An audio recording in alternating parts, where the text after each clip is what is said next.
What secret obsession is shared by kings, popes, and presidents, Templars, Freemasons, and Founding Fathers, Renaissance masters, modern architects, and NASA? What has been encoded in art, architecture, and urban design, spanning the whole of recorded history up to the present time? These are the secrets in plain sight.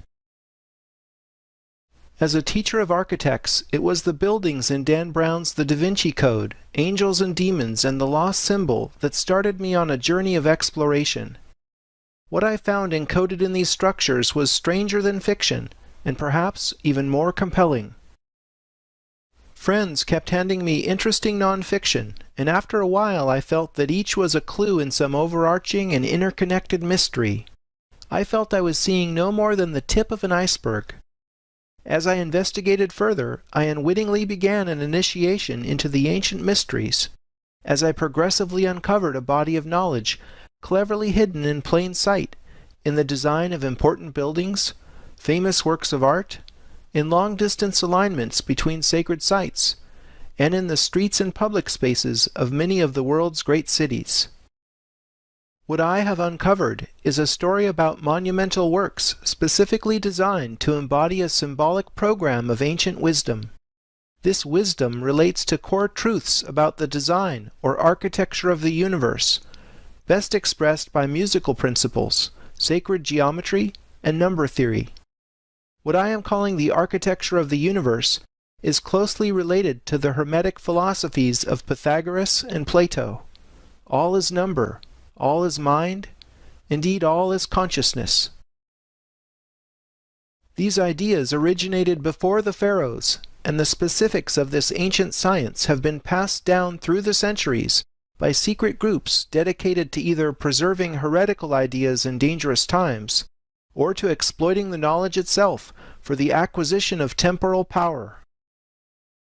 You might be surprised to learn how people living at what historians call the dawn of civilization possess the ability to accurately measure the size of the Earth, and to survey long distances with a precision rivaling GPS satellites. You'll discover how the oldest surviving temples elegantly encode an understanding of Earth, Moon, and Sun that is in some ways more advanced than modern science. We'll travel virtually to Giza, Stonehenge, Jerusalem, Rome, Paris, London, Edinburgh, New York, Washington, D.C., Winnipeg, and San Francisco searching for answers. In these places I uncover an interconnected system of geometry and symbolism, going back at least to ancient Egypt.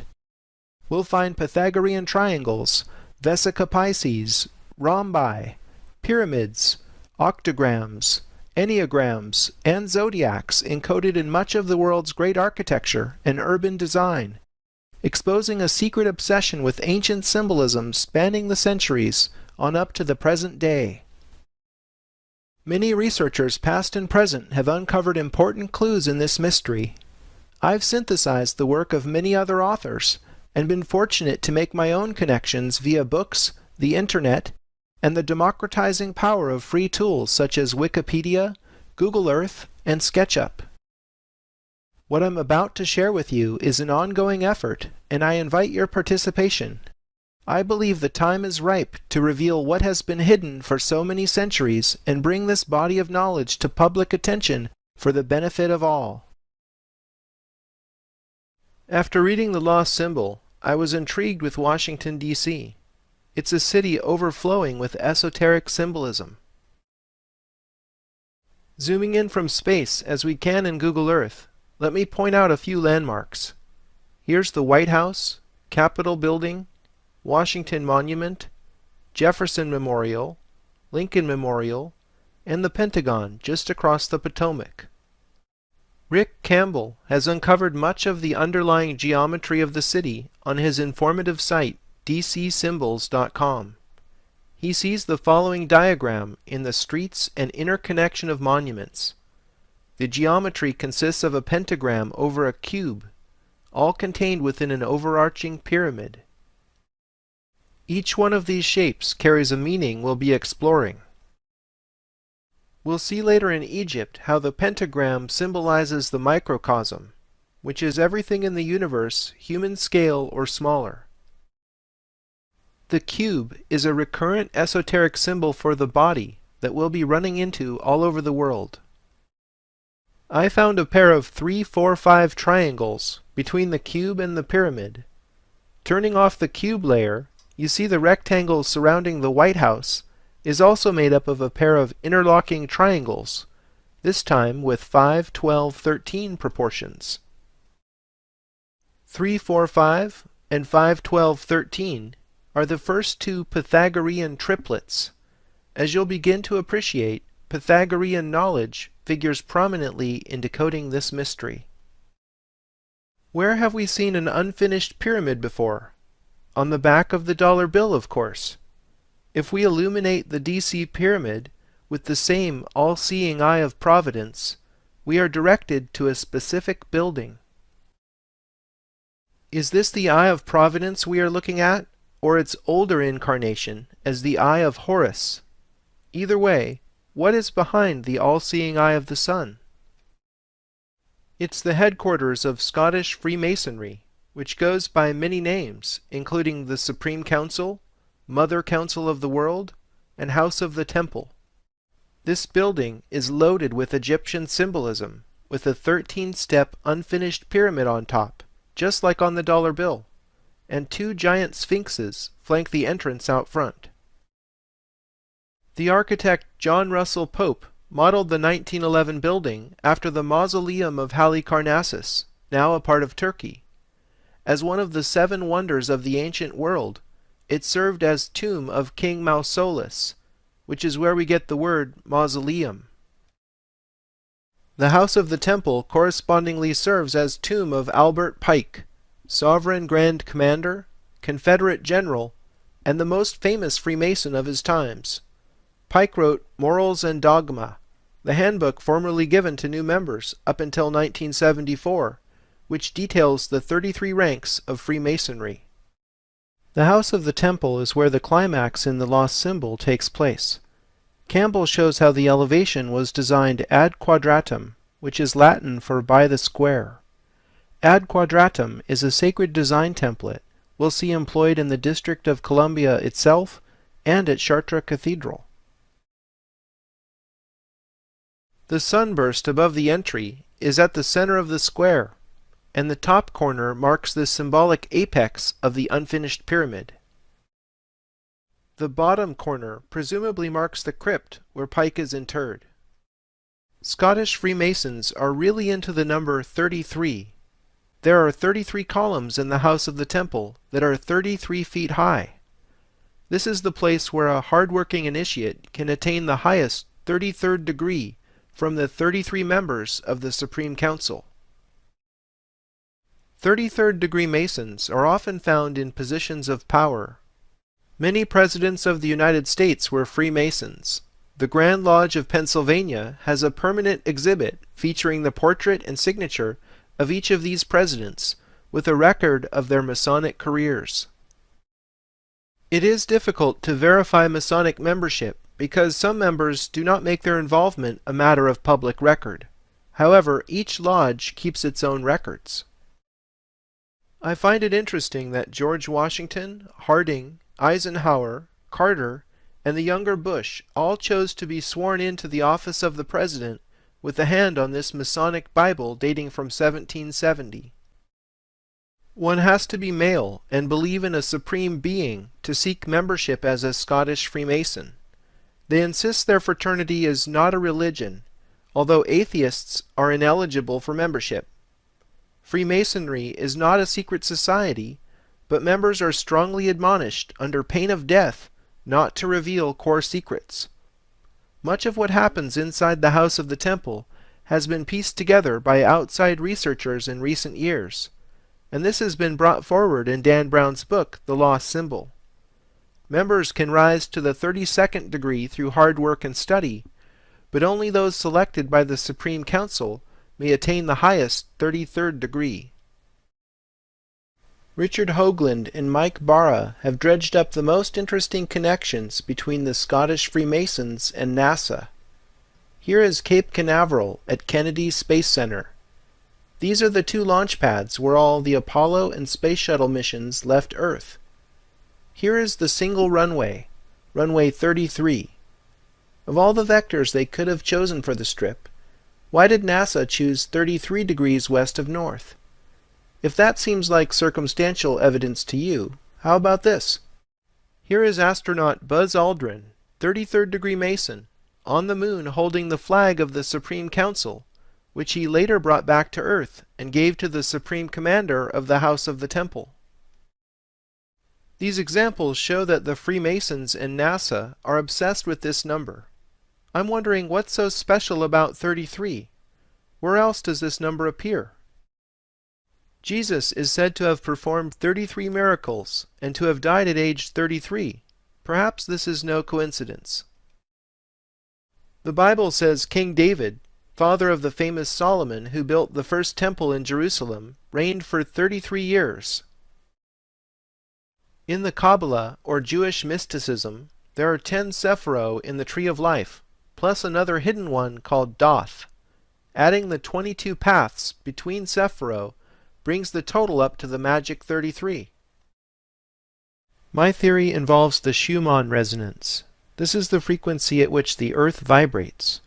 Scientists have measured this standing wave at 7.83 Hz, with a wavelength equal to the circumference of the Earth. This inaudible low hum is due to lightning discharges in our conductive ionosphere, causing the planet to actually ring like a bell. If you do the simple calculation, which I've done here in a spreadsheet, you'll see that middle C is 33 harmonics, or 32 overtones above the Schumann resonance.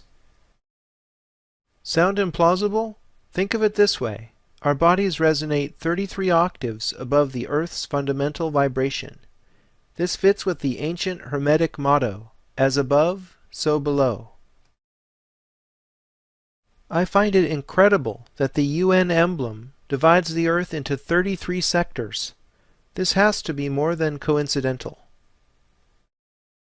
The human spinal column appropriately has 33 vertebrae if you count the fused bones in the lower spine individually. 33 might very well be built into the architecture of the universe. For further confirmation, let's take a look at the Great Seal of the United States of America as shown on the back of a $1 bill. Let's start with the obverse side of the Great Seal. That's the side with the eagle. Most important to our current line of inquiry, let's count the number of feathers on the wings. The left wing has 33 feathers, and the right wing has 32. Could these refer to the 33 harmonics or 32 overtones just discussed in relation to the Schumann resonance? I think Rick Campbell has correctly decoded the controlling geometry.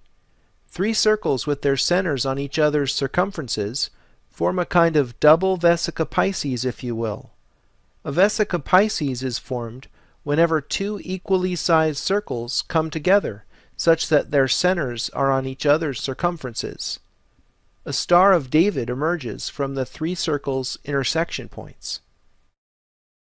Examining the reverse of the Great Seal, we find the same controlling geometry. Look at the letters picked out of the mottos Annuit Coptis and Novus Ordo Seclorum. Never mind right now what these mottos signify. The letters at the points of the Star of David are A, S, N, O, and M. Rearranging, we get Mason. So to summarize, we've seen how the House of the Temple presides over a street pyramid in Washington, D.C.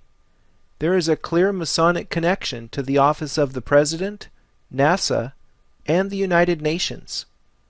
The Scottish Freemasons are obsessed with the number 33, which is echoed in the Judeo-Christian tradition, having a resonance both with the human body and the earth. It's no secret that Masons trace their history back through the Knights Templar. I was amazed to discover there is an urban village straight across the Potomac from the White House called Rosslyn. Many researchers believe one of the Templar factions fled to Scotland after the infamous raid that destroyed their order. Rosslyn Chapel in Scotland was the place featured in the Da Vinci Code, where Sophie learned she was a direct descendant of Jesus, and where she was reunited with her bloodline. Friday the 13th, October 1307, was the date most of the Templars got arrested, had their considerable assets seized, were interrogated and tortured to death by agents of the French king, acting in cooperation with the Pope. Knowing the connections between the Templars, Rosslyn Chapel in Scotland, and the Scottish Freemasons made me take a closer look at Rosslyn, Virginia. Rosslyn has two important features, a dense urban village and the Marine Corps War Memorial. So I drew a line from the center of the Marine Corps Memorial in Rosslyn, Virginia, to the center of Rosslyn Chapel in Scotland. You've got to love Google Earth.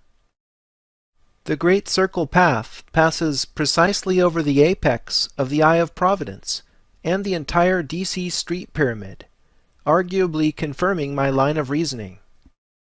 Before we leave Scotland entirely, let's take a detour to Edinburgh.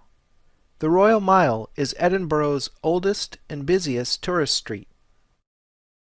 If we measure a line from the facade of Holyrood Abbey, built in 1128 by King David I of Scotland, to the circular tower in Edinburgh Castle, built by the same king, we find that it measures almost precisely 8/7 of a mile. The Royal Mile referred to in Edinburgh is therefore the Egyptian Royal Mile by definition. This is a memorable and important unit because, as Richard Heath shows in his book Sacred Number and the Origins of Civilization, there are exactly 3,456 Egyptian royal miles in the polar radius of the Earth. King David built these structures right at the beginning of the Knights Templars' existence, shortly after the Knights returned from Jerusalem and the Gothic building explosion began. Could King David I of Scotland have been connected to the knowledge the Templars unearthed from the House of David in Jerusalem? Let's return to Washington, D.C. and see how the Royal Mile is encoded there in plain sight. Zooming into the area in front of the Capitol building, many researchers have identified Masonic compasses built into the street plan. The compasses that run along Pennsylvania and Maryland avenues point to the White House and the Jefferson Memorial. The spread of the compasses is 1 royal mile. I might chalk this up to coincidence if it wasn't for the diagram Richard Heath has published in Sacred Number.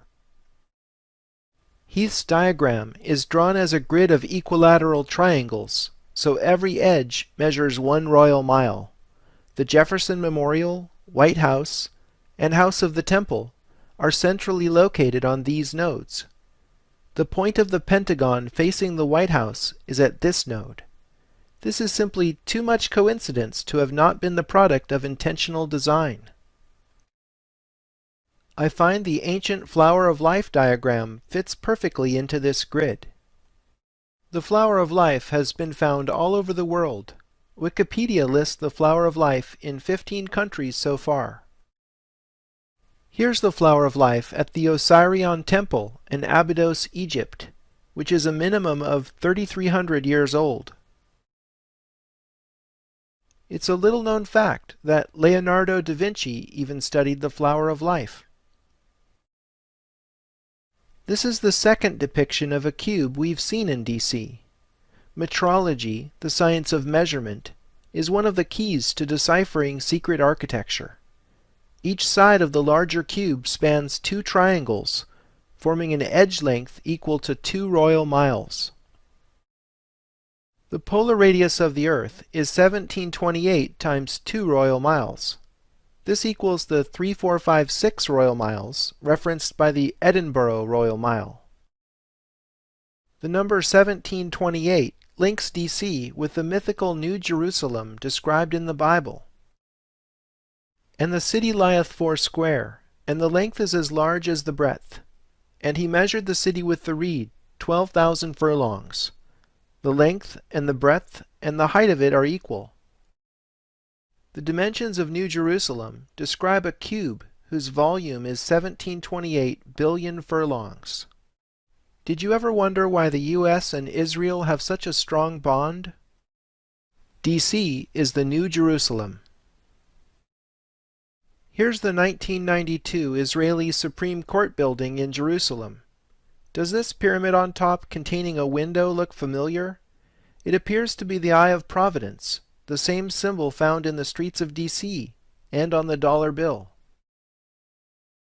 Many researchers have seen the Tree of Life from Jewish mysticism encoded in D.C.'s traffic circles and monuments. However, DCSymbols.com is the only place that shows how the streets and traffic circles match this early depiction of the Porte Lucis Tree of Life from 1516. The Portal of Light version is shaped like an actual tree. Maybe that's where the Tree of Life got its name. Scott Circle's gently curving streets mimic the shape of the Pythagorean Y.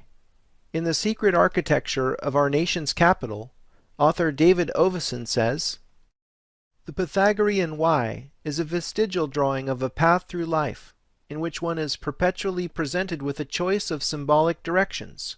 Should one do good or bad?" Scott Circle is in the position in the Tree of Life known as Doth, the hidden Sephiro. According to the Kabbalah, the reason Doth is depicted as hidden is because humans who remain selfish cannot see it. Only those who orient themselves in the service of others are able to see the light of Doth, in which all 10 Sephiro are united as one. I think Scott Circle exemplifies the secret architecture of D.C. It's plain to see once you have the knowledge, but remains hidden to the general public. Most people who know the Tree of Life are more familiar with the Athanasius Kircher version of 1652, which is arranged in 3 columns.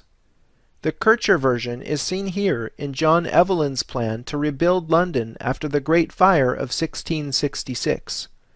Both he and Christopher Wren submitted plans based on the Tree of Life, although Wren's wasn't as in-your-face as Evelyn's.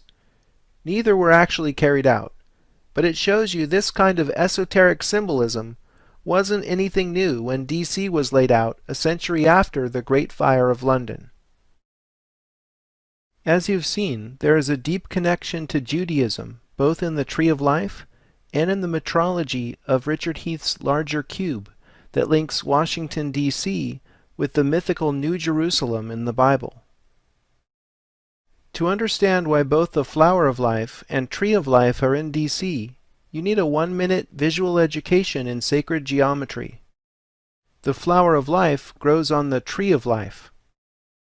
Flower of Life geometry is based on the 2D reality that 6 circles fit perfectly around a central 7th, shown here with quarters. Flowers eventually bear fruit, and with a growth of circles we have the traditional Fruit of Life diagram, containing 13 circles. Connecting the dots reveals Metatron's cube, an important diagram in the study of sacred geometry. It was named after the biblical figure Enoch, who was transformed into the archangel Metatron. Metatron's cube contains the 5 Platonic solids, both in smaller and larger scales, like a fractal. Platonic solids figure prominently in Plato's philosophy, after whom they were named. The dots in the interstices encode the pattern of 2 intersecting Pythagorean tetractyses. This is the pattern on the dollar bill, in what is called glory above the eagle's head.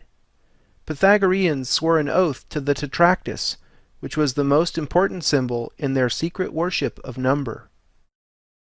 All of this symbolism is interconnected in a system. Masons study for years to understand these things and advance through their degrees. Freemasonry is a remnant of an ancient mystery school. Look at how many lucky 13s are on the obverse of the Great Seal. We've already seen the 13 stars of glory over the eagle's head. In the eagle's claws there are 13 arrows, 13 leaves on the branches hold 13 olives, and there are 13 stripes on the shield. Perhaps having 13 colonies was no accident. Curiously, the eagle only has 9 tail feathers. Everything has a meaning in symbolism. The 13th degree of Scottish Freemasonry is called the Royal Arch of Solomon. It's about Enoch, descent into a vault, the arch, a triangle of gold, a cube of agate, and the name of God. Enoch supposedly excavated 9 chambers, think of the tail feathers, underneath the Temple Mount in Jerusalem, one below the other, each with a supporting arch. In the final chamber he placed a cube of agate, inset with a triangle of gold engraved with the holy name of God. By this sacred geometry, Rick Campbell has shown Enoch's cube is in fact Metatron's cube, the triangle within the cube. The name of God shown in Hebrew is called the Tetragrammaton, the most sacred 4-letter word in Judaism. The letters of the Tetragrammaton are traditionally shown in the Pythagorean Tetractys because it encodes the Shem Ham Porash, or names of God, which in Jewish mystical tradition corresponds to 72 arrangements of the 4 holy letters. The practice of assigning numbers to letters is called gematria. Here we see how the letters in Enoch's triangle encode the number 72, the number of names of God. When you get deep enough into most religions, you eventually encounter a belief in the sacredness of number. Enoch was supposedly transformed into the archangel Metatron when he was 365 years old, his age being an obvious solar reference. Speaking of solar men being elevated to the divine, let's look at the Capitol building rotunda. This center point of American democracy figured prominently in Dan Brown's The Lost Symbol. Investigative mythologist William Henry has interpreted the significance of the Capitol building as the solemn temple at the heart of America. Looking up through the oculus in the Capitol dome, we see Constantino Brumidi's huge fresco entitled Apotheosis of George Washington. The word apotheosis means elevation of a man into God. George Washington is sitting on a rainbow up in the clouds surrounded by 13 maidens and flanked by the goddesses Liberty and Victory. Henry has dug up what was probably Brumidi's inspiration for depicting Washington riding on a rainbow in front of a stargate. Here is Jesus doing the same. Both are man become God. The fresco at the heart of America clearly elevates Washington into some kind of solar deity. 6 allegorical groupings in a hexagonal arrangement tell stories centered on the ancient gods Mercury, Vulcan, Ceres, Minerva, Neptune, and Columbia. What does all this pagan symbolism have to do with the official history of the United States? Nothing. There are 72 stars surrounding the fresco, recalling the names of God in Jewish mystical tradition. An astronomical take on this number of stars is the fact that it takes 72 years for the Earth to precess 1 degree. We'll be learning more about the precessional cycle in Rome. Looking deeper, there are several crypto-references to the Egyptian goddess Isis, particularly in the allegory of agriculture. Flora with exposed breast, and young America in liberty cap stand in front of Ceres, goddess of agriculture. A sheaf of wheat is often used to depict the goddess of nature, shown here as Virgo. An exposed breast and the liberty cap are well-known attributes of Isis, used extensively during the French Revolution. Here the symbols are shown together in Delacroix's Liberty Guiding the People. The goddesses personified on both sides of the Atlantic as nature, reason, liberty, freedom, and Columbia are all esoteric references to the Egyptian goddess Isis. Here's a silver dollar showing liberty with a liberty cap on a pole. This particular coin happens to be worth well over 6 figures today. The seal of the U.S. Senate shows the now familiar red cap as well. To top it off, the goddess Freedom on the outside of the Capitol dome and recently in the middle of the Capitol Visitor Center, are yet more depictions of you-know-who. The architects of the Capitol are clearly obsessed with the secret worship of Isis. Following the goddess Liberty upward, we see how the entire District of Columbia was originally surveyed by George Washington in 1791. The mile markers are placed ad quadratum, just like the elevation of the House of the Temple built more than a century later. This later organic interruption in the lower portion of the square became Alexandria, Virginia. In the ancient world, Isis had an important temple on the island of Pharos, just outside Alexandria, Egypt. Pharos was the location of the lighthouse of Alexandria, wonder of the ancient world.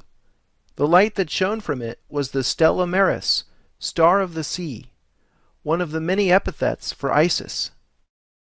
The highest point in Alexandria, Virginia, has a replica of the ancient lighthouse, in the form of the George Washington Masonic National Memorial. George Washington and many of the founding fathers were, of course, well-known Freemasons. Pay special attention to the 3 cubes forming the body of the lighthouse. We'll see this symbolism again in London, and finally decode it in Paris. How is it that we keep finding secret connections to Isis and ancient Egypt in a country that has no ostensible reason to make this symbolic linkage? Believe it or not, Pennsylvania Avenue is astronomically oriented to the heliacal rising of Sirius. The ancient Egyptians based their calendar on this phenomenon, which is the day when Isis's star, Sirius, is visible on the horizon just before sunrise. From the White House in early August, Sirius is visible a few minutes before sunrise, directly behind the Capitol building. From the perspective of the Capitol building, sunset on this same day passes straight down Pennsylvania Avenue and sets over the apex of the pyramid atop the National Post Office. If you overlay a pair of pentagrams over the Capitol building, a couple of interesting things occur. These edges follow Pennsylvania and Maryland Avenues, and RFK Stadium from 1961 is framed perfectly in the crook of the opposing pentagram. I noticed 4 radiating streets above and below the Capitol building. Then it clicked with the pentagrams, and I see what is actually depicted here is the Templar cross. Can there now be any doubt who is behind the program of symbolism in D.C.? The Templars may be long gone, but the Scottish Freemasons remain active today. We'll learn more about the Templars at Chartres Cathedral, and again in London. David Oveson's groundbreaking book, The Secret Architecture of Our Nation's Capital, reveals that D.C. has more zodiacs than any city in the world, concentrated in what is called the Federal Triangle.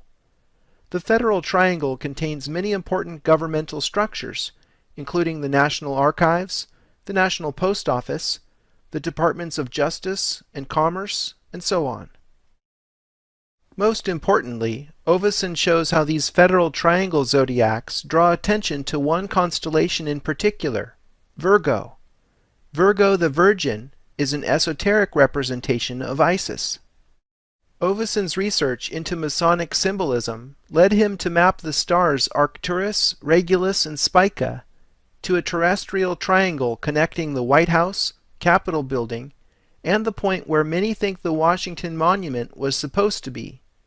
You see, the Washington Monument is shifted slightly to the east with respect to the White House Jefferson Memorial north-south axis. Some claim this shift was due to the fact that the marked point is on landfill, and the site where the monument was actually built is on solid ground. In any case, here is that particular stellar arrangement brought down to Earth. We see Virgo over the Federal Triangle and Leo over the Capitol building. 18th century Masonic French astronomer Jérôme Lalande wrote, "The Virgin is consecrated to Isis, just as Leo is consecrated to her husband Osiris." So Isis is linked with the Federal Triangle and Osiris with the Capitol building. The Virgin's right hand points to the White House, but her left hand is actually on the Washington Monument. This is very interesting to those who know the Isis story. Could Isis be holding Osiris's golden phallus in the form of the Washington Monument? As the ancient Egyptian story goes, it all started when Set became jealous of his brother Osiris, who was king of all Egypt, and whose girlfriend was the beautiful Isis. Set then deceived and killed Osiris, cut his body into 14 parts, sealed all but one of them in a coffin, and sent it down the Nile. As a final insult, he tossed Osiris's penis into the river. His sister consort Isis was at length able to recover and magically reconnect all of Osiris's parts, except for his penis, which was unfortunately eaten by a fish.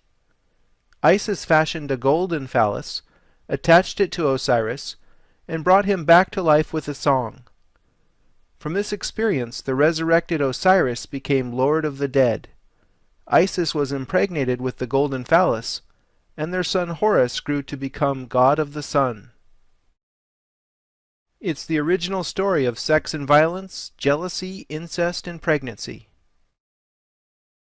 The Washington Monument is an obvious phallic symbol.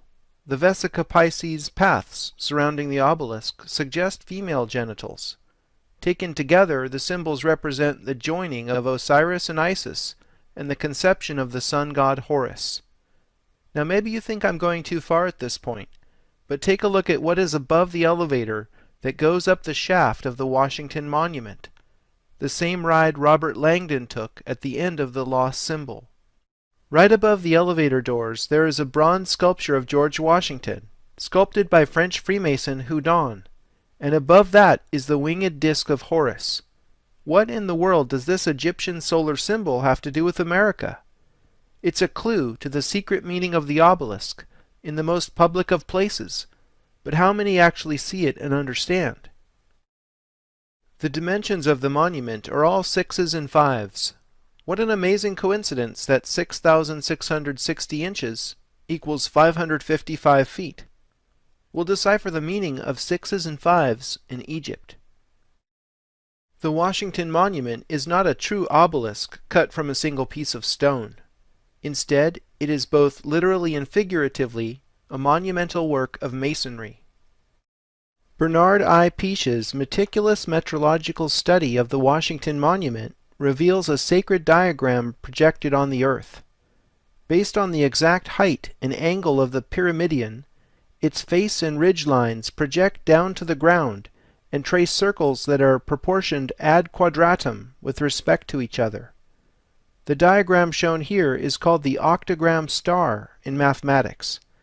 It's a symbol used in many religions and cultures around the world. I'll briefly trace the octagram star through history to uncover its meaning. The earliest example I've found that has this symmetry is the Star of Inanna, the Sumerian goddess whom I think all the Isis obsession is ultimately based on. Archaeologists identify the Sumerian culture as the oldest civilization on Earth. Sumeria predated ancient Egypt, but it wasn't even discovered until 1890. So that must be why most esoteric references are to Isis rather than Inanna. I highly recommend reading the collective works of Zecharia Sitchin for an alternative, albeit controversial theory on the origins of civilization. But that's another documentary entirely. I have found the octagram star in many other places around the world. The Hindu Star of Lakshmi is a pure octagram star. The Egyptian Ogdoad adds a central cosmic egg to the mix, containing the sun god Ra. The structure of the Celtic calendar resonates with the octagram star. The Gnostic theologian Valentius transformed Egyptian concepts into Christian ones in his 2nd century cosmology featuring the pleroma, or Godhead, in the center. The Buddhist Wheel of Dharma has this as its symbol, incorporating the Eightfold Path. Islam uses the Rub el-Hizb as its symbol. Found in the oldest Korans as a chapter marker, here it is expressed fractally in Muhammad's tomb in Medina. The Eastern Orthodox Church used octagram star symmetry in numerous depictions of Christ Pantocrator and in the Transfiguration. Even the seemingly unrelated Aztec culture produced their calendrical Piedra del Sol having this remarkable symmetry. Finally, the Vatican also encoded this powerful symbol in St. Peter's Square. The ancient Egyptian obelisk at its center is literally a gigantic sundial, with stones in the pavement marking the seasons. So the octagram star is resoundingly a solar symbol, appropriately fitting the male obelisk, which is the primary reading of the Washington Monument. However, female energy is not entirely neglected in the Washington Monument. We've already seen how a stretched Vesica Pisces symbol surrounds the obelisk. Rick Campbell has brought something even more hidden to light. If you draw Vesica Pisces to scale, with the circle's diameters equal to the height of the Washington Monument's 555 feet, the Great Pyramid of Egypt fits perfectly inside the vulva. This is no accident. The architect who designed the Washington Monument must have wanted to secretly link it with the Great Pyramid. The Great Pyramid and the Washington Monument both have phi in their proportions, which is one of the most interesting numbers in mathematics. The last thing I noticed in Washington, D.C. propelled me on a virtual journey around the world. Remember the pair of interlocking triangles surrounding the White House? It struck me that the horseshoe-shaped lawn in the White House backyard looked a lot like the bluestone ring at Stonehenge. That got me thinking how these two triangles together form a 5 by 12 rectangle that has the same proportions as the station rectangle at Stonehenge. Following this hunch, I drew a line from the tip of the federal triangle to the center of Stonehenge. Later on, I happened to zoom into New York City when this layer was on, and saw that the alignment perfectly bisects Central Park. That's probably not an accident, so here we go. The angle that this large-scale alignment takes through Central Park matches the interlocking Pythagorean triangle's hypotenuses. 4 such triangles match Central Park's proportions of 5 to 24 precisely. I then wondered, what is this unusual aqueduct doing just under the surface of Jacqueline Kennedy Onassis Reservoir? It seems to mirror the triangle's hypotenuse angle. That's certainly odd, but in my research I've learned to follow so-called coincidences wherever they lead. The aqueduct leads us to the Metropolitan Museum of Art. Getting closer still, we see this variation of the Templar flag in the atrium of the Robert Lehman collection. Incidentally, Albrecht Dürer's esoteric masterpiece, Melancholia I, is in this collection, and we'll study it in Egypt. In case you're thinking I'm imagining connections where none exist, right outside this room is one of the oldest artifacts in North America, a 3,500-year-old Egyptian obelisk from Heliopolis. Note the octagon surrounding yet another solar symbol. There are only a handful of ancient Egyptian obelisks left in the world, even counting those still in Egypt. So when I see one, I sit up and take notice. This obelisk is the twin of Cleopatra's Needle in London. Egyptian temples typically had paired obelisks at their entrances, so the obelisks now in New York and London used to together frame the entrance to a temple in Heliopolis. It was quite a difficult and expensive project in the 19th century, and even today, to transport a 224-ton slab of granite halfway across the planet. Connecting nations with ancient Egypt was apparently a very powerful motivator to the Freemasons who bothered moving these obelisks. Overlaying the floor plan, we see what the aqueduct is pointing to. Literally an ancient Egyptian temple within the Sackler wing of the Met. The Temple of Dendur had to be removed from its original site in order to save it from being submerged by the construction of the Aswan High Dam.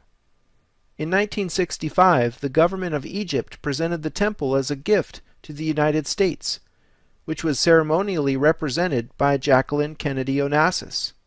That's quite a coincidence, considering the aqueduct in Jackie's Reservoir led us to the very temple she received. Was the former First Lady playing the role of Isis?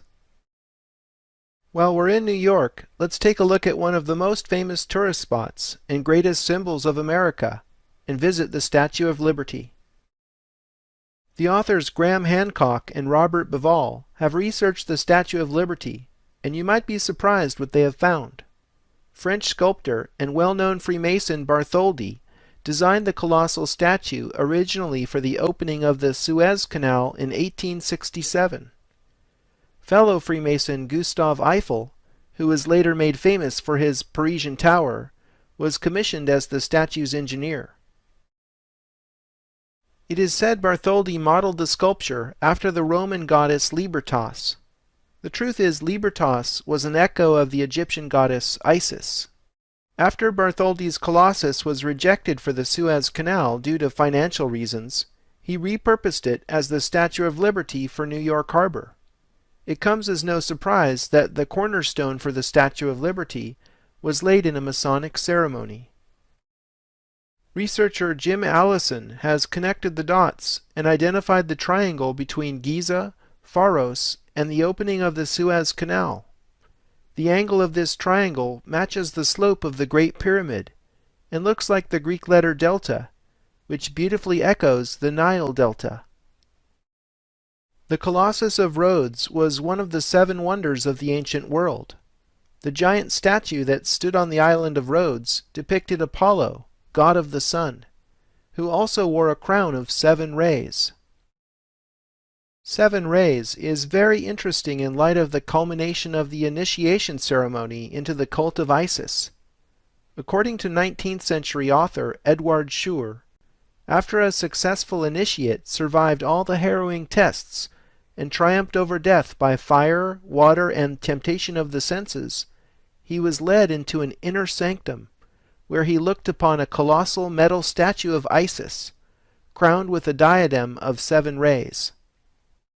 I believe 7 is Isis's secret number. Isis's son Horus was god of the sun, just as Apollo depicted in the Colossus of Rhodes was god of the sun to the Greeks. You'll see that the Statue of Liberty's base star is quite odd, having 11 points. I think this was done to make the number symbolism in the Statue of Liberty fit an important Egyptian structure, the Great Pyramid of Giza, whose height to base proportion is 7:11, like the famous convenience store's name. And if you didn't get 11 from the base star, the height of the statue from heel to top of head is 111 feet, 1 inch. So it all fits now. You see how the Statue of Liberty secretly depicts the Egyptian goddess Isis. Extending the line of the submerged structure in the reservoir that led us to the Temple of Isis all the way to the East River, we are directed to the United Nations headquarters in Midtown Manhattan. The iconic Secretariat's building proportions are based on phi. As you know, this proportion links the structure with the Washington Monument and the Great Pyramid. Did you know the 69,000 square meter site of UN headquarters is considered international territory and is technically not a part of New York City? The UN headquarters has its own security force, fire department, and postal administration that even issues its own stamps. The notion of UN headquarters being a city within a city reminds me of how the Vatican is also a city within Rome. I like to refer to this as a nested city or fractal structure. I was fascinated to discover that the Italian government donated an Arnaldo Pomodoro sphere-within-sphere sculpture to the UN in 1991. The golden ball beautifully represents the concept of a city within a city. The internal structures seem to me like buildings and streets on the inner surfaces of the spheres. I'm intrigued because I've seen 3 other similar sculptures in locations significant to my research. Pomodoro made a series of 6 spheres within spheres scattered around the world. Significant sphere-within-sphere locations are the Hirshhorn Museum and Sculpture Garden in D.C., very close to the Capitol building, the De Young Museum in San Francisco, and in the Vatican's courtyard of the Belvedere, We'll be visiting the latter two locations in due course. The Security Council Chamber is the emergency room of the UN, where decisions involving economic sanctions and military action are sometimes made. Notice the horseshoe-shaped desk surrounding 13 chairs located at a rectangular table in the center. The red chairs flanking the central group are arranged in rows of 13. All these lucky 13s are reminiscent of the many 13s on the Great Seal of the United States. The mural in the Security Council chamber is by Norwegian artist Per Krogh, and it contains some highly interesting symbolism. The left arched panel shows a woman opening a window, letting in rays of golden sunlight. The right arched panel shows a man letting a white horse run before the full moon. Sun and moon are symbolized in Masonic lodges by the columns Boaz on the left and Jachin on the right. Boaz and Jachin originally stood in Solomon's temple in Jerusalem. Boaz symbolizes the sun and Jachin the moon. We'll see this symbolism again in the towers of sun and moon at Chartres Cathedral. The Vesica Piscis shape in the center of the mural contains the story of original sin. Young Adam and Eve stand in the background. Lucifer, hanging from serpentine vines in the tree of knowledge, hands Eve the infamous apple. Years pass, and Adam and Eve are shown with arms interlocked, closer to the center of the Vesica Piscis. In time, their firstborn Cain is shown in the foreground at his parents' feet. This unmistakable imagery is strange to say the least in a chamber representing all the nations of the world. The mural symbolizing the security of all nations should probably embrace all cultures and religions, but it clearly has a distinctly Judeo-Christian subtext. You have to look closely to perceive it, but there is a faint circle representing the sun surrounding the Vesica Piscis. Tiny flames can be seen emanating from this circle, which carry through 4 of the mural's panels. Here the sun, or sun, emerges from the center of the Vesica Piscis, or womb. The bird below the Vesica Piscis is a phoenix, standing over the ashes of its parent. The phoenix is a symbol of transformation and of the cyclical nature of time. Herodotus recorded the fact that this mysterious bird has ancient Egyptian provenance. There is a sacred bird called the phoenix. I have never seen it myself except in pictures, for it is extremely rare, only appearing, according to the people of Heliopolis, once in 500 years, when it is seen after the death of its parent. The beast of war is shown slain in an underground crypt, run through with a sword. The abandoned artillery, machine gun, and soldier laying down his rifle show this is the end of the Second World War. The UN was chartered at the end of this conflict in 1945, and therefore the war imagery is entirely appropriate. Souls, or shades in between life and death, literally in monochrome, are being helped up from below on both sides of the mural. Shades on the solar left side are tinted gold, and shades on the lunar right side are appropriately tinted silver. The original motto of the French Revolution, Liberté, Égalité, Fraternité, or La Mort, liberty, equality, brotherhood, or death, surprisingly maps to much of the remaining symbolism. Souls being lifted with ropes up into the light are gaining their liberty. The scene in the upper left shows a group of people weighing grain, presumably to distribute it with equality. The party in the 2 panels surrounding the Vesica Piscis illustrates brotherhood, with all types of people and children happily united, holding cyan ribbons and UN flags. Those souls who died in the war are lining up and entering the starry door of death behind the phoenix. La Mort was later dropped from the revolutionary motto because it reminded people too much of the Reign of Terror. The tricolor flag of the French Republic symbolizes the 3-term motto, Liberté, Égalité, Fraternité. The scene in the upper right shows scientists investigating the macrocosm and microcosm with telescope and microscope. The 2 upper panels hold a political message, with the depiction of people painting, planting, designing, playing music, singing, writing, and dancing. I think the implication is humanity may enjoy these higher pleasures after war has been transformed like a phoenix into peace through the agency of the United Nations. The symbolism in the mural contains Judeo-Christian, Masonic, French Revolutionary, and ancient Egyptian imagery that became apparent only under careful analysis. The mural is more than a small decorative element. It dominates the Security Council chamber. Therefore, I think the choice of symbolism embedded in the mural tells us something about the character of the United Nations itself. I find the hidden connections to Masons and Egypt most provocative. Contemplating the United Nations got me thinking about national symbols. Consider the UN flag as a symbol of nations coming together in peace. As I already mentioned, the map is divided into 33 sectors. It seems appropriate that the Earth is flanked by 2 olive branches symbolizing peace. Each of these branches contains 13 leaves. The UN flag is cyan in color and was created after the UN was chartered in 1945. In 1947, the UN decided to partition Palestine into a Jewish state, an Arab state, and a UN-administered Jerusalem. This decision led to a series of wars, and ultimately Israel's independence in 1948. The coat of arms of Israel is also cyan in color. It seems appropriate that the menorah is featured, because it's been a symbol of Judaism for almost 3,000 years. The menorah is flanked by 2 13-leafed olive branches symbolizing peace, another parallel with the UN flag.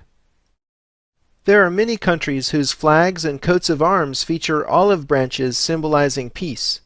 However, only the UN emblem and the coats of arms of Israel, the United States, and the U.S. Virgin Islands feature olive branches having exactly 13 leaves. The U.S. Virgin Islands coat of arms is a modified version of the Great Seal of the United States. The flag of the United States of America also features significant numerical symbolism. There are 13 red and white stripes. 50 stars are arranged in 9 rows, alternating between rows of 6 and 5 stars. We'll learn the significance of the 9 rows in San Francisco and the alternating rows of 6 and 5 stars in Egypt. Picking up the alignment that started at the tip of the Federal Triangle in D.C. through New York City's Central Park to its endpoint at the center of Stonehenge, we are wondering, why would the Founding Fathers in D.C. and city planners in New York City conspire to link their fair cities with this ancient temple? The reason is simple. Stonehenge is at the heart of the mystery. Let's take a closer look. The first monument at the site was begun during the Neolithic period, around 3,100 years before the Common Era, and Stonehenge was completed during the Bronze Age, approximately 4,500 years ago. Here's a reconstruction of Stonehenge Phase 3 at its height, showing the sarsen ring with its stone lintels, huge trilithons, and smaller bluestones. The larger Aubrey circle is a ring of 56 holes, accommodating 4 standing station stones. Connecting the station stones, we see what researchers call the station rectangle. The amazing thing is it has precisely the same 5:12 proportion as we've already seen in D.C. and New York City. Now we see where this proportion comes from, as this is surely the oldest known example. The astronomer Gerald Hawkins has shown how the station rectangle encodes specific astronomical phenomena, including cycles of Earth, Moon, and Sun, commemorated by important festivals in the Celtic calendar. Stuckley, one of the founders of the field of archaeology in the 18th century, whose great work was studying Stonehenge, claimed that Freemasonry was a legacy of the Druids, who in turn got their knowledge from the ancient Egyptians. The 7-pointed star inscribed within the Aubrey circle clearly locates the sarsen ring and frames the horseshoe of trilithons and bluestones. After identifying 7 as ISIS's secret number in New York City, I'm wondering if this 7-pointed star isn't the Star of Isis. The Egyptian civilization was at its height at the time of Stonehenge's completion, and although we have no archaeological evidence physically linking the two cultures, it remains an intriguing possibility. Avebury and Silbury Hill are a short distance from Stonehenge. Archaeologists say both of these monuments were built at the same time as Stonehenge, approximately 5,000 years ago. The late John Michell, said to be father of the earth mysteries, and surveyor and researcher Robin Heath, discovered amazing relationships between all three Neolithic monuments in terms of their precise locations upon the earth. The base of Silbury Hill is 864,000 feet from the center of Stonehenge. The sun's diameter is 864,000 miles. The distance from 51 degrees north latitude to the latitude of Stonehenge measures 10.8 Egyptian royal miles. The mean radius of the moon is 1,080 miles. The latitude of Stonehenge is 17.28 miles from the latitude of Avebury. We learned in DC how 1728 symbolizes the cube. Avebury's latitude is precisely 360 divided by 7 degrees north. Dividing a circle into 7 parts yields the Star of Isis. The placement of Stonehenge, Avebury, and Silbury Hill encode the numbers of the sun, moon, cube, and heptagram star. Please measure these things yourself in Google Earth or with other methods. This hard metrological evidence should completely revise our understanding of prehistory. Early in the 20th century, archaeologists discovered a quarry in the Pressley Hills where the bluestones used in Stonehenge were mined, approximately 130 miles from Stonehenge. Putting aside the practical issue of how the builders transported these large stones to the building site, let's focus instead on an even greater mystery. Heath had surveyed the distance from Stonehenge to an island due west in the Bristol Channel called Lundy. When Heath told Michell that the distance from the center of Stonehenge to a small hill called the Tump at the center of Lundy Island was precisely the memorable number 123.4 statute miles, Mitchell recognized the number from his research, and then all the pieces quickly fit together. A statute mile is equal to 5,280 English feet, and is still used to measure distances on roads in the United States. Michell and Heath drew a triangle connecting Stonehenge, Lundy, and the Pressley mine. Two such matching, interlocking triangles form a rectangle that has the same proportions as Stonehenge's station rectangle, and amazingly is exactly 2,500 times larger. This is the Greater Temple. What is more, the distances in the Lundy rectangle fit ancient Egyptian measure. Robin Heath's brother Richard pointed out in Sacred Number that 123.4 statute miles is precisely equal to 108 royal miles, the same unit that we've seen in Edinburgh and DC. This is no arbitrary distance, as 108 royal miles is 1/32 of the polar radius of the Earth. The architects of Stonehenge must have chosen the building site in relation to an origin point originally selected at the center of Lundy Island. It's absolutely sublime the way Stonehenge resonates with the whole region and with the planet. As above, so below. 108 is a number sacred to many of the world's religions. For example, there are 108 prayer beads in the Holy Rosary. The Rosary is a key devotional path in the Catholic veneration of Mary. The worshippers' fingers keep track of the number of Hail Mary prayers they recite by moving along one bead at a time. Hindus, Buddhists, and Jains all use japa mala prayer necklaces in much the same way as Catholics. Incredibly, japa malas are most commonly made with exactly 108 beads. These too are fingered as the devotee chants or repeats mantras. Whether the worshipper is conscious of it or not, the moon is ultimately behind what they are actually venerating in 108 recitations. As I already mentioned, the mean radius of the moon is 1,080 miles. The connection between goddesses and the moon is as old as humanity. Coincidentally, the element silver, which has always been associated with the moon, has an atomic weight of 108 grams per mole. In The Lost Science of Measuring the Earth, Michel and Heath show how the English foot was derived from the Earth's equatorial circumference. The distance around the equator equals 360,000 times 365.242, with incredible accuracy of 99.994% the current standard. This means the distance around the equator measured in English feet is the number of days in a year times the number of degrees in a circle times 1,000. Historians have lost track of when exactly the foot was invented in the mists of time, but you'll usually hear some tired anecdote about some old king's big foot. We can now confidently say that whoever defined the English foot knew the equatorial circumference of the earth with an accuracy in the thousandths of 1%. We only achieved this level of precision in earth measure in 1995, when the Global Positioning System, or GPS, became fully operational. Clearly, we are not the first to achieve this level of technological sophistication. The mile is also based on the dimensions of the Earth.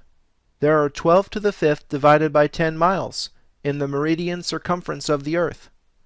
528 is the resonant key that both defines the statute mile, because 5,280 feet are equal to 1 mile, and the central frequency of the ancient solfeggio, an ancient musical scale used in religious chanting.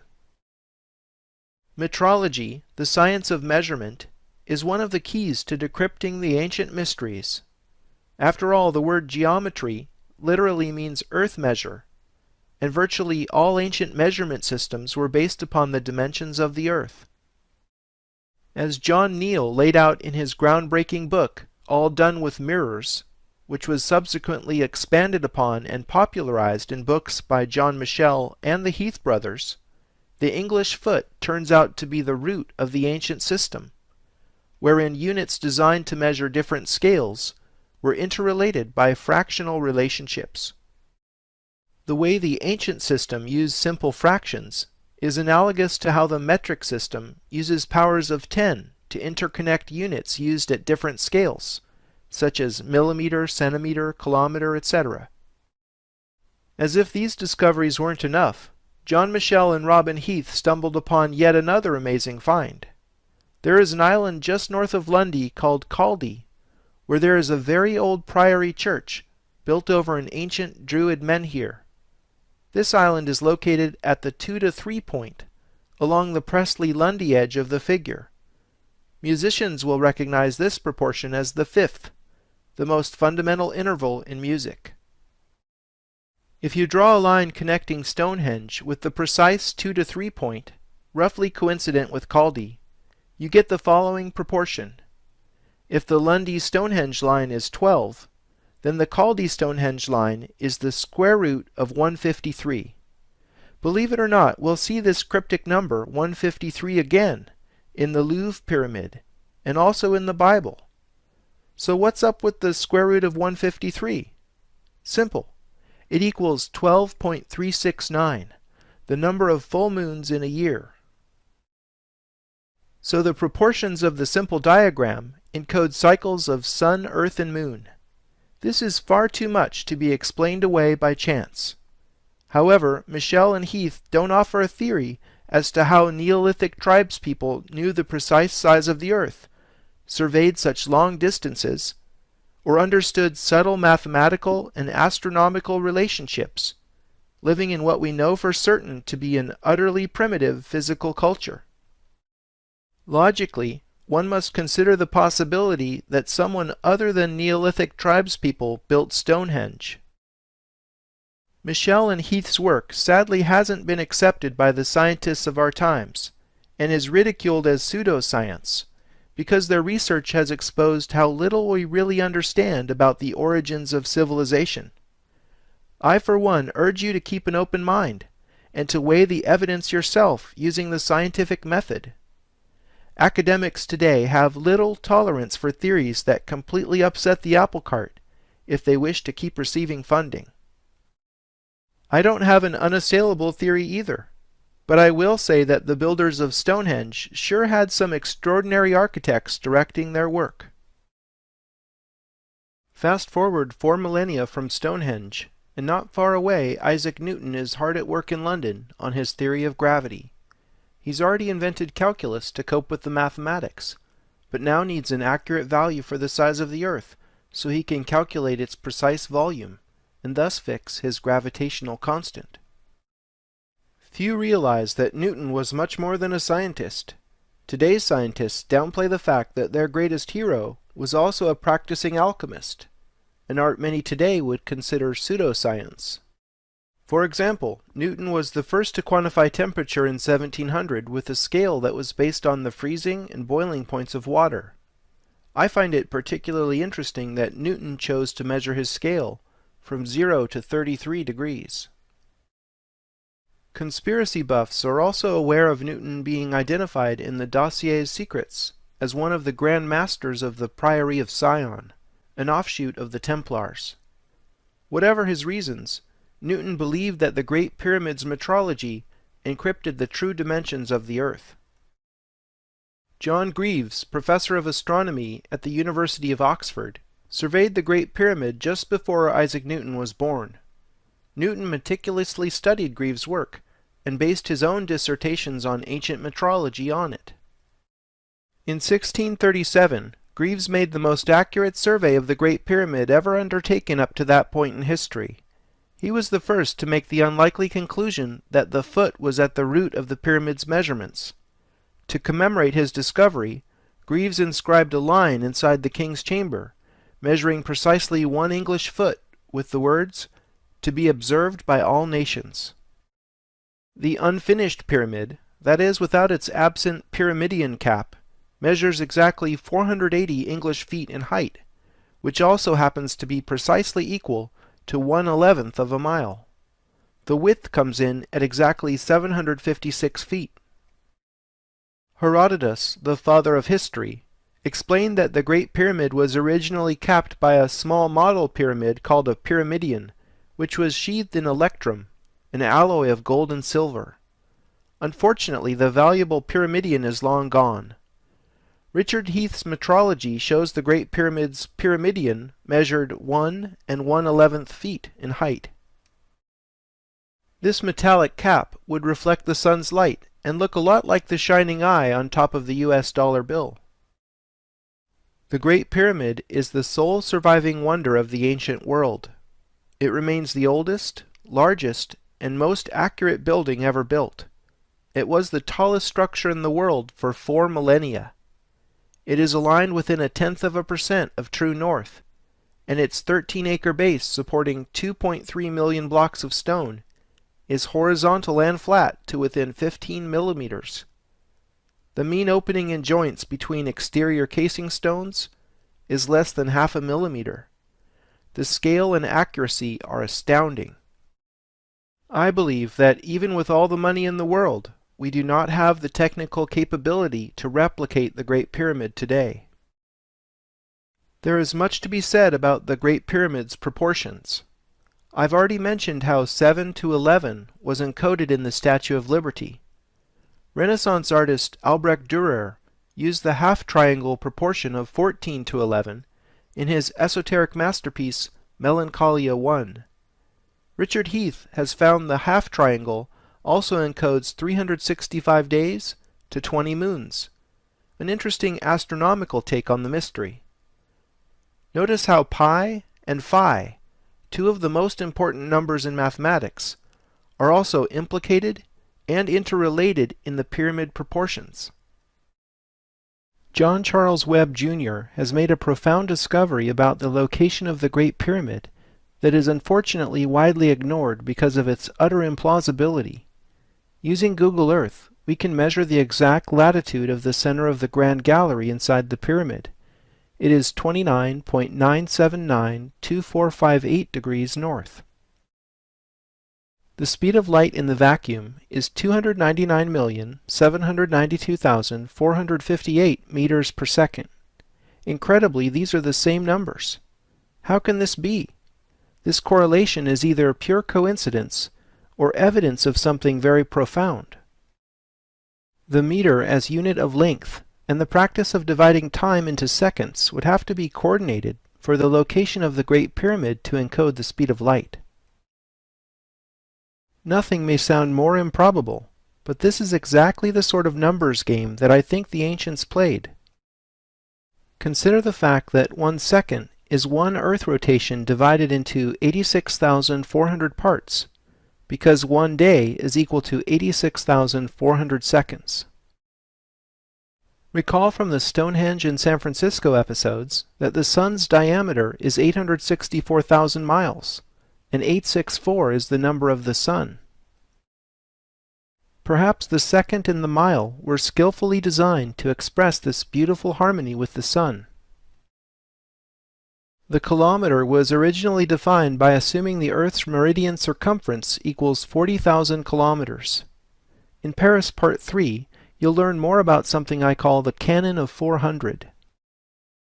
For a taste, consider that during a solar eclipse, the Moon perfectly covers the Sun disk.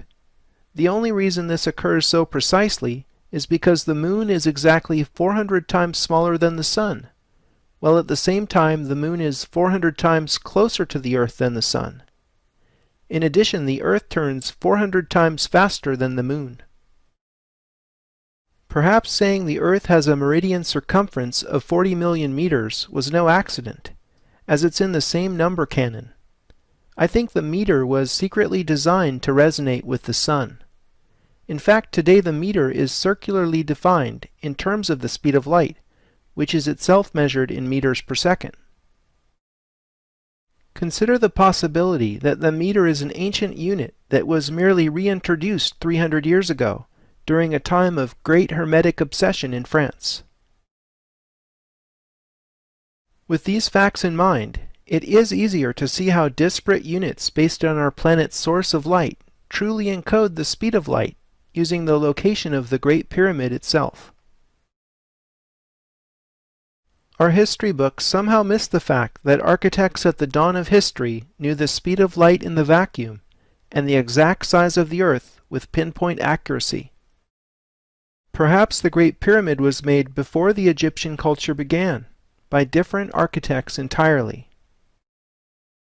In 1964, Alex Badawi and Victoria Trimble discovered that shafts in the King's Chamber within the Great Pyramid pointed directly at a belt star in the Orion constellation, and the pole star at the time the pyramid was built. In 1993, Rudolf Gantenbrink got permission from the Egyptian authorities to send a robot up shafts in the Great Pyramid. He was able to accurately measure the exact shaft angles, and this data allowed Robert Bauval and Adrian Gilbert to run astronomical calculations showing precisely where the shafts in the King's and Queen's chambers are pointing to in the sky. In their 1995 book, The Orion Mystery, Bauval and Gilbert revealed that the shafts in the Queen's chamber point directly to the star Sirius in the south, and to the pole star at the time the pyramid was built in the north. I can understand the pole star connection, because recognizing that stars rotate around the celestial pole is the most fundamental observation in astronomy. But why do the other shafts point to Orion and Sirius?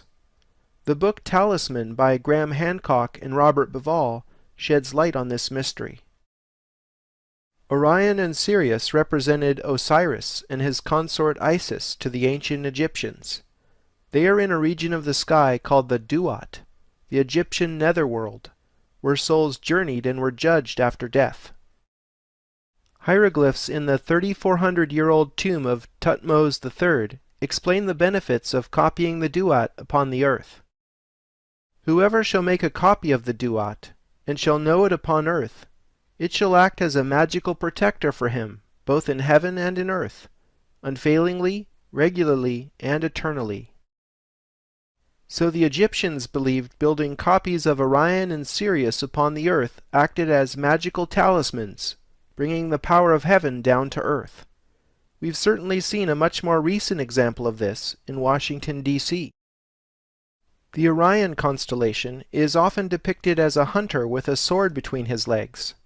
Dan S. Ward of Alexandria.org says, "No male wears a sword between his legs, and very few hunters carry a sword. Perhaps a more appropriate description of that which is hanging down below Orion's waist is that of a phallus. The area of Osiris's phallus contains the Orion Nebula, one of the most studied regions of space, because it is an incredibly generative area where stars are continually being formed. How appropriate. By the way, we are in the Orion spur of the Milky Way galaxy, and Sirius is the brightest star in the sky by a wide margin, because it is one of our nearest neighbors. We now have the astronomical knowledge to recognize we are actually quite close to the duat." Bouval and Gilbert showed that the three pyramids of Giza actually have the same position and relative sizes as the belt stars of Orion. Dr. Gerhard Haney noticed that just as the belt stars of Orion point at Sirius, the pyramids point directly at Heliopolis, ancient center of Egyptian science, art, and religion, which was a single unified body of knowledge in ancient times. Pythagoras, Plato, and many other ancient philosophers journeyed to Heliopolis, were initiated there in the Egyptian mysteries, and spread them in the West.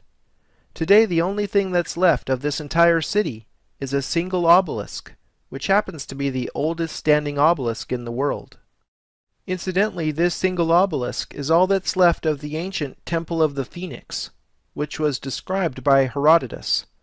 I can't help but recall phoenix imagery in the Security Council chamber of the United Nations. It's amazing how many connections there are between the symbolism of the elite and ancient Egypt. You've already heard about one Heliopolitan obelisk next to the Met in New York City, and its pair on the Victoria Embankment in London. Rome has the remainder of the Heliopolitan obelisks left in the world. Heliopolis was the cult center for the 9 great Egyptian gods, collectively called the Ennead. We'll learn more about the Ennead in San Francisco. In the first decade of the 20th century, G.I. Gurdjieff went on a mystical journey where he met with a number of remarkable men. At Mount Athos in Greece, he was supposedly entrusted with the key to decoding ancient Egyptian knowledge preserved by the Sufi Sarmong Brotherhood. The key he received is the Enneagram, and the means to decipher it. The Enneagram is the fundamental hieroglyph of a universal language. All knowledge can be included in the Enneagram, and with the help of the Enneagram, it can be interpreted. Gurdjieff's philosophy was popularized by his pupil Ouspensky, and through him the Enneagram found its way into modern psychology. The Enneagram of personality is a typology described by Riso and Hudson that's used in business, psychotherapy, arts, education, and for spiritual development. The Baha'i Faith correspondingly uses a 9-pointed star as its symbol. Baha'i scripture specifies that every house of worship must feature a 9-sided great room. There is even a Christian connection. In the 9th book of the New Testament, St. Paul wrote, "The fruit of the Holy Spirit is love, joy, peace, patience, kindness, goodness, faithfulness, gentleness, and self-control. Against such things there is no law." Here is the traditional depiction of the fruits of the Holy Spirit, shown with first letters in Latin. It's another 9-pointed star. With these things in mind, let's explore the sacred geometry of San Francisco. Believe it or not, San Francisco is steeped in Egyptian symbolism. The original Michael H. DeYoung Museum that was built in 1894 had an Egyptian theme, complete with an under-pyramid entrance that anticipated the recent addition to the Louvre. The museum was unfortunately destroyed in the 1906 earthquake, and the DeYoung Museum is presently in its 3rd incarnation. However, the 2 sphinxes that flank the original museum's entrance are still there. The Transamerica Pyramid is a landmark worldwide and is the most famous building in the city. But the Transamerica Pyramid neither houses the headquarters of the Transamerica Corporation nor is it really a pyramid. Does it remind you of an obelisk? It's clearly not a true obelisk because it's not carved out of a single piece of granite, and the elevator core protrudes out of the sides of the structure. But we can see beyond this modern necessity to perceive its symbolism. The height of the 1972 structure is commonly cited at 853 feet, but this figure doesn't include the glass pyramidion cap and its mast. Adding the additional 11 feet brings the total up to 864 feet, making this the tallest obelisk in the world, far exceeding the Washington Monument's 555 feet. And 864 is a very interesting number indeed. As you learned at Stonehenge, the Sun's diameter happens to be 864,000 miles. In addition, there are exactly 86,400 seconds in a day. By making the Transamerica Pyramid 864 feet high, the architect was clearly making it a solar symbol. The glass pyramidion cap contains a brilliant light that shines forth on July 4th. In addition to it being U.S. Independence Day, July 4th is also aphelion, the day the Earth is farthest from the Sun in its yearly cycle. The Transamerica Pyramid occupies a privileged site in the streets of San Francisco.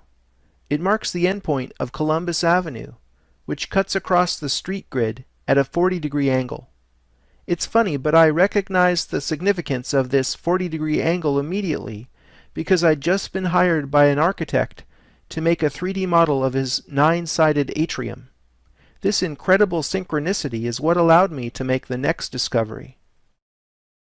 When I overlaid a 9-sided figure on the streets of San Francisco, here is what I found. The Transamerica Pyramid fits at this vertex. Columbus Avenue runs along this edge.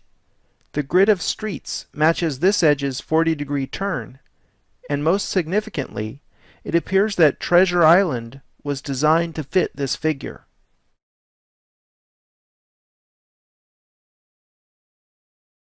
Treasure Island was completed in 1937 in time for the Golden Gate International Exposition.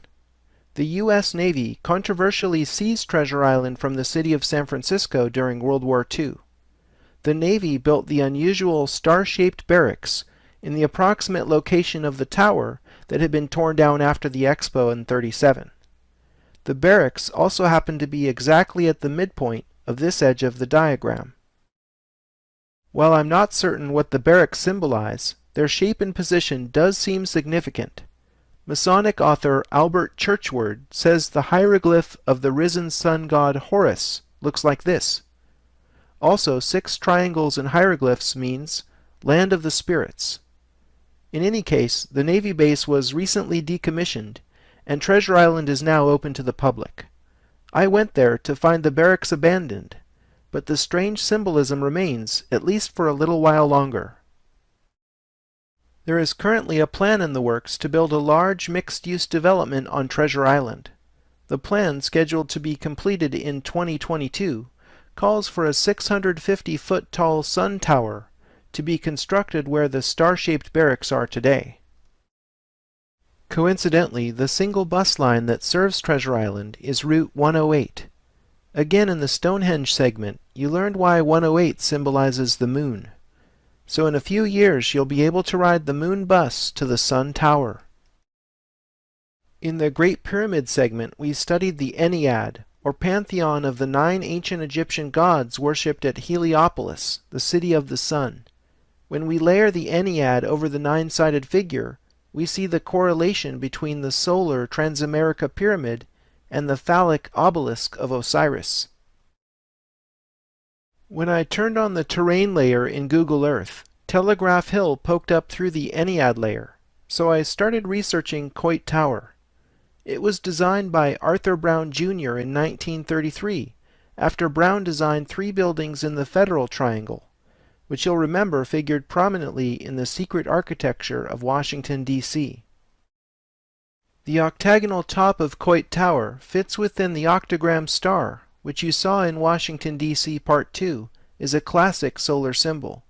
Do you think this is coincidental? There were 4 pairs of male and female gods in the oldest Egyptian creation myth, which predated the Ennead. The Ogdoad, as the 8 gods were known, was venerated in Hermopolis, the city of Hermes. Hermes was his Greek name, Mercury was his Roman one, while both names echo Thoth, source of the Egyptian wisdom. All of these names supposedly reference the same immortal figure who dispensed wisdom to humanity at different points in history. The subtle arcs along the sides of the structure suggest the interlocking circles of the Vesica Pisces, which represents the female genitals.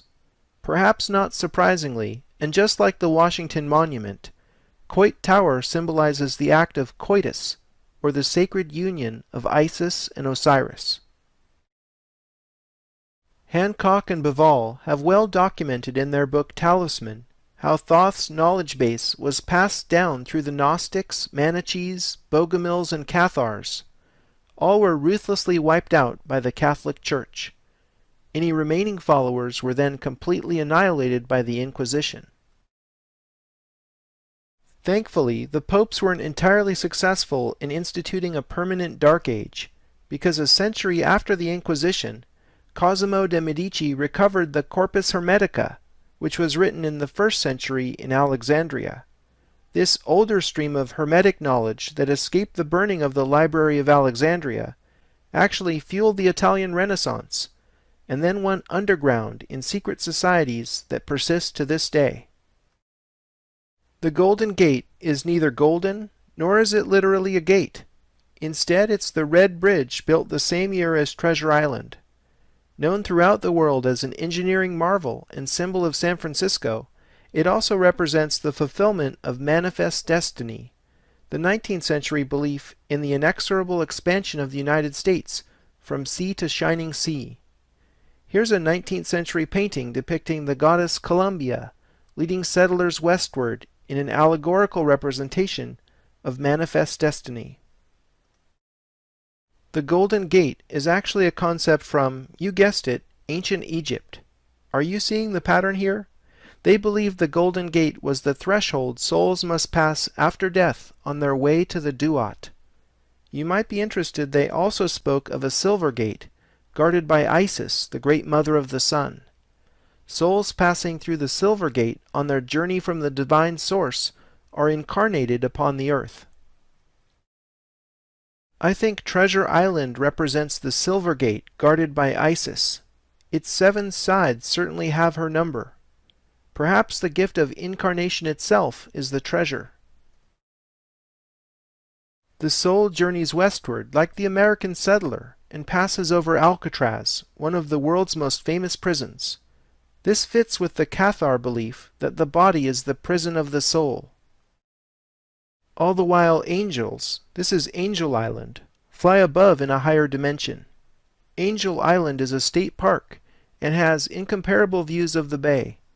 The adjacent peninsula is the town of Belvedere, one of the highest income places in the United States. There may be a few angel investors in Belvedere who take in the incredible scenery and its symbolism. After doing time upon the earth, the soul passes through the Golden Gate to meet its destiny in the Duat. Now we're way out there. Let's fly back to Giza and get back down to earth. The pyramids of Giza are said to be located in the middle of the earth. Jim Allison is an independent researcher who's uncovered some mind-blowing geometry. Here he's taken the Vesica Pisces and laid it over the circle of the earth. Giza is at this point equidistant from the North Pole and the center of the earth. Quite a central location when you see it this way. In one of the oldest surviving Hermetic fragments called the Kore Cosmu, or Virgin of the World, Isis has this to say to her son Horus. But the right holy land of our ancestors lies in the middle of the earth, and the middle of the human body is the sanctuary of the heart, and the heart is the headquarters of the soul, and that, my son, is the reason why men of this land are more wise. It could not be otherwise, seeing they are born and bred upon earth's heart. The heart of Egypt would have to be the Great Pyramid, and it embodies many more secrets. Let's investigate a few more. Here I've superimposed two instances of the same 3D model. When we draw a circle from the center of the pyramid in plan to the tip of the pyramid in elevation, something amazing happens. We square the circle. The circumference of the circle is equal to the perimeter of the square. This is a sacred diagram that encodes much wisdom. Mathematicians have proven this diagram can't be drawn perfectly because of the transcendental nature of pi. Approximations are all that is possible in flat Euclidean space.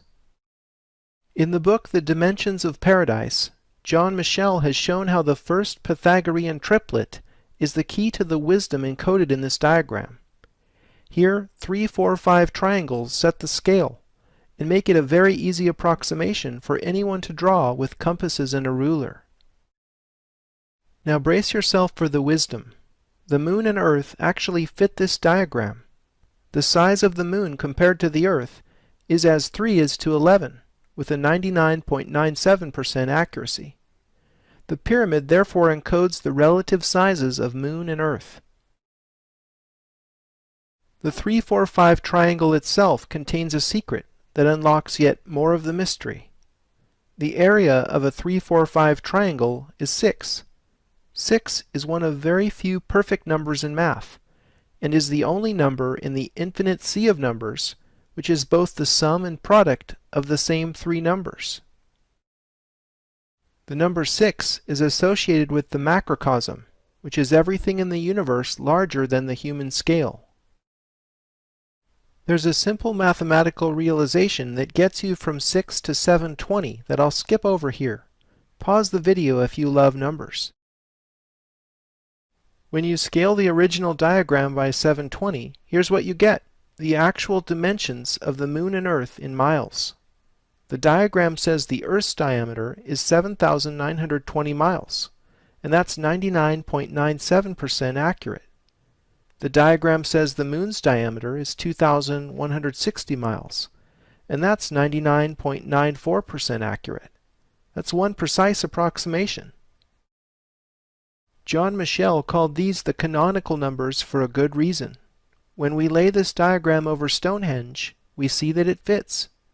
The dimensions of Stonehenge match the canonical numbers, but with a shifted decimal place and in English feet rather than in miles. St. Mary's Chapel in Glastonbury is another structure Michel has found that fits the canonical numbers in English feet. According to the legend, St. Joseph of Arimathea left Jerusalem after the crucifixion and traveled to the Druid Isle of Avalon, where he built the first Christian church. This was later rebuilt as St. Mary's Chapel in the 12th century. Joseph of Arimathea is mentioned in all four Gospels as the wealthy man who donated his own prepared tomb that became the Holy Sepulchre. Some say Joseph of Arimathea was Jesus' uncle, because he acted like a family member in this regard. In any case, these are the walls that remain from St. Mary's Chapel, and here are its dimensions in English feet. The dimensions fit the canonical numbers, just like Stonehenge. The original chapel's ground plan resonates with a double Vesica Pisces like we saw in the analysis of the Great Seal of the United States. Thinking of the legend, I overlaid a 5 by 12 rectangle with X's inside that we'll see later in Jerusalem, and I discovered that it closely fits the double Vesica Pisces. Perhaps there is truth to the legend of St. Joseph of Arimathea after all. St. Mary's seems to bear the stamp of the Jerusalem rectangle. If shifting the decimal place in the canonical numbers doesn't matter, then there must be something special about the decimal system. Consider Pythagoras' motto, "All is number." The most sacred symbol in the Pythagorean secret worship of number was the tetractys. The diagram consists of points arranged in 4 rows, with 1, 2, 3, and 4 points in each successive row. The tetractys symbolizes the 4 elements, encodes pure musical intervals, is the seed for understanding the harmony of the cosmic spheres, and represents the structure of space itself. The sum of the points in the tetractys is 10. The decimal system we use today, known as base 10, utilizes 9 digits plus 0 as a placeholder. In fact, the word digit comes from the Latin digitus, which means finger. We naturally assume base 10 must have arisen from the practice of counting on fingers. Peter Plichta, who is both a physicist and a chemist, has shown in his book God's Secret Formula that there is much more to the decimal system beyond the physiology of our hands. Believe it or not, the decimal system hinges on the number 81. To understand this, bear with me for a moment and see how all the numbers in the decimal system are hiding under 81. Starting with the decimal point, line up all the numbers sequentially like this. The numbers beyond 9 are shown in parentheses because they are not yet in the decimal place system of single digits. Carrying each parenthesized digit into the decimal system yields a repeating decimal. This infinitely repeating number is equal to the reciprocal of 81. All the numbers really are hiding under 81. This is especially significant because there are exactly 81 stable elements in the universe, no more, no less.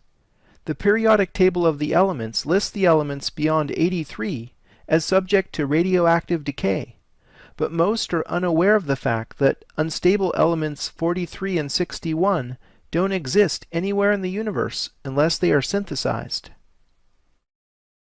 Plichta was the first to make this connection, and also points out that all 81 stable elements are categorized into 10 types of isotopes, which is another reference to the decimal system. So Pythagoras was right. All is number, and the numbers are in base 10. Rena Shesso's book, Math for Mystics, points out some relevant spooky facts. Not only does the moon move through space 81 times faster than the Earth, but the moon has 1/81st the mass of Earth. Am I alone in thinking this is just too perfect? She also points out that the magic square of the moon is a 9 by 9 square having 81 numbers. Magic squares go back at least 2,600 years to ancient China. I get the feeling all of this was known in the distant past. While kids count to 10 on their fingers, theoretical physicists talk about 10-dimensional superstrings, and Kabbalists talk about 10 sephiro on the Tree of Life. They are all recounting the decimal structure of the universe from different points of view. Traveling a short distance along the Nile, we come to Dashur, site of the lesser-known red and bent pyramids. Egyptologists claim these were contemporaneous with the Great Pyramid of Giza. I think the sacred geometry of both pyramids was correctly deciphered at world-mysteries.com. The pyramids at Dashur hold keys to macrocosm and microcosm. First of all, the red pyramid isn't as steep as the Great Pyramid. Its face proportions match this red triangle within a pentagram. Tilting up 4 such triangles until they meet defines the pyramid and its slope. The pentagram is a powerful magical talisman that was a symbol of the Pythagorean school. The pentagram encodes the golden number phi within itself fractally. Phi is one of the most important numbers in mathematics, because nature uses it to proportion everything from pine cones to sunflowers and nautilus shells. Even our bodies are based on the golden section. The number 5 is associated with the microcosm, with life and in the growth of living things. The adjacent bent pyramid is the only pyramid with 2 slope angles. The lower slope is steeper than the Great Pyramid, and its face proportions match this blue triangle within a hexagon. Tilting up 4 such triangles until they meet defines the pyramid's lower slope. The upper slope matches the red pyramid, so it's red triangles within pentagons again here. So what's up with all the hexagons and pentagons? It has been said that the great enigma of alchemy is the mystery between macrocosm and microcosm. The word alchemy actually comes from al-chemi, which means the way of Egypt. I believe relating 6 to 5 is the essential key encoded at Dashur. Renaissance master Albrecht Dürer made this drawing in his course in the art of measurement with compasses and a ruler. Everything emerges from the Vesica Pisces. Dürer's Melancholia I is one of the most studied pieces of esoteric art. Franz Deckwitz presented the following analysis in 1979 to John Michel, who published it in his 1988 book, The Dimensions of Paradise. The opening of the compasses is the key to the engraving's metrology. The compasses, sphere, measuring stick, and overall proportions all fit the same unit. As already mentioned, the engraving's proportions of 14:11 match the Great Pyramid's half-triangle proportion. The objects in the engraving are packed with Hermetic symbolism, but the most interesting thing to me is the hidden controlling geometry. It's the alchemical wedding of pentagon and hexagon. Schwaller de Lubicz did this study of an Egyptian gateway. Notice the proportions of 6s and 5s in the opening, and the octave height of 2 compared to the overall width of a fundamental 1. Henry Lincoln co-wrote Holy Blood, Holy Grail, which became an inspiration for Dan Brown's The Da Vinci Code, published more than 20 years later. In The Holy Place, Lincoln revealed what he calls a structured landscape in the former Cathar country surrounding the mysterious village of Rennes-le-Château. Again we see the marriage of 6 and 5.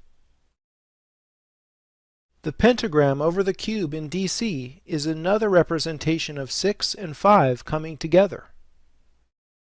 Recall how triple 6s and 5s are encoded in the Washington Monument as 6,660 inches equals 555 feet. America's monumental obelisk therefore expresses the relationship between macrocosm and microcosm. Moving to a larger scale, the Earth encodes 6 to 5 in temporal and spatial terms. The Earth's precessional cycle measured in years, divided by the Earth's equatorial circumference measured in nautical miles, is precisely equal to 6 divided by 5. Alex B. Geddes discovered relationships in the solar system that express the macrocosm's relationship to the microcosm. These are published in John Martineau's superb Little Book of Coincidence.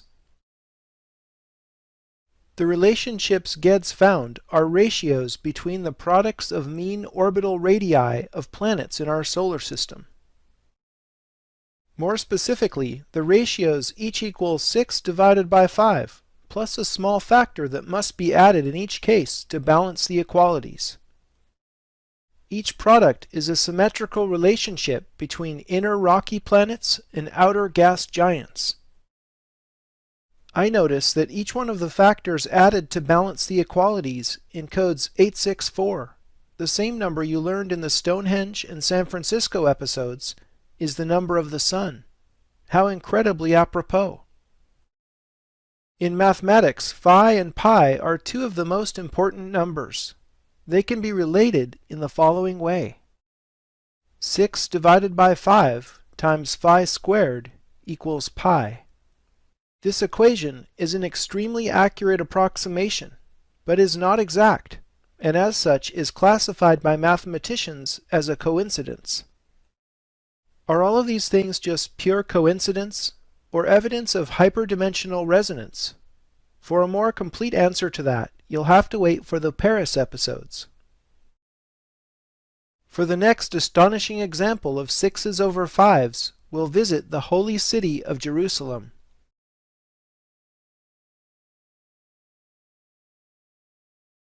Jerusalem is one of the oldest cities in the world, having been continuously inhabited for close to 6 millennia. The old walled city that occupies an area of less than 1 square kilometer is sacred in Judaism, Christianity, and Islam. The Church of the Holy Sepulchre is the most sacred place in Christianity, where Jesus was both crucified and entombed before rising from the dead. The site where Solomon's and Herod's temples were located is actively debated. The only thing the researchers seem to agree upon is that it was somewhere on the Temple Mount. Locating the temple precisely is a priority for Jews, because the rock of foundation within the temple's Holy of Holies is the most sacred place in Judaism. For centuries it has been assumed that this rock is the same stone whereupon Abraham nearly sacrificed Isaac, and from which Muhammad ascended into heaven, namely the bedrock upon which the Dome of the Rock stands today. You can see in this cutaway how the Sufi shrine was built to worship this bedrock. My favorite theory comes from Dr. Asher Kaufman in 1991. He claims that the Jewish foundation stone is located just north of the Dome of the Rock, in a small section of exposed bedrock currently under the diminutive Dome of the Tablets. The echo of tablets in the dome's name is actually circumstantial evidence suggesting correlation with the tablets of the Ten Commandments. These most famous tablets were stored in the Ark of the Covenant, which of course was located within the Holy of Holies within Solomon's temple. However, the main reason I subscribe to this theory is that it fits the larger geometry of the city, as proposed by John Michel and Christine Rohn in their book 12 Tribe Nations. Michel and Rohn have drawn a 5 by 12 rectangle over Jerusalem, matching the proportion of rectangles we've studied all over the world. The Jerusalem rectangle is anchored in the ancient Jaffa Gate, an opposite city wall corner point here. Its right edge parallels the Temple Mount. Richard Heath showed in Sacred Number that when we draw equal X's within the rectangle, the crossing points pass directly over the rock of Calvary inside the Church of the Holy Sepulchre, where Jesus was crucified, and over the Jewish rock of foundation under the Dome of the Tablets. In other words, these X's precisely mark the holiest spots in Christianity and Judaism. Measuring the rectangle uncovers something more. The length is equal to 1,728 cubits of 1.728 feet each. That's a double reference to the number we learned in Washington, D.C. symbolizes a cube. In Judaism, the Holy of Holies within Solomon's temple had very specific proportions, as described in the Torah. It was a cube measuring 20 cubits on each side. The holiest spot in Islam is Mecca. More specifically, it is the Kaaba within Mecca, which all Muslims are supposed to visit at least once in their lives. Kaaba means cube. Indeed, the object of their veneration is a giant black cube. The word Kabbalah, which means knowledge in Jewish mysticism, also references a cube. In Greek mythology, Apollo and Artemis were born on the small island of Delos. As the story goes, the citizens of Delos consulted the oracle at Delphi to learn how to defeat a plague sent by Apollo. The oracle responded that they must double the volume of their cubic altar to Apollo. This rather difficult problem involving the cube root of 2 was known as the Delian problem in mathematics, which was later solved by the Pythagorean philosopher Archytas. Why are so many of the most important places symbolized by cubes? Recall that the cubit that measures Jerusalem is 1.728 English feet exactly. 1.728 is equal to 6 over 5 raised to the third power. I suggest you do the math to verify this is so. Come to think of it, the word cubit clearly comes from the word cube. So Jerusalem is symbolized by the volume of a cube whose edge length relates macrocosm to microcosm. If you dimension the Jerusalem rectangle in this way, with two depictions of 6 and 5, you'll see the X's themselves as representations of the great enigma of alchemy, namely the relationship between 6 and 5. Perhaps not surprisingly, the cubit that measures 1.728 English feet is actually the canonical Egyptian cubit. Author Ahmed Osman puts forward the controversial but never refuted theory that Moses was actually the Egyptian pharaoh Akhenaten. Both were powerful monotheists who were educated in Egypt. It's certainly a theory worth contemplating. Many of the most significant events in Jesus' life are lined up along an axis. First of all, Jesus spent time teaching his disciples on the Mount of Olives. Jesus rode into Jerusalem on Palm Sunday through this oldest of gates in Jerusalem's city walls, called the Golden Gate in Christian tradition. I can't help but think of the bridge in San Francisco. Here's Giotto's depiction of Mary's parents, Joachim and Anne, meeting at the Golden Gate. In Jewish tradition, this same gate is the one through which the Messiah will enter Jerusalem at some unknown point in the future. However, Suleiman the Magnificent sealed off the Golden Gate in 1541, literally to prevent the Messiah's entrance, and the Golden Gate and Temple Mount remain under Islamic control today. As you know, this tension between Muslims and Jews has persisted up to the present day. Jesus upset the money changers' tables in Herod's temple here, if we accept the Kaufman theory as to the location of the Second Temple. The Garden of Gethsemane is the place where Jesus prayed the night before his crucifixion. This is the place where he is said to have sweat drops of blood. As tradition has it, the crucifixion happened at Calvary, and his body was placed in the Holy Sepulchre just a few dozen feet away. Isn't it amazing that most of the important events in Christianity took place along an axis connecting the center of the X's in this diagram? Before we leave Jerusalem, I want to detour to a place you'd probably never expect me to go. Winnipeg, Canada. It's the capital of Manitoba, eh? Architectural historian Frank Albo has discovered the Manitoba Legislative Building is not only a reconstruction of Solomon's Temple, but is loaded with secrets in plain sight. The architect Frank Worthington Simon designed this 1920 building to be veiled in allegory and illustrated with symbols only his Freemasonic brothers would understand. In fact, every premier who worked in this building from 1870 to 1967 was a Freemason. 2 Egyptian sphinxes flank the entrance, just as they do in front of the House of the Temple in Washington, D.C. The top of the dome features a 13-foot-high gilded statue of Mercury. The same golden boy we'll meet again in Paris. After going up 2 flights of 13 steps, one enters a cubic space measuring 66.6 feet on edge. We'll uncover the unexpected meaning of 666 in the most surprising of places in Paris. It's probably not what you think.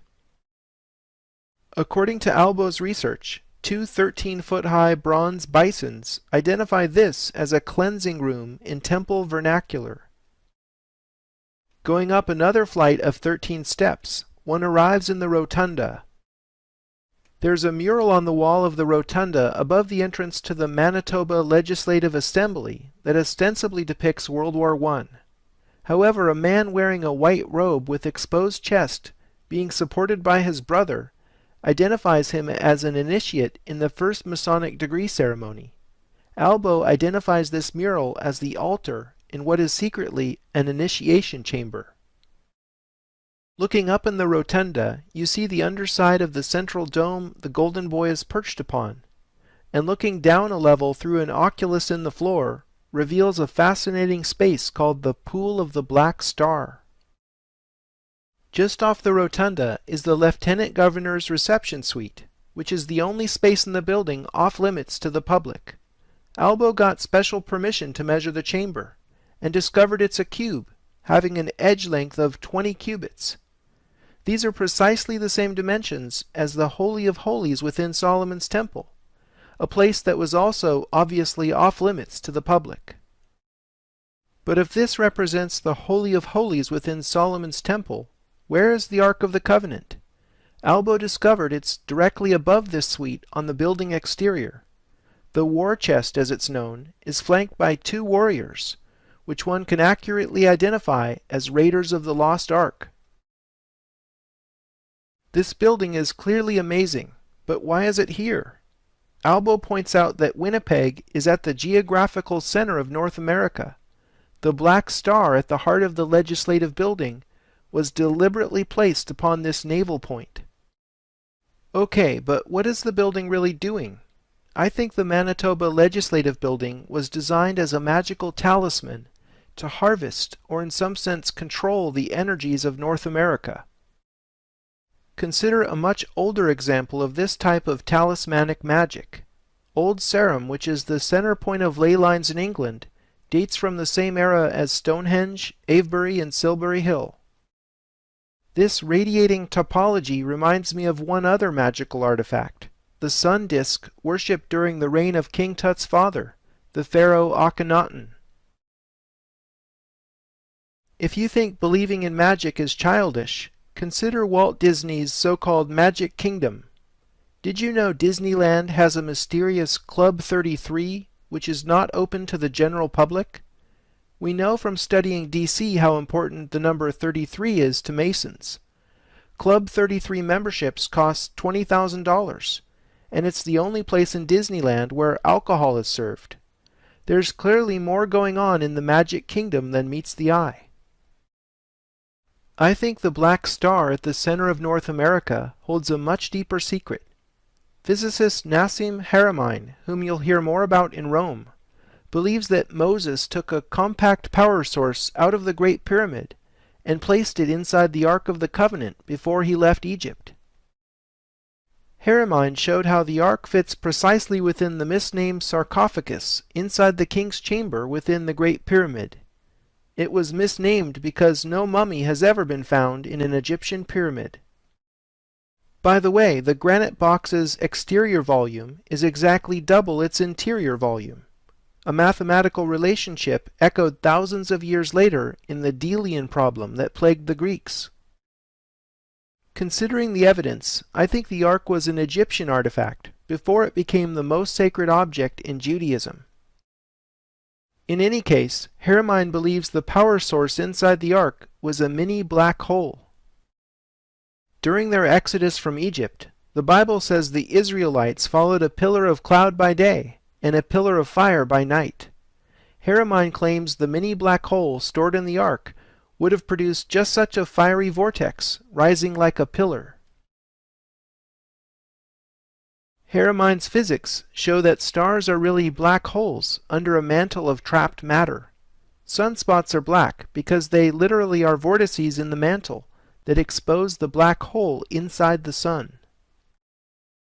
The pool of the black star reveals this great cosmic secret to those who can decode the secrets in plain sight.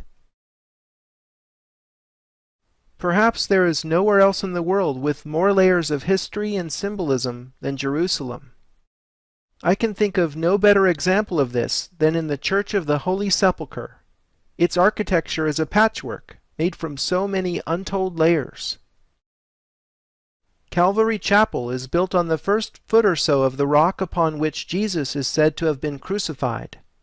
Excavation that took place in 1973 revealed a chapel some 15 feet under this rock, called the Tomb of Adam, where the first human skull is said to be visible in the rock face. In fact, the term Calvary comes from the Latin Calvariae locus, which is Golgotha in Greek, or place of the skull in English. Prior to the first Christian emperor Constantine the Great repurposing this site as the Church of the Holy Sepulchre, it had been a temple of Venus.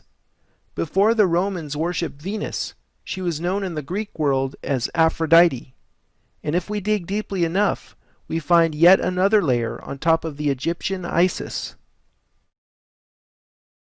The notion of Christianity layering Egyptianism is nothing new. Here is Albrecht Dürer's Renaissance depiction of the Man of Sorrows by the column. Note Christ's unmistakable Egyptian crook and flail posture. This is Dürer's secret depiction of Christ as Osiris, the resurrected God. Dürer then shows Christ being flagellated with said symbols in this later etching. Here is Osiris with his characteristic crook and flail in the Egyptian Book of the Dead. Osiris as Lord of the Dead presides over the weighing of souls ceremony. Anubis measures the dead man's heart on the scale against Mot's feather of truth. Her husband Thoth, scribe of the gods, records the result. If the heart is lighter than the feather, Horus will present the man's soul to Osiris in the duat.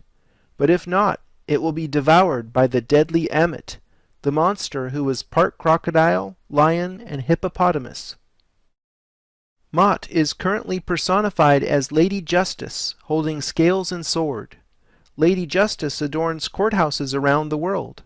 Here she is in the old Supreme Court chamber in the U.S. Capitol.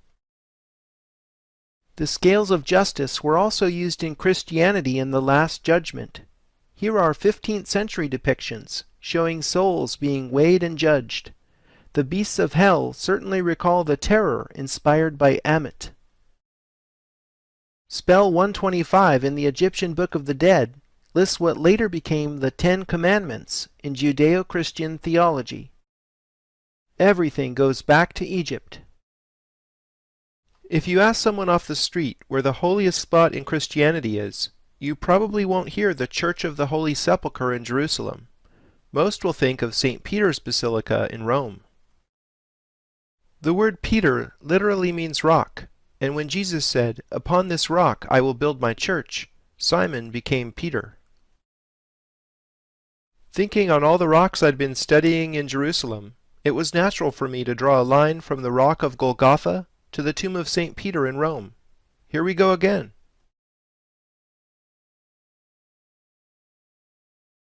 The line connecting Golgotha with the tomb of St. Peter passes directly over the center of the Campidoglio, marked today by the equestrian statue of Marcus Aurelius. What we see in the Campidoglio is Michelangelo's vision for the top of the Capitoline Hill, the ancient world's original capital. It took a Renaissance genius to symbolically turn the Roman power equation on its head. So instead of having the Capitoline face the ancient Roman Forum, as it had for 2 millennia, Michelangelo turned the Campidoglio 180 degrees to face the Vatican. The Campidoglio's paving pattern depicts a 12-pointed elliptical star, symbolizing a zodiac, with the sun at the center. It is my contention that this long-distance alignment was originally drawn to connect the seat of power in Rome with the Temple of Venus in Jerusalem. In the Christian era, the tomb of St. Peter in the Vatican was strategically located to be a continuation in line with this ancient axis. It is no secret that Christian churches were often built atop places of ancient worship. In this way, pagan shrines were Christianized, and their power absorbed into the body of the church. See how the alignment goes directly over the arch of Septimus Severus? The line passes only a few feet away from the Umbilicus Urbis Romae, the navel stone from which all distances in the Roman Empire were measured. All roads that led to Rome symbolically arrived here. Following the alignment through the Forum, we see that it goes through the center of the Roman Colosseum, where among other pastimes, spectators enjoyed gladiatorial combat and watching Christians being fed to the lions. This shape in the center of the Colosseum bowl suggests the Vesica Pisces. Could this be a symbol of Venus? If so, what went on in the Colosseum somehow became the opposition of the love and beauty associated with Venus. The last stop on our alignment tour is the largest ancient Egyptian obelisk in the world, including all of those still standing in Egypt.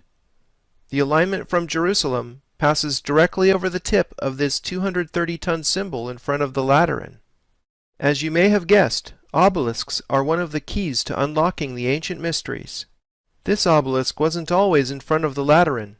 It originally came from the Temple of Karnak in Egypt, and was moved to Rome by Constantine the Great's son in the 4th century. The last of the Renaissance popes, Sixtus V, moved the obelisk from where it had been in the Circus Maximus to the Lateran, displacing the equestrian statue of Marcus Aurelius, which, as you know, was moved to the Campidoglio. Now Sixtus V was a very singular pope. As is the custom when a pope dies, the new pope chooses a name for himself. I find it fascinating that Felice Peretti di Montalto chose a name referencing both 6 and 5 in Sixtus V. The fact is, Sixtus V redesigned much of Rome during his brief 5-year reign. He considered moving the Church of the Holy Sepulchre in Jerusalem to Rome, but the logistics proved to be too much. He did, however, succeed at moving 4 gigantic Egyptian obelisks within Rome, completing the Dome of St. Peter's, opening 6 streets, building 14 fountains, and much more. Roman emperors were the first to rate Egypt in antiquity for its obelisks. By repositioning these obelisks in Renaissance Rome, Sixtus V was motivated by something other than Catholicism. Researchers Jan Witcherink and Aaron Parlier reveal much of what Sixtus V was up to. The red line shows a pair of obelisks aligned to the summer solstice sunrise. The blue line shows another pair of obelisks aligned to the winter solstice sunrise. Sixtus V placed Egyptian obelisks in St. Peter's Square and in the Piazza del Popolo exactly as they are, to create the red astronomical alignment. He engaged in a bit of urban renewal by opening a straight street connecting the ancient Roman obelisks at the top of the Spanish Steps and in front of Santa Maria Maggiore to make the blue astronomical alignment visible. Balancing the masculine symbol of the obelisk, Sixtus V restored an ancient aqueduct and built fountains symbolizing the feminine to accompany most obelisks. 4 fountains mark the crossing of the blue and yellow lines connecting the Fontana dei Dioscuri and the Aqua Felice, all watery creations of Sixtus V. The green line connecting the Vatican obelisk with the 4 fountains marks equinoctial sunrise. Sixtus V's tomb in the Basilica of Santa Maria Maggiore was his final gesture, linking his tomb with the astronomical alignments he set up in Rome. Why was Sixtus V obsessed with astronomical symbolism? Perhaps because astronomy is another key to the ancient mysteries. In addition to the solar symbolism mentioned in the Washington, D.C. Part 2 episode, Bernini's redesign of St. Peter's Square has a deeper reading. Witcherink and Parlier claim the 2 fountains flanking the obelisk represent a liquid axis, symbolizing the galactic midplane of the Milky Way. The axis going through the basilica is the ecliptic, and the other 4 paths represent solstices and equinoxes. In other words, the galactic and earth crosses coming together is an astronomical take on the underlying meaning of the solar octagram star. To top it all off, the Vatican obelisk is surmounted by a cross. The official story is that this massive pagan symbol was Christianized in this simplest of ways, by putting a little cross on top. Hancock and Bevall write in Talisman that an obelisk with a cross on top is actually the hieroglyph for Heliopolis, the city where this obelisk supposedly came from. On Christmas morning, this is the astronomical view from Vatican Square. Witcherink and Parlier have observed that the silver gate of birth is due east of the obelisk in St. Peter's Square on the birthday of the Savior. I noticed that the galactic midplane leads right down to the Roman Pantheon. This is our cue to have a look at this ancient Roman marvel and explore its deeper meaning. Patrick Hunt, who teaches classical archaeology at Stanford University, calls the Pantheon the most impressive Roman monumental building in the world. I see it as a calendar in stone. Its rotunda is an engineering marvel, employing techniques such as reinforced concrete, not rediscovered until almost 2,000 years later.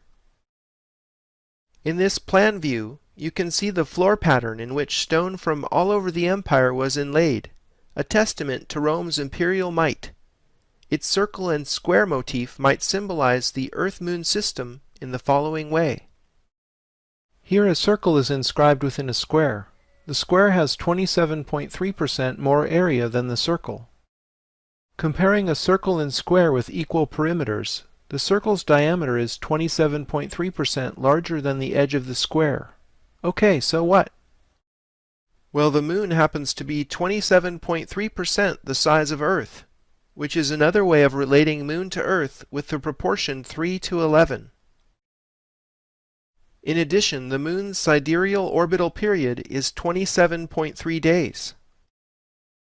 The words moon, month, and menstruation all share the same root because they all have roughly the same period. Human gestation lasts on average 273 days. Another spooky coincidence has to do with temperature. As you're probably aware, Celsius is defined by a 100-degree scale, marking the freezing and boiling points of water. Water becomes liquid 273 degrees Celsius above absolute zero. Here are these numbers again. It seems to me that this fact references Earth as a water planet. Why are these numbers the same? Science has no answer for this other than pure coincidence. In this sectional view, you can see that a sphere fits perfectly within the volume the pantheon encloses. I think recognizing this as the celestial sphere is the key to the pantheon's symbolism. The original Roman statuary fit into the 7 alcoves. The pantheon of pagan gods was replaced with Christian saints when the building was christened the Church of Santa Maria Rotunda in the year 609. Exchanging pagan gods for astrological symbols, we see an arrangement matching the Ptolemaic harmony of the spheres. To the modern eye, this sequence might seem arbitrary, but it actually ranks the planets in order of increasing apparent speed against the background of fixed stars as seen from Earth. Ptolemaic cosmology is therefore an Earth-centric approach to astronomy. Mark Booth writes in The Secret History of the World, Ptolemy's map of the spheres is conventionally presented as having been superseded by the ideas of Copernicus, Galileo, and so on, but in fact was and is an accurate map of the spiritual dimension of the cosmos, a dimension which seemed more real to the ancients than the material cosmos. Are you aware that the days of the week are named after the planets? With the exception of Saturn Day, Sun Day, and Moon Day, English speakers unfamiliar with Norse gods might have an easier time spotting this connection in French or Italian. Connecting the days of the week in order yields a 7-pointed star, somewhat distorted to accommodate squeezing it into the octagonal symmetry of the pantheon. Looking up in the rotunda, you see the oculus, or central void in the dome. The oculus is the sole source of illumination in the interior, so it clearly symbolizes the sun. The 5 rising tiers of coffers might represent the 5 planets visible with the naked eye from Earth. The 28 divisions around the circumference is where things really get interesting. It is my contention that the 28 rays represent days. Consider a month of 4 7-day weeks lasting 28 days. 13 such months add up to 364 days. The extra day needed to round out a 365-day year is where we get the phrase, a year and a day. Richard Heath has traced this 13-month plus 1-day calendar to the matriarchal societies of the Bronze Age. The Egyptian Sothic year lasted exactly 365 days, without compensating for leap year as we do today. Sothis is the Greek name for Sirius, the star the Egyptians based their new year on. Any way that Father Time slices it, the 28-day division fits the Osiris story. The Temple of Isis on the island of Philae has bas-reliefs which tell the Osiris story. Here Osiris has 28 stalks of wheat emerging from his dead body. The 13 pieces that Isis later reassembled symbolize the 13-month calendar of 28-day months, and his missing phallus represents the extra day, rounding out the Sothic year. Many religious stories encrypt astronomical information in their core levels. Returning to Egypt for more wisdom, let's take a look at the Earth-Moon diagram that came from studying the Great Pyramid. Recall how the relative sizes of Moon and Earth fit the diagram when the circle was squared. John Michel rediscovered the key to much more ancient wisdom still encrypted in this diagram in his book The Dimensions of Paradise. Michel expanded the number of spheres in the diagram from 1 to 12 for reasons that will soon become apparent. If the mean diameter of the Moon is 2,160 miles, then the 12-moon evolution in the diagram encodes the great year. 2,160 times 12 equals 25,920, which is Earth's precessional period. Each month in this so-called Great Year is likened to an age in astrology. We are currently leaving the age of Pisces, and it's the dawning of the age of Aquarius. John Michel calls this the New Jerusalem diagram from his analysis of the Revelation of St. John. A seven-pointed star resonates within. Remember the seven-rayed diadem of Isis and the seven rays of the Statue of Liberty? I prefer to call this the Isis diagram, in reference to the older stream of knowledge coming out of Egypt. The Isis diagram encodes just intonation in music. On the most basic level, consider one octave of a piano keyboard. A total of 12 notes are divided by sharps, leaving 7 white keys. The term sharp suggests the pointy heptagram, doesn't it? As we'll soon see at Chartres Cathedral, music, along with astronomy, geometry, and number theory, are all keys to this ancient mystery. Expanding the Isis diagram to contain 4 seven-pointed stars, we have what I call the Osiris diagram, which encodes the Sothic year of 365 days in the following way. The 28 tips of the stars represent days in the ancient month. 12 circles surround a 13th, located at the center of the stars. The circles represent months. 13 months of 28 days each defines the year. The Earth circle underlying the stars represents the extra day and completion of the Sothic year. And the Sothic year was itself calibrated by the heliacal rising of the star of Isis, consort to Osiris. It's beautiful the way the geometry matches the cosmology. The architecture of the universe is embedded in Egyptian cosmology. To perceive the larger ramifications of the cosmology we are rediscovering, let's break away from 2D diagrams and explore where we live, the third dimension. It's a 3D reality that 12 spheres fit perfectly around a central 13th, with all of them tangent to each other, while the 13 fit perfectly within an overarching sphere. I think this 3D reality is the source of the obsession with the number 13 that we've seen symbolized in so many places. Recall all the lucky 13s on the Great Seal of the United States. Lucky 13 might be more precisely described as 12 surrounding 1. In the Last Supper, Da Vinci depicts Jesus in the center, surrounded by 12 apostles. Geometrically speaking, connecting the centers of the 12 surrounding spheres with straight lines reveals what is called the cuboctahedron. The cuboctahedron has faces composed of squares and triangles, ad quadratum et ad triangulum, as they would say in the Middle Ages. As it turns out, cuboctahedral sphere packing has exactly 7 planes of symmetry. Do these numbers sound familiar? 12 around 1 with 7 planes of symmetry? The cuboctahedron is the 3D equivalent of the Isis diagram.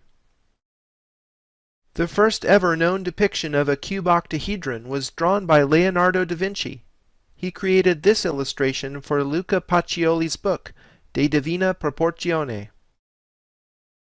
Pacioli and da Vinci worked together, became close friends, and later shared a house together in Florence.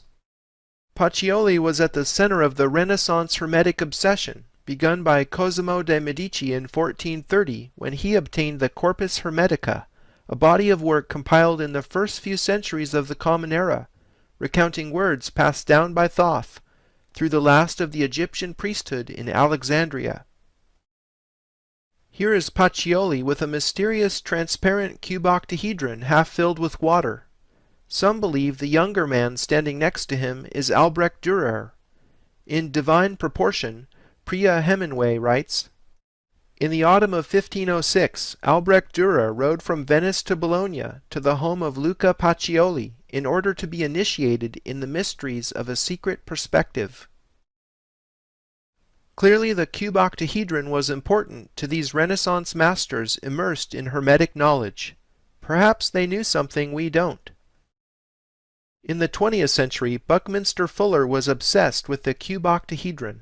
He called it the Dymaxion and built his philosophy around it, because the cuboctahedron is the only polyhedron completely in equilibrium. All 12 vectors emanating from its core have equal angles, and all of its internal and external edges have equal length.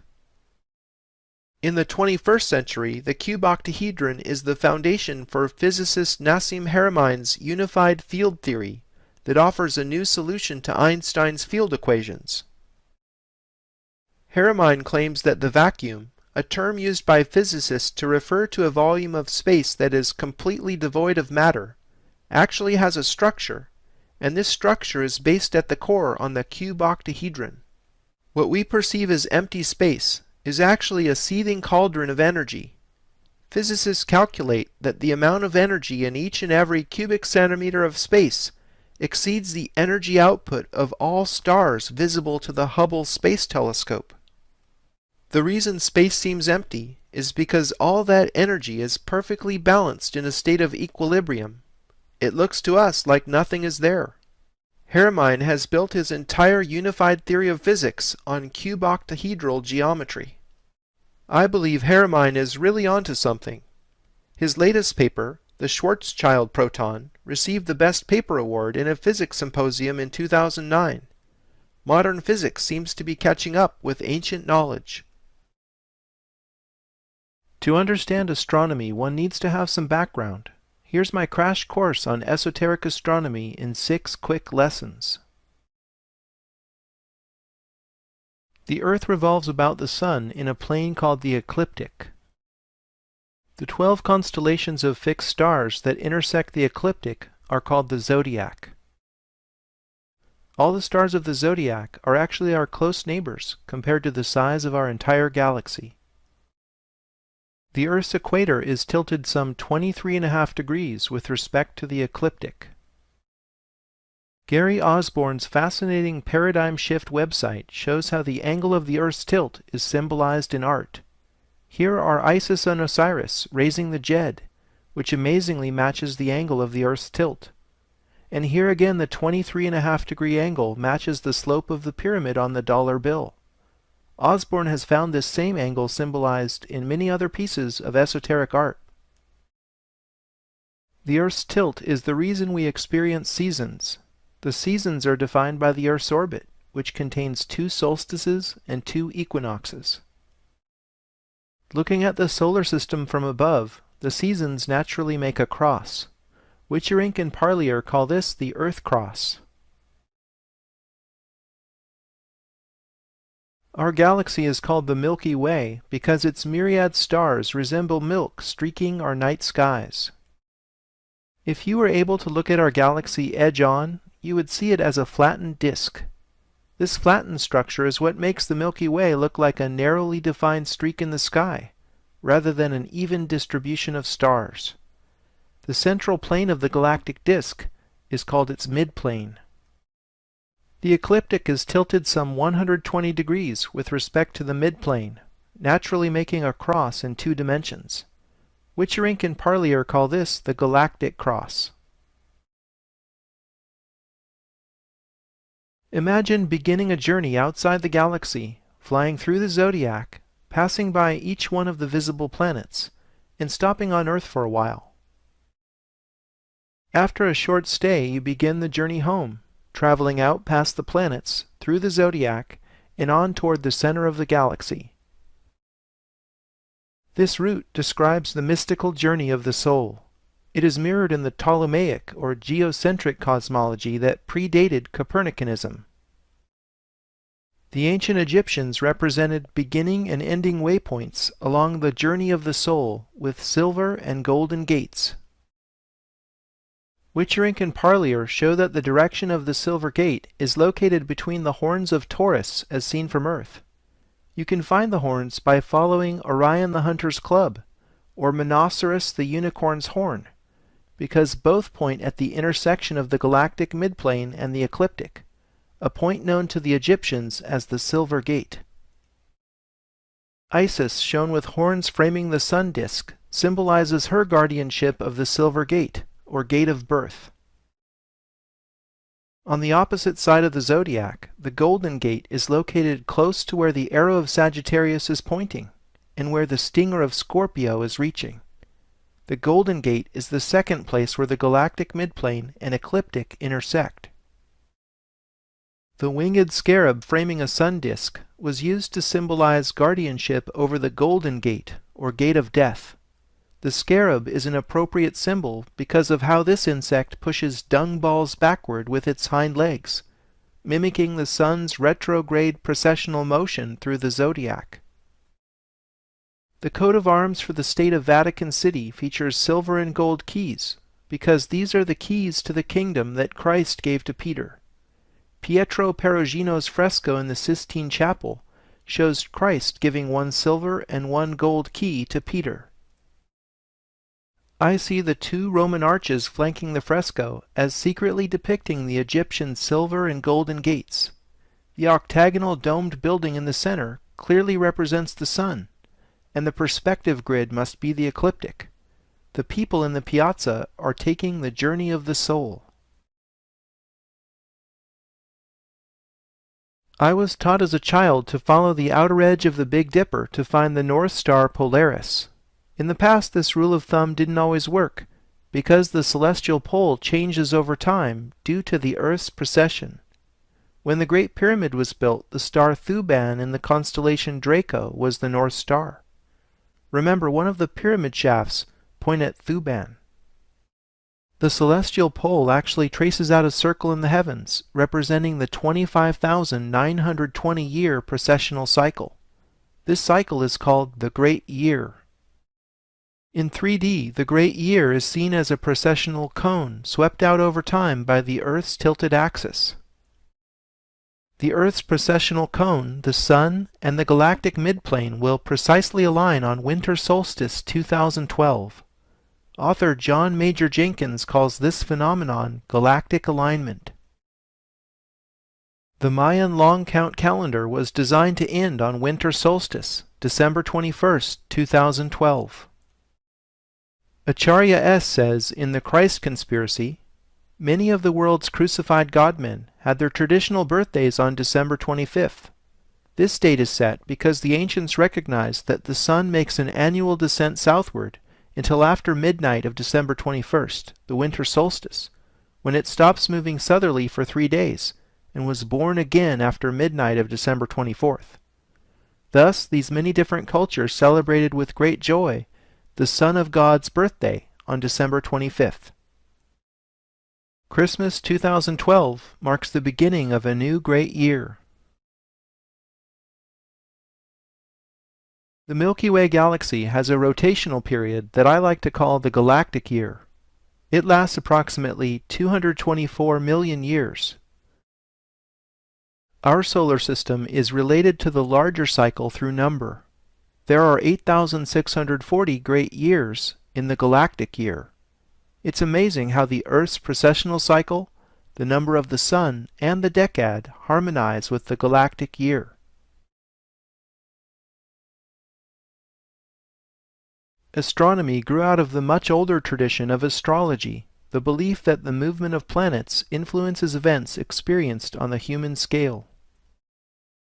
Astrology is the quintessential Hermetic art epitomized in the motto, as above, so below. You might not be aware how interconnected astrology is with Ptolemaic cosmology, the tarot, and magic squares. Let's have a closer look. Viewed from above, the galactic cross looks like this. The red arrow indicates the direction of soul travel through the system. The galactic midplane is represented by the signs Taurus and Scorpio, and the ecliptic by Aquarius and Leo. These four together are known in astrology as the fixed signs. In the tarot, these signs adorn the corners of the World card. The eagle is the ancient version of Scorpio, and man is of course the water bearer. I see the Ouroboros as the orbit of the planets, and the wands Isis is holding symbolizing the columns of the Silver Gate. The High Priestess card links the tarot with ancient Egypt, Freemasonry, and the Kabbalah. Notice how the columns have capitals just like those in the hypostyle hall of the Temple of Karnak in Egypt. The priestess sits between the Masonic columns Boaz and Jachin. The fruits behind her are arranged in the Kircher Tree of Life pattern. In the Kabbalah, each Sephiro in the Tree of Life is associated with a particular planet. Rick Campbell of DCSymbols.com identified a lightning path passing through the Tree of Life that amazingly follows the Ptolemaic order of the spheres. This is the missing link between the Tree of Life and the mystical journey of the soul. In the Bible, Ezekiel had a mystical vision where he saw living creatures run and return as the appearance of a flash of lightning. Might Ezekiel's lightning vision be recapitulating the mystical journey of the soul? The 22 major arcana cards in the tarot map to the 22 paths connecting the Sephiro in the Tree of Life. The suits, ranging from aces through tens, map to the Sephiro themselves. The tarot is therefore highly correlated with the Kabbalah. A magic square is an arrangement of numbers in a square grid such that the numbers in all columns, rows, and diagonals sum to the same constant. In this case, it's 15. Here is the first magic square ever to be seen in European art. All rows, columns, and diagonals in this square sum to 34. Incidentally, the artist strategically placed these two numbers together to read 1514, the year the engraving was made. Yes, this magic square is part of Albrecht Dürer's Melancholia I that we've seen several times before. Luca Pacioli also studied magic squares and collected a large number of examples. I suspect Pacioli educated Dürer in the use of magic squares, as I already established their relationship in the Rome episode. A contemporary of Pacioli and Dürer, Heinrich Cornelius Agrippa, wrote De Occulta Philosophia, which drew on all the important Hermetic books brought to light by Cosimo de' Medici that you learned about in the San Francisco episode. Agrippa explained that there really is magic within magic squares.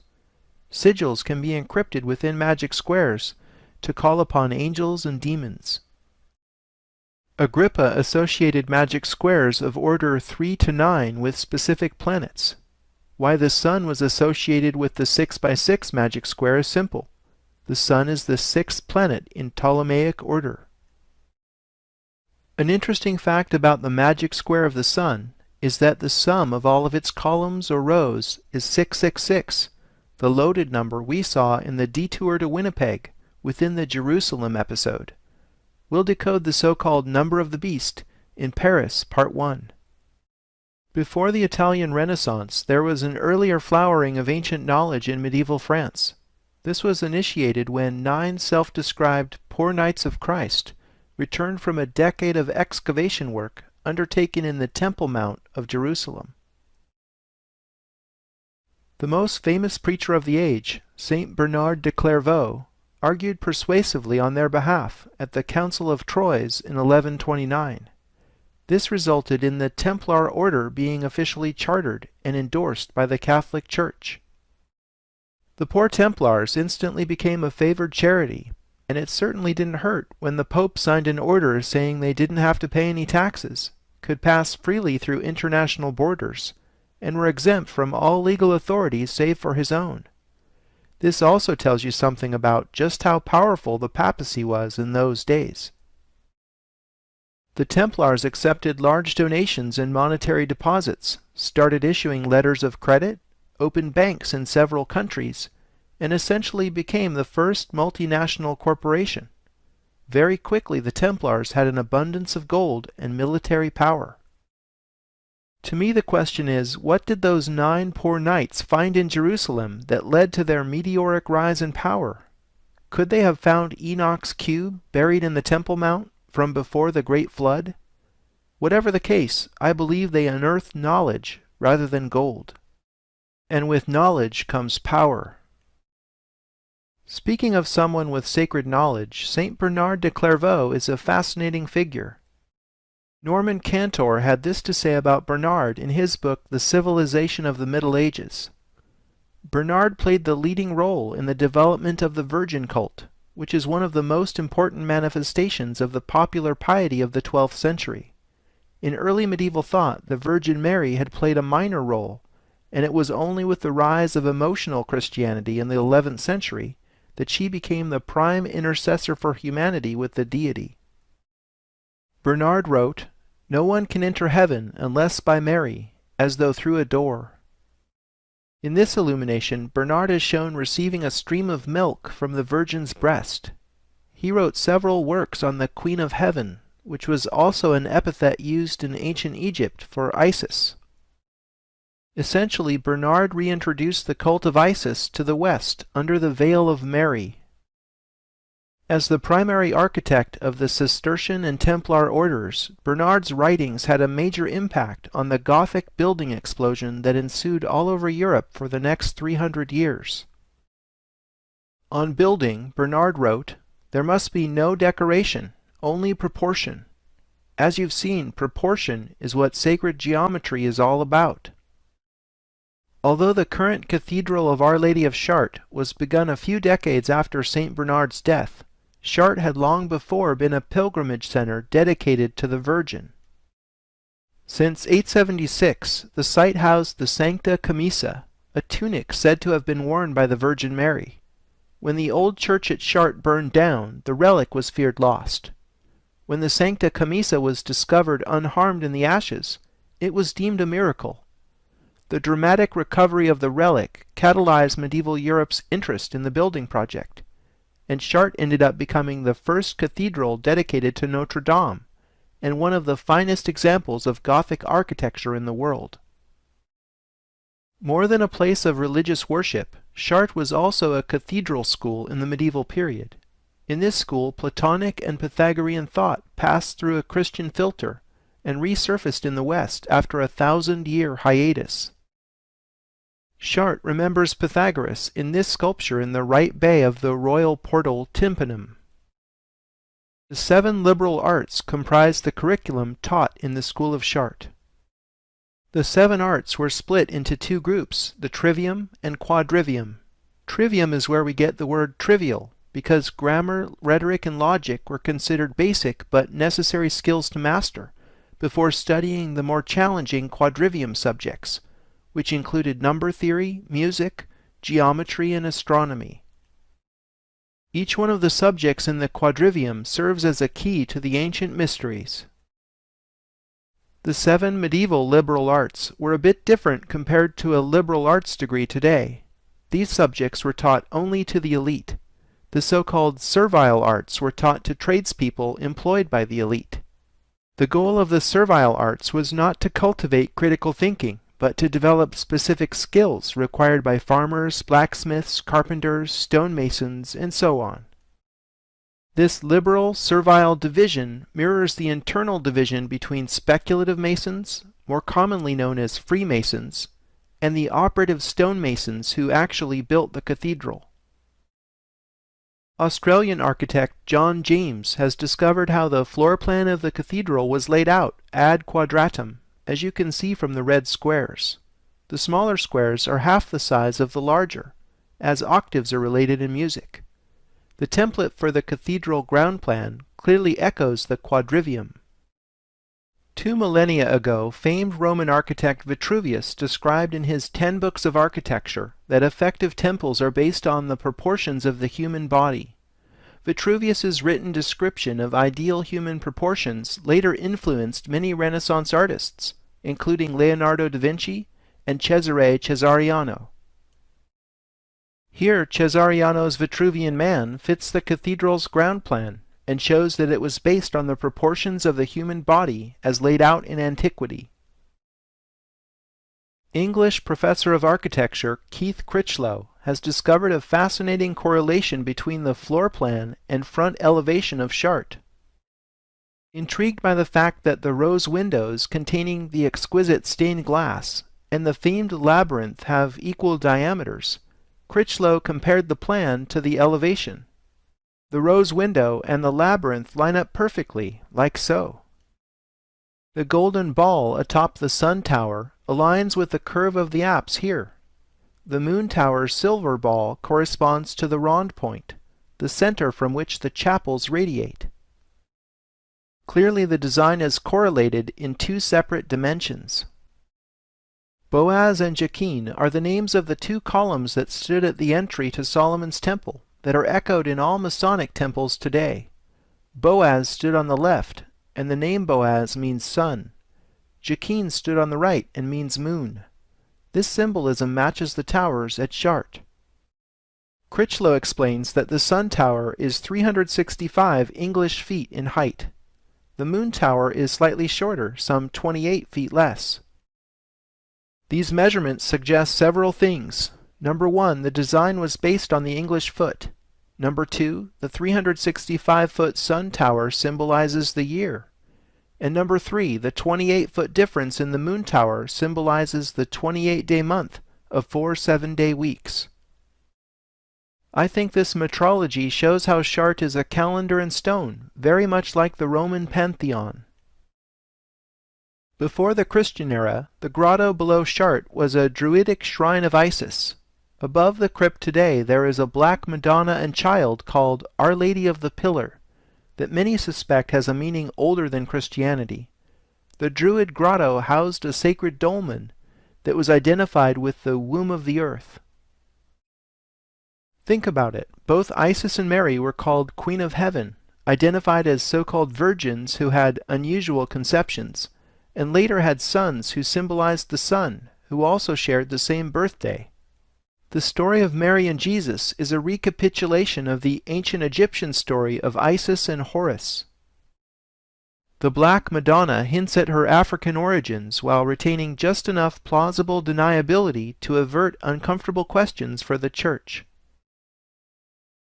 Shart Cathedral's axis is oriented to the summer solstice sunrise, just like the red alignment Sixtus V set up in Vatican Square. The labyrinth is not a maze, because there is only one path to follow, like the life we live from birth to death. The labyrinth's 11 concentric rings match the Ptolemaic cosmology, or spiritual dimension of the cosmos. Walking the labyrinth is therefore like taking the journey of the soul. There are 112 cogs on the outside of the labyrinth, a fact which has puzzled scholars. In them, John James has discovered an unexpected connection to the Arab world. John James writes, "The 8th century Arab Sufi alchemist Jabir ibn Hayyan divided the 4 elementary qualities of existence, earth, air, fire, and water, into 4 degrees with 7 subdivisions, giving a total of 112 classifications, which between them contained all the materials, liquids, and gases found in manifest creation." Known in the West as Geber, and considered to be the father of chemistry, he worked in the court of Caliph Harun al-Rashid, for whom he wrote the Book of Venus on the art of alchemy. His work paved the way for later Islamic and European alchemists in their search for the philosopher's stone. Among his long list of achievements, Geber pioneered techniques in glassmaking that were used in the stained glass directly above the labyrinth that bears his philosophical number symbolism.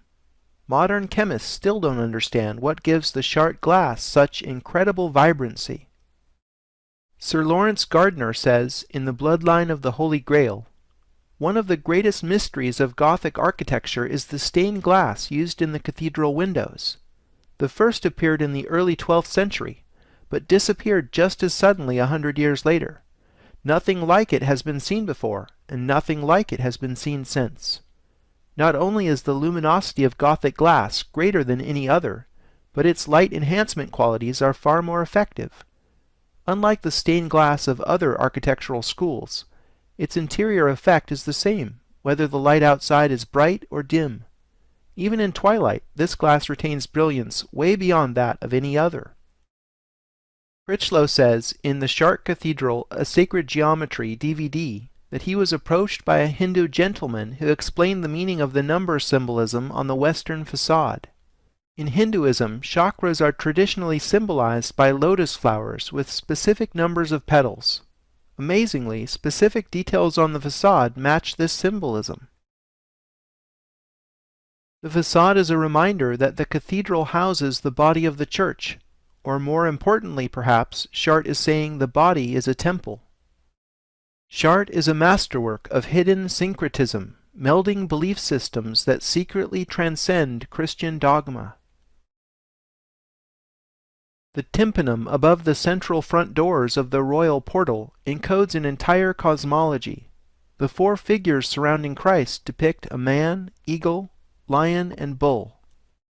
In Christianity, these are the four beasts of the Apocalypse as described in the mystical visions of Ezekiel and St. John of Patmos. On the literal level, it's Jesus with a halo waving at us from inside of Vesica Pisces, surrounded by the four beasts of the Apocalypse. A strange collection of Christian imagery, perhaps, but not uncommon. In time, the four beasts became synonymous with the four evangelists, Matthew, Mark, Luke, and John. However, when you understand the symbolism, a reading of the encoded message becomes possible. As you learned in my crash course in esoteric astronomy, these beasts are the fixed astrological signs symbolizing the galactic cross. Jan Witcherink says Christ's halo represents the Earth Cross. I see the Sun God welcoming you through the galactic stargate at the moment of your apotheosis, a royal portal indeed. I have uncovered sacred design templates underlying the principal section drawing cut through Chartres Cathedral.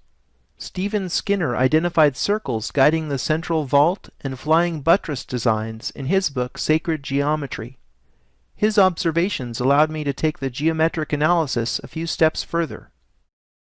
I see two sets of 3 stacked rhombi guiding the wall design. Circles drawn from the tips of paired equilateral triangles define the centers of the buttresses intrados, or lower curves, and mark the spring line of the lower arch. This revolutionary design allowed the masonry to be lighter and the windows larger, admitting the flood of light characteristic of the Gothic style. Now you can appreciate how the walls at Chartres were designed ad triangulum. What is more, the diameter of these circles equals the size of the rose windows and the labyrinth. It's almost as if the designer never changed the distance set between his compasses when designing the entire structure. Critchlow points out that the names of the architects of Chartres were never recorded. They were known only as the masters of the compasses.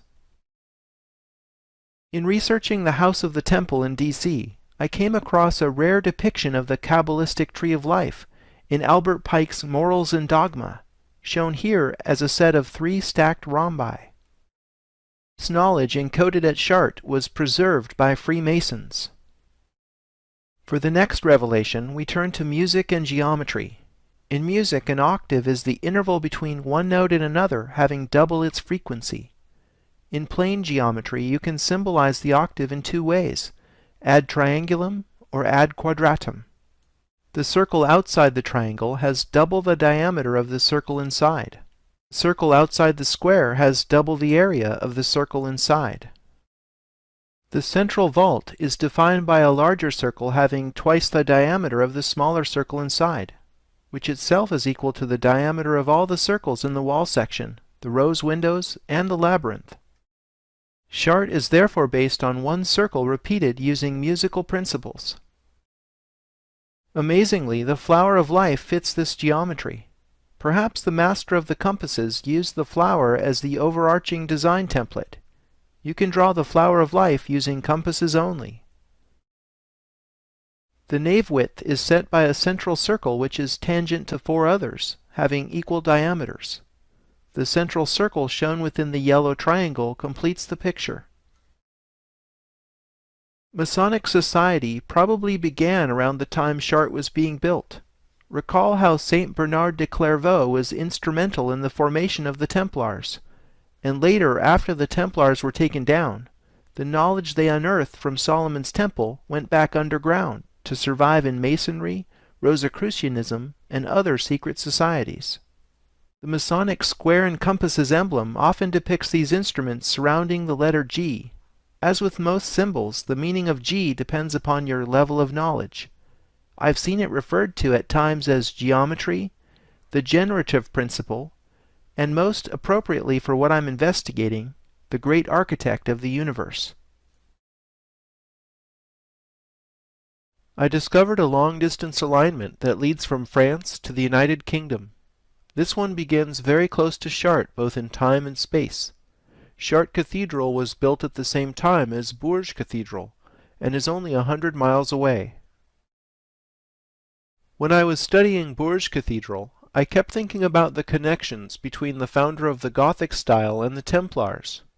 So I drew a line in Google Earth from the central entry of Bourges Cathedral to the entry of Rosslyn Chapel in Scotland. So what? You can draw a line between any 2 points, but you won't believe what the line passes directly over in London, the headquarters of the United Grand Freemasonic Lodge of England.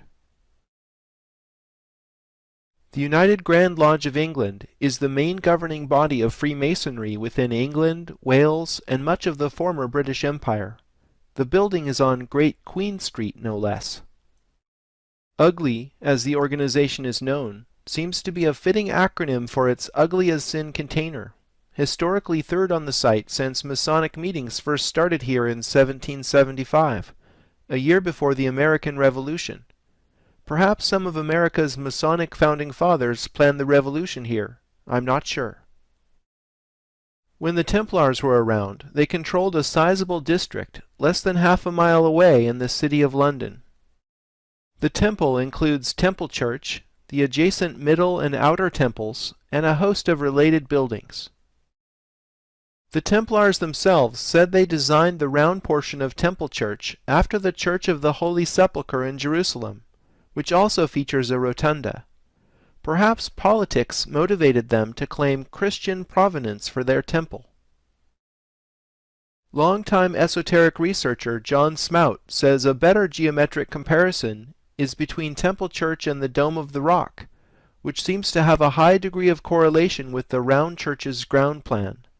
This makes more sense to me, as the Templars did take their name from the Temple Mount in Jerusalem. Case in point, they were never known as the Knights of the Holy Sepulchre. Whichever building was ultimately their template, the Templar influence was so powerful that they actually got the Patriarch of Jerusalem to come to London and consecrate Temple Church in 1185. Temple Church was brought to the public's attention in the Da Vinci Code, where it was the scene of a shootout amidst marble effigies of medieval knights. The temple served at times as the residence of kings and representatives of the Pope, while Temple Church itself served as a depository bank. I believe Smout's geometric analysis of Temple Church is right on the money, if you'll pardon the pun. The temple plan is laid out with triangles and squares, which we know from studying Chartres Cathedral have hidden significance.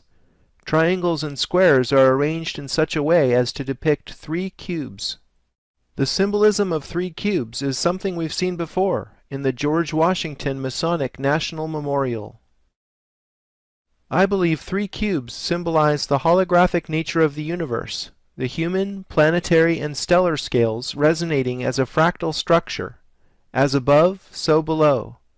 My reasons for coming to this unusual conclusion will become apparent in the Paris episodes. After the Great Fire of London in 1666, Sir Christopher Wren was chosen to redesign St. Paul's Cathedral. He oriented St. Paul's in line with the axis of Temple Church. Extending beyond St. Paul's, we see the alignment continues to the Bank of England. The bank was chartered in 1694 during the construction of Wren's Cathedral. More than just a local branch, the Bank of England is the central bank of the whole of the United Kingdom, and is the model on which most countries' modern central banks are based. The Bank of England is literally the mother of all banks. Recall how the Templars' meteoric rise in power came in part by becoming the first transnational bank, and how Temple Church itself acted as a bank, whilst housing both royals and papal representatives. By tracing the alignment from Temple Church to the Bank of England through St. Paul's Cathedral, we draw a connection between Templars, the modern banking system, and the Church, 3 powerful bedfellows. The Bank of England presides over a street pyramid in the heart of the City of London. The symbolism of the bank over a pyramid suggests a hidden power relationship analogous to the House of the Temple presiding over the Pyramid of Washington, D.C. After all, pyramids are clear symbols of hierarchy, and one can read it as control from the top down. The base of the pyramid contains the London Stone, said to be the rock from which all distances in the United Kingdom were measured. The Romans laid this foundation stone in London, just as they had done earlier with the Umbilicus Urbis Romae. You could say this pyramid was built on a rock-solid Roman foundation. Some of the greatest secrets are hidden in plain sight. Isn't that strange? I mean, if you ran a secret society, why painstakingly encrypt your greatest truths in alignments, city plans, and in architecture? I would have thought there were better ways of keeping secrets. There must be some kind of power gained or maintained by hiding these truths out in the open where many can see, but few understand. Sir Christopher Wren was a brilliant mathematician, astronomer, geometer, and architect. He was an enlightened man who clearly excelled in the 7 liberal arts. St. Paul's Cathedral is the most important building of Wren's architectural career.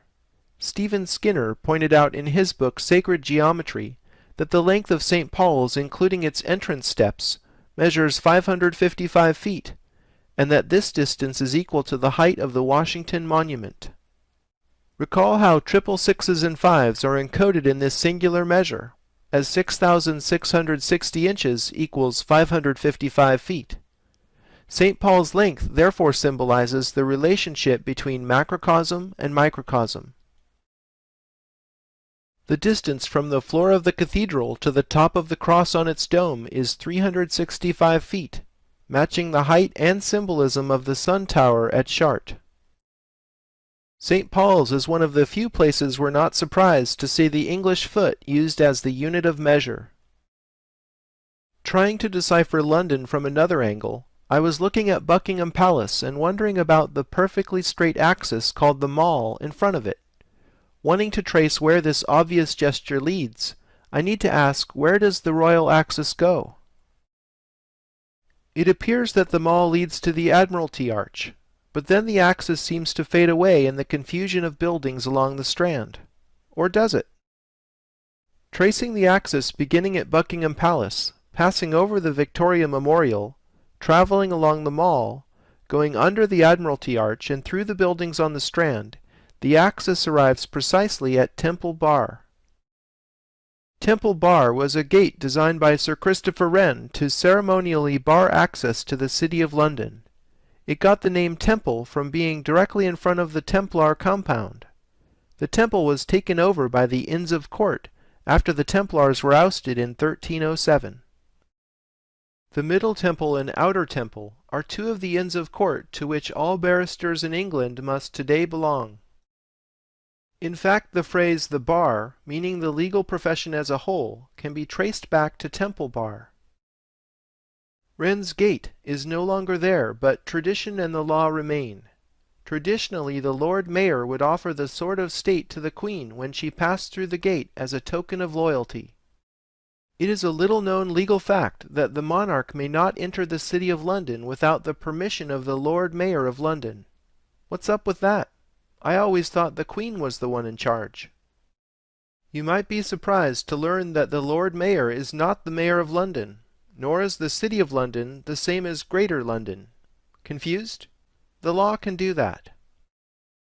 The person the Queen bows to is the Lord Mayor of London. He's the guy who runs the City of London Corporation, a tiny private jurisdiction that covers only about 1 square mile.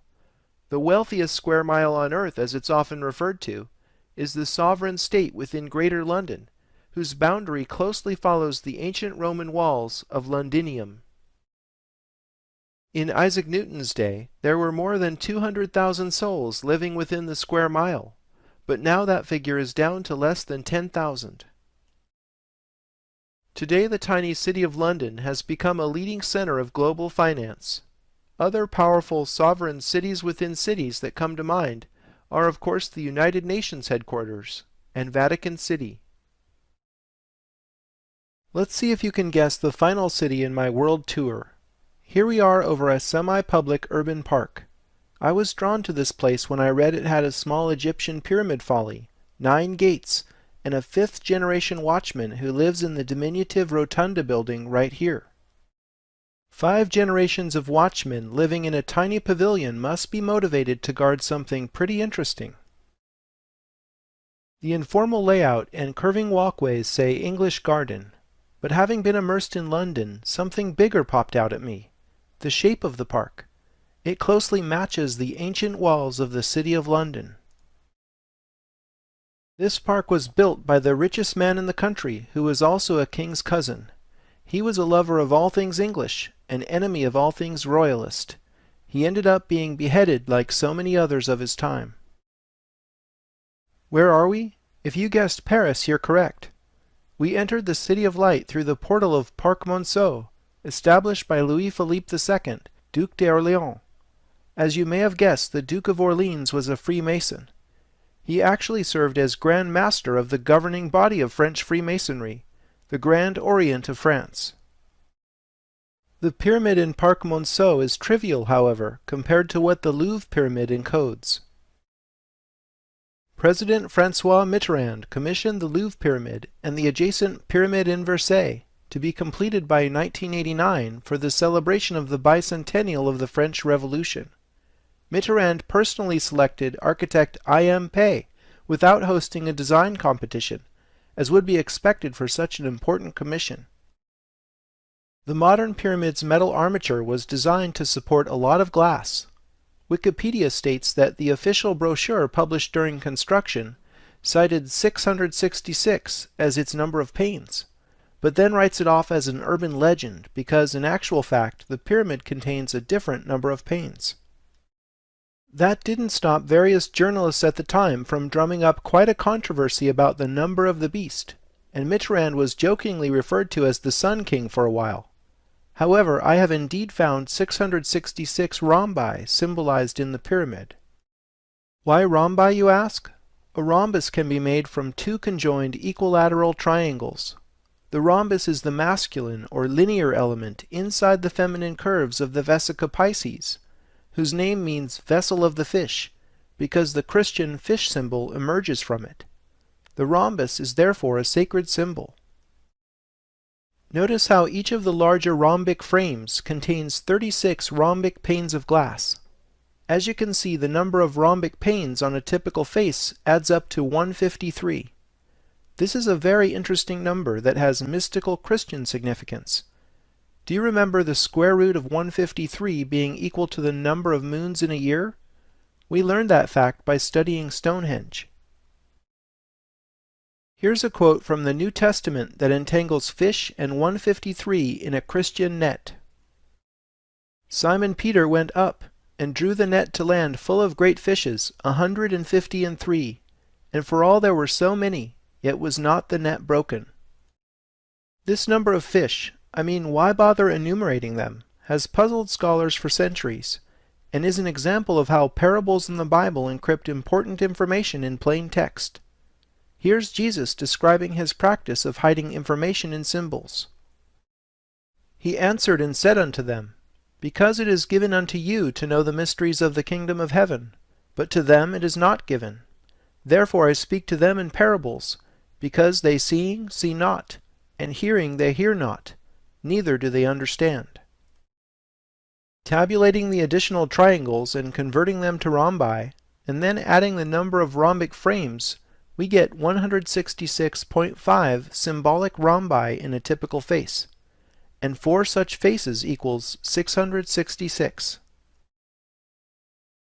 Let's look at the actual Bible quote and see what it tells us in regard to the infamous number of the beast. Here is wisdom.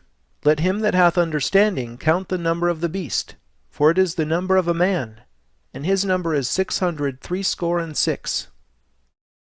Why man is called a beast should be obvious by what humans are doing to this planet's natural environment. We may be bestial in our unenlightened state, but this is beside the point I'm making. The beast here is not Satan, but man. In particular, the Louvre pyramid is about a man. Robert Bauval had a stunning realization described in the book Talisman. He realized the historic core of Paris is correlated with the temples of Luxor and Karnak in Egypt. Luxor and Karnak are adjacent ancient temples. Bauval observed that the 6-degree angle between the axes of Luxor and Karnak matched the 6-degree bend in the Louvre. The Temple of Luxor is the one with the embedded 6-degree angle. I went a step further and laid the Luxor ground plan over the Louvre and the Tuileries garden. The Tuileries was laid out by Le Notre at the request of Louis XIV. We see this direct correlation only when the temple plan is mirrored. Might the Sun King's intention have been for Paris to be the mirror of Luxor? Validation that the Temple of Luxor was used as a design template is the fact that the obelisk erected in the Place de la Concorde is from the very same Temple of Luxor. After the Revolution, the Luxor obelisk replaced the guillotine in what became known as the Place de la Concorde. In an outstanding act of engineering, the obelisk was erected by the aforementioned Duke of Orleans' son, who many years after the 1789 Revolution became the last king of France. The important thing to recognize here is that the French obsession with Hermetic symbolism passed through the Revolution completely unscathed. In the early 20th century, modern French alchemist Schwaller de Lubix lived in Luxor for 15 years.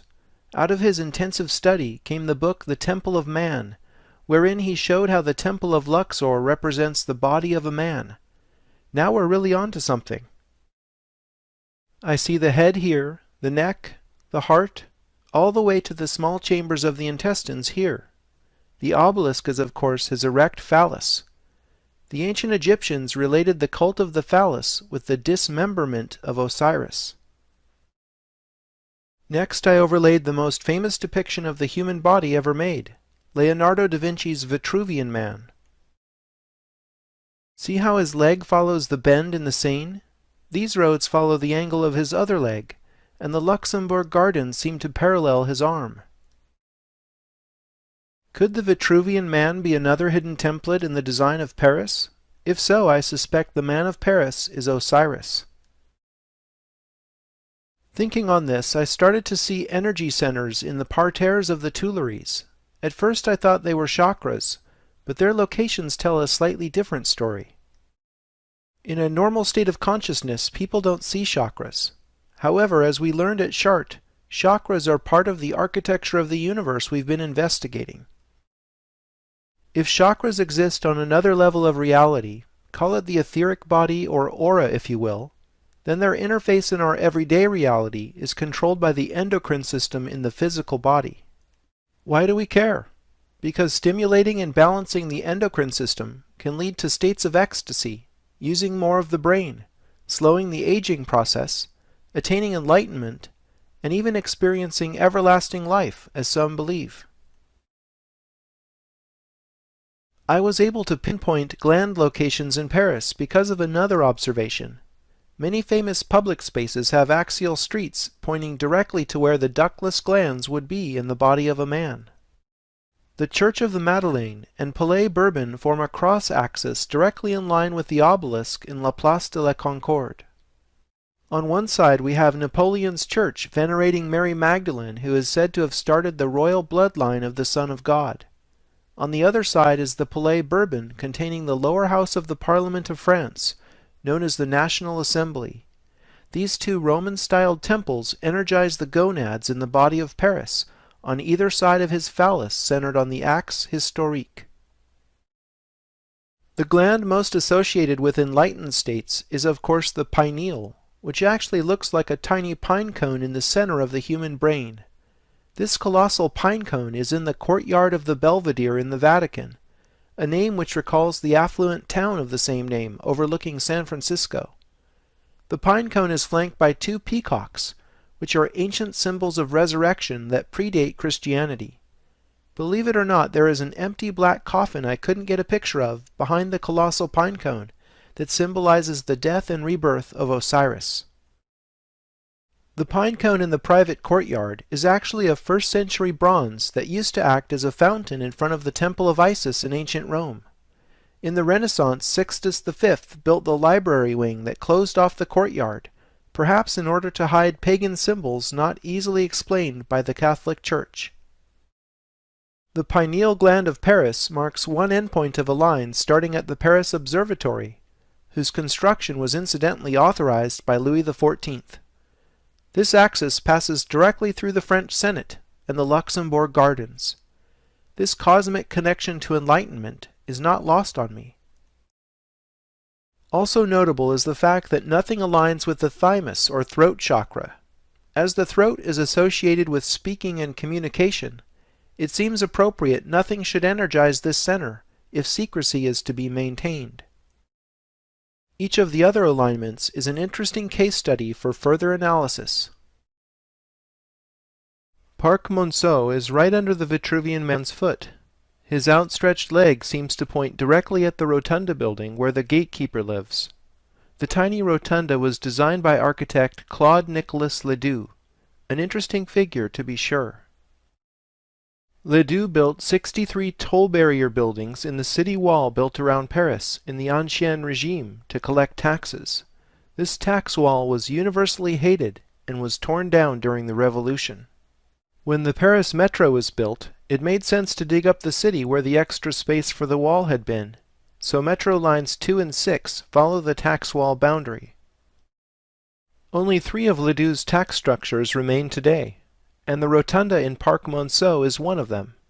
I submit that it's no accident that precisely these Ledoux buildings were left intact. We already know about the rotunda, but what is the significance of these other 2 Ledoux buildings? They're all about solar alignment. The red line pointing to the Rotunda de la Villette in Place Stalingrad precisely marks the azimuth of summer solstice sunrise. Look at how this water channel continues the alignment. Some other examples of this alignment we've seen before are the line connecting the Vatican obelisk with the obelisk in Piazza del Popolo, and in the orientation of Chartres Cathedral. The green line pointing to the Barrière d'Enfer, or Gate of Hell, is oriented appropriately due south. It's called the Gate of Hell because Ledoux's pair of tax collection buildings are immediately adjacent to the entrance of the Paris catacombs. This reminds me of the phrase, "Nothing is as sure as death and taxes." The yellow line points to the Trocadero in the azimuth of equinoctial sunset. Trocadero marks the beginning of the white axis, running through the Eiffel Tower and the École Militaire complex. The white line connects Trocadero to the Gate of Hell, but has no astronomical meaning as far as I can tell. The blue line starts at the obelisk at Place Fontenoy, which is right on the white axis in front of UNESCO. This non-Egyptian obelisk commemorates a battle that took place in the year 841, but the obelisk was erected here in 1860. The blue line is precisely the azimuth of winter solstice sunset. Maybe you're wondering where all the colored lines converge. Their common center is precisely at the entrance to the Tuileries garden. But why is it there? Before the Revolution, the Tuileries was a royal palace that closed off the Louvre courtyard. The center point of the solar alignments lies directly in front of the entrance to the royal palace. The palace was destroyed in the chaos of the Revolution, but the alignments remain. Just like the Great Pyramid of Giza, the Louvre Pyramid will yield more secrets upon further analysis. The plan of the Louvre Pyramid and the fountains surrounding it is itself a sacred diagram. Referred to as the sacred cut of Ad Quadratum, the diagram was traditionally used as an astrological house chart in centuries past. Overlaid is the house chart Johannes Kepler made for General Wallenstein in 1608. Yes, that's the same Kepler who discovered the 3 laws of planetary motion that keep telecommunication satellites in orbit today. Astrology is actually very serious business. The Louvre Pyramid acts as entrance to the world's most visited museum. Recall how I overlaid the Vitruvian Man only after analyzing the pyramid itself and finding the mark of the beast encoded within. The Vitruvian man's mouth corresponds appropriately with this entrance, so the next time you enter the Louvre, ponder its symbolism. You are entering the mouth of the beast. Look at what is aligned with this so-called mouth, the Palais Royal. Central to French history, the Palais Royal is where many generations of royals lived. Louis XIV grew up there, for example. The Duke of Orleans later owned the palace. I was extremely surprised to recognize the 5x12 Jerusalem rectangle precisely framed in the proportions of the royal palace's court of honor. The palace garden's two famous lawns symbolize the two holiest spots in Christianity and Judaism. There is clearly a royal French connection to the ancient mysteries. Royal of royals, Louis XIV's reign of 72 years was longer and arguably more powerful than any other king in European history. Architect of the Vatican St. Peter's Square, Gian Lorenzo Bernini allegorically portrayed Louis XIV as Alexander the Great in the famous equestrian statue located in front of the Louvre Pyramid. This statue marks the beginning and faces in the direction of what is called the axe historique of Paris. The historical axis runs from the equestrian statue of Louis XIV, under Napoleon's Arc de Triomphe du Carrousel, through the Tuileries, over the Luxor obelisk, under the Arc de Triomphe, all the way along the Champs-Élysées to its endpoint within the Grand Arch in La Défense. French Egyptologist Jean-Marcel Humbert had this to say about the axe historique. I have not verified this, but it is said that the great axis is a Masonic alignment, and that this is not the result of chance. It is known that the Freemasons find their origins in ancient Egypt. I have verified that the axe historique is indeed aligned to the heliacal rising of Sirius, just as is the older Notre Dame on the Ile de la Cité, whose axis parallels the Champs-Élysées. Hancock and Beval trace the origins of this alignment to the fact that Notre Dame was likely built over an ancient Roman temple of Isis. Notre Dame, or Our Lady, is therefore Mary veiling Isis. Perhaps even more amazing, Hancock and Beval show the word Paris comes from the melding together of the words Pharia Isis. Pharia, or Pharos in Greek, is the island where the wondrous lighthouse of Alexandria was, and the center of Isis worship in antiquity. Now let's imagine taking an enlightening ride with the Sun King along the axis he laid out, which was greatly embellished with hidden symbolism by Napoleon, Mitterrand, and many others on up to the present day. For the first destination, we must travel underground, both under the Earth's surface and below public consciousness. La Pyramide Inversée is an underground atrium space surrounded by fashionable boutiques. The downward-facing pyramid is the symbolic opposite to the famous museum entrance. As the upward-pointing pyramid symbolizes a man, the inverted pyramid must therefore represent a woman. In alchemy, the symbols for fire and water are upward and downward-facing triangles. This polarity is also represented in Western mysticism as sword and chalice. The chalice in question is, of course, the Holy Grail. Going with the Holy Blood, Holy Grail thesis, it's fitting that Dan Brown chose to portray the location of the tomb of Mary Magdalene right here, under the Pyramide Inversée, at the end of the Da Vinci Code. If the Star of David is the symbol of the union of male and female, then the star tetrahedron is its 3D equivalent. Drunvalo Melchizedek's volumes on the ancient secret of the flower of life show the human energy field, or Merkaba as it's known, takes the form of a star tetrahedron, male and female being inversions of each other. On a higher level, Richard Hoagland has shown how star tetrahedron geometry is implicated in hyperdimensional energy outflows coming from planetary cores in our solar system. When a star tetrahedron is inscribed within a sphere, its points touch the sphere's surface at 19.5 degrees north and south latitude. On Earth, one of the tetrahedral points is on the Mauna Loa volcano in Hawaii, which is actually the largest mountain on Earth if measured from the seafloor. Similar energy outflows occur at 19.5 degrees north or south on Mars' Olympus Mons, which is the largest mountain in the solar system, in Jupiter's Great Red Spot, and Neptune's Great Dark Spot. Explaining these outflows requires a four-dimensional model of physics, where energy is gated from the Sun to the planetary cores through hyperspace. Energy transduced by each planetary body appears to us as heat in 3D, emerging from the most stable of all three-dimensional forms, the star tetrahedron. The simplest way of describing a physics that's based on the same geometry for both planetary and human energy fields would be, as above, so below, the Hermetic motto.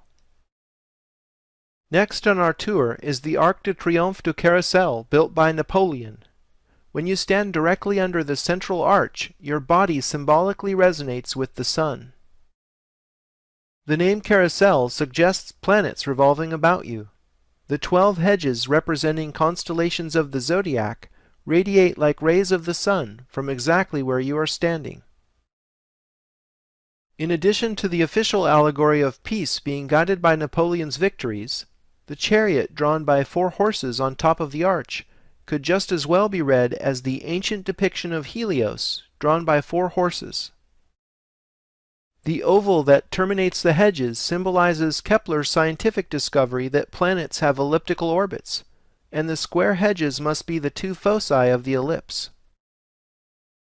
Napoleon was most obviously interested in correlating the human body with the sun. Le Notre laid out the Tuileries garden at the request of the Sun King. The garden's proportions, fountains, and parterre patterns amazingly fit the Jerusalem rectangle. See how the fountains are tangent to the X's? The octagonal fountain therefore corresponds with the Dome of the Rock, and the round fountain with the Holy Sepulchre. Paris is another New Jerusalem. When you train yourself to see Hermetic symbolism, it starts appearing all over Paris in plain sight. It can be a bit overwhelming. 2 equestrian statues flank the entrance to the Tuileries from la Place de la Concorde. Her exposed breast suggests this goddess might be Isis. The other rider is Mercury, holding the staff of Osiris, or Caduceus, which has become the symbol of the medical profession. Here's another possible Isis in the garden, and another Mercury. This golden boy is the genie of Paris atop the July column commemorating the Revolution of 1830.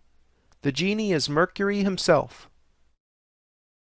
The first time Hermetic symbolism had come completely out into the open in France was during the 1789 Revolution. Here's the Declaration of the Rights of Man depicting the all-seeing eye of the Supreme Being. Incidentally, this design was influenced by Benjamin Franklin, who is something of a Freemasonic celebrity in Paris at the time. Franklin helped design the Great Seal of the United States, which bears the same all-seeing eye. In time for the celebration of the heliacal rising of Sirius in 1793, this fountain was erected in La Place de la Bastille. The famous artist Jacques-Louis David sculpted the Fountain of Regeneration, with Isis even wearing an Egyptian headdress. The water streaming out of her breasts recalls the image of Saint Bernard de Clairvaux receiving milk from the Virgin. And how can we forget this view? The Eiffel Tower as Phallus of Osiris, with the Statue of Liberty replica on the Seine as his sister bride. The largest square in Paris is up next on the Isis axis. Believe it or not, La Place de la Concorde has an area of precisely 86,400 square meters. Remember the 864-foot-high Transamerica Pyramid and the 864,000 feet from Stonehenge to Silbury Hill? You see, it doesn't matter if we're talking metric or imperial units with shifted decimal places. What matters are the numbers. The fact is, the sun's diameter is 864,000 miles, and there are 86,400 seconds in a mean solar day. The area of the place thus confirms it as a solar symbol. The cars are likened to planets wandering around the elliptical traffic circle. The twin fountains symbolize the watery galactic midplane of the Milky Way, just as they do in front of the Vatican. That makes the Champs-Élysées the ecliptic. Les Nôtres design La Place d'Étoile, where the Arc de Triomphe stands today. Standing at the center of the Place of the Star, the ceremonial arch is read literally as a stargate. 12 streets radiating outward represent a zodiac. The triumphal arch originally honored the warriors who fought for France in the Napoleonic Wars, and it later became the tomb of the unknown soldier. The eternal flame under the arch might be another solar reference. There's certainly a lot of sun worship going on in Paris. Napoleon invaded Egypt in 1798, and not even counting the Egyptians, the French death toll came to more than 20,000 souls. After France's great defeat, Napoleon was asked why he decided in the first place to invade Egypt. He said, "I came to draw attention and bring back the interest of Europe to the center of the ancient world." While the campaign was raging, Napoleon spent a night alone in the Great Pyramid, and when asked about his experience, he supposedly said, "You wouldn't believe me if I told you." Moving on toward the strange attractor at the end of the axis, we finally conclude our journey through space and time at La Grande Arche. Contemporaneous with the Louvre Pyramid, the Grand Arch was also built at the request of President Mitterrand. This time Mitterrand held a national design competition, but personally selected architect Johann Otto von Spreckelsen in the end anyway. Unfortunately, Spreckelsen died before the project was completed. The location of the Grand Arch has a special relationship to the Arc de Triomphe, the Luxor obelisk, and the Arc de Triomphe du Carrousel. All 4 monuments are spaced in such a way to create this approximate doubling pattern, suggesting musical octaves. In addition, the Arc de Triomphe is roughly double the size of the Arc de Triomphe du Carrousel, and the Grand Arch is about double the size of the Arc de Triomphe. In the scaling of these 3 arches, I see 3 stargates representing the human, planetary, and stellar bodies, just as we saw symbolized with cubes in London and DC. Notre Dame Cathedral fits perfectly inside the Grand Arch. I'm guessing this is no accident. A tune in 3 octaves, if you will. I call it the Symphony of the Stargates. The dimensions of the monumental structure are cubic, with edge length measuring approximately 110 meters, or 360 feet. Researcher Jim Allison realized that 360 feet is also precisely equal to 210 Egyptian royal cubits, and I see that the office windows inside the arch are arranged in groups of 210, providing validation of this metrology. The exterior side's symbolic measure depicts 22/7 in meters. 22/7 is, of course, an approximation of pi. 12 columns internally support the structure, and a zodiac is literally depicted in the basement floor, making the arch yet another form of sun worship. The sides of the monumental arch actually contain some 40,000 square meters of office space. Multi-purpose rooms in the basement measure 400 square meters each. These numbers got me thinking. 40,000 and 400 are very interesting numbers.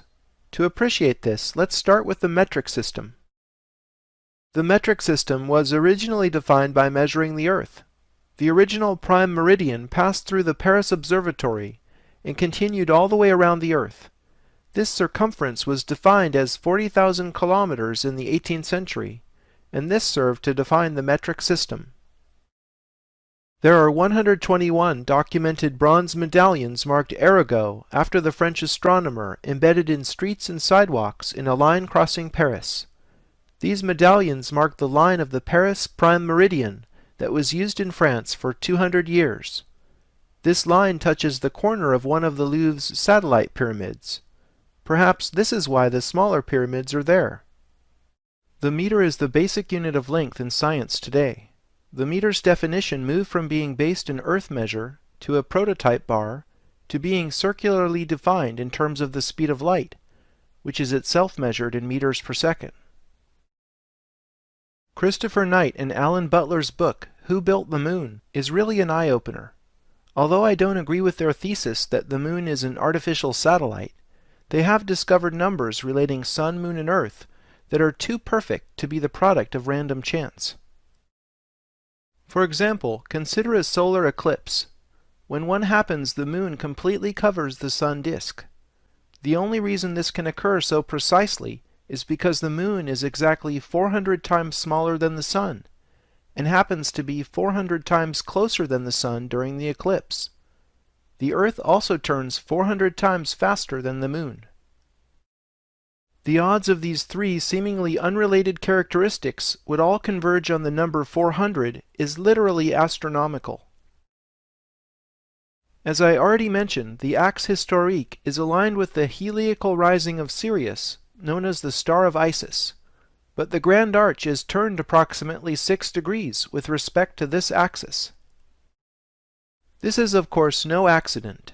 Everything has a purpose. Can you imagine the mind-boggling planning that went into the Grand Arch alone? Groundbreaking architectural design that ties together layer upon layer of hidden symbolism, completing the Hermetic masterpiece that is Paris. Jim Allison has found what the Grand Arch is pointing to. Are you ready for this? It points to the birthplace of Isis in Dendera, Egypt. This tiny, unassuming temple out and back of the larger Hathor temple is known as the traditional birthplace of Isis.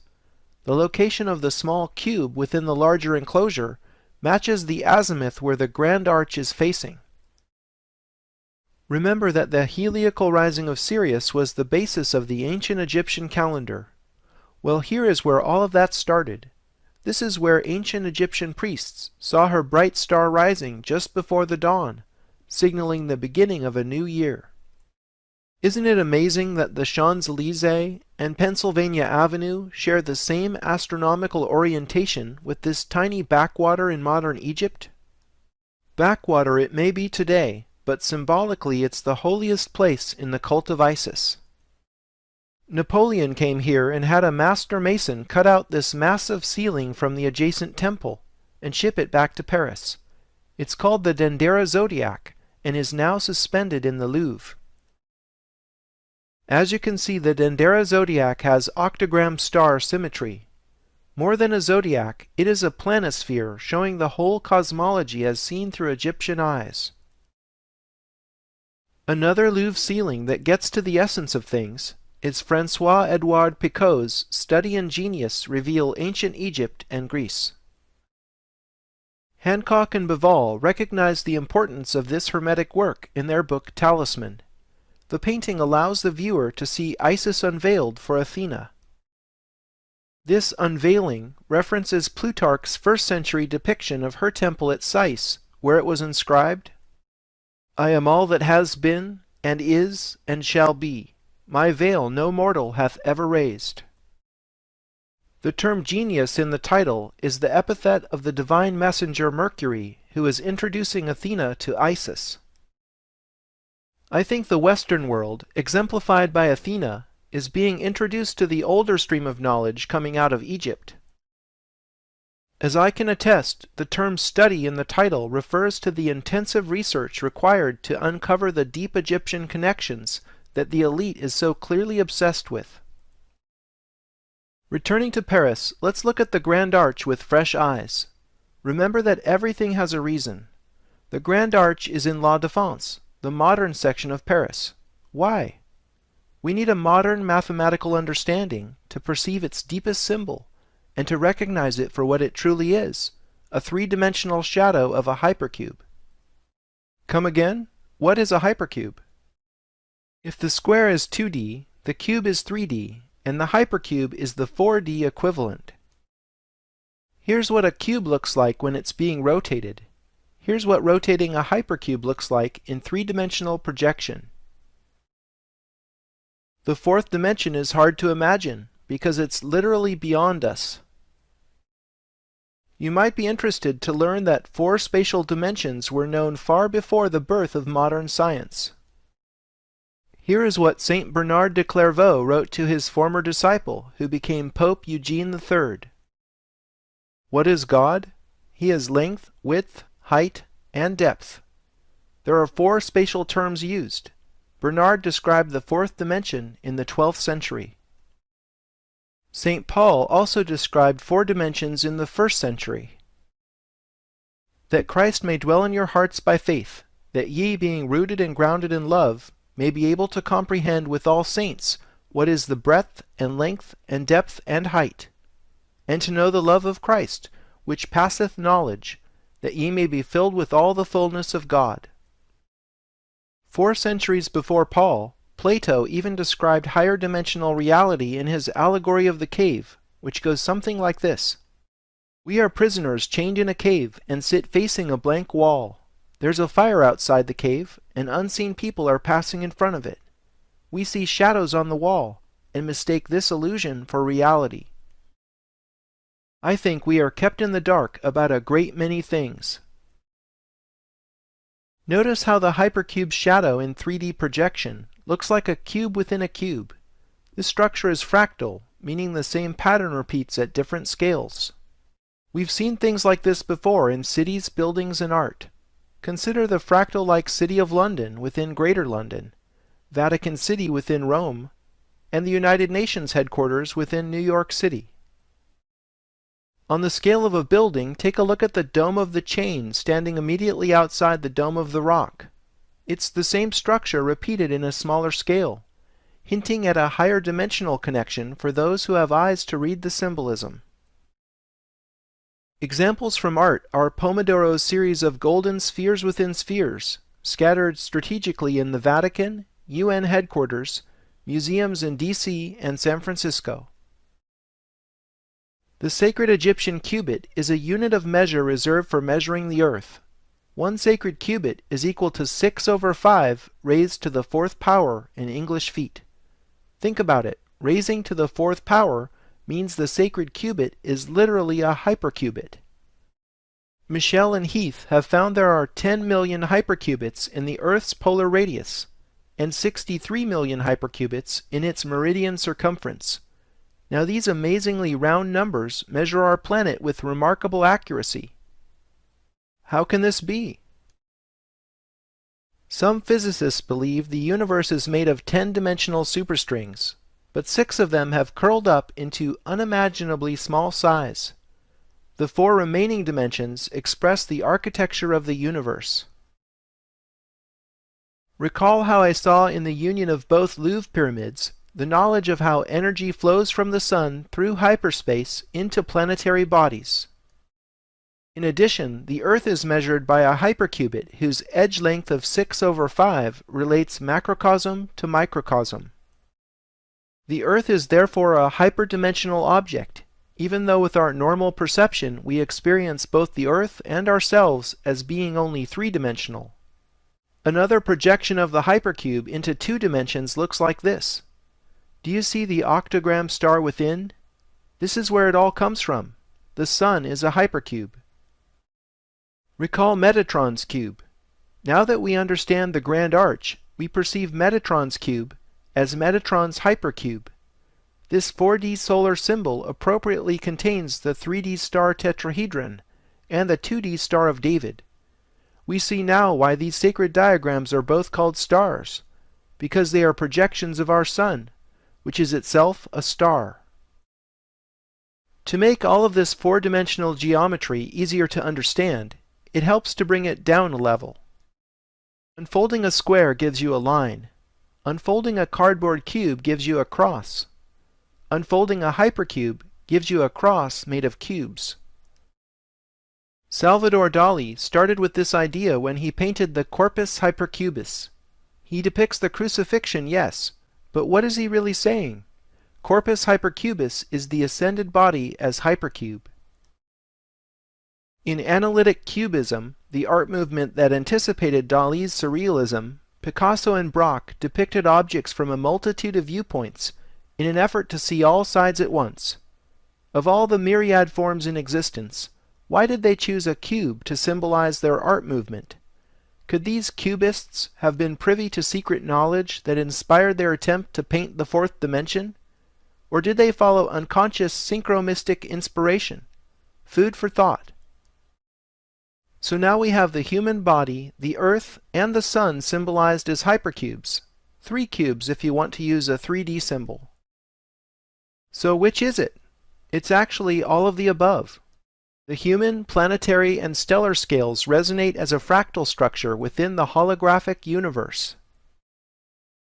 In simpler terms, as above, so below.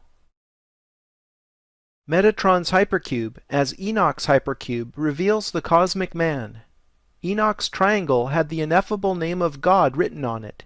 Here is that name in Hebrew, which is a language read from right to left. Standing the letters up, we see the depiction of a man made in God's image. The cosmic man is Plato's world soul, alchemy's anima mundi, and the Kabbalah's Adam Kadmon. Here is a piece of my own artwork showing Adam Kadmon emerging from the tree of life. If the human body is a temple, then this temple is much more vast and interconnected than we ever imagined.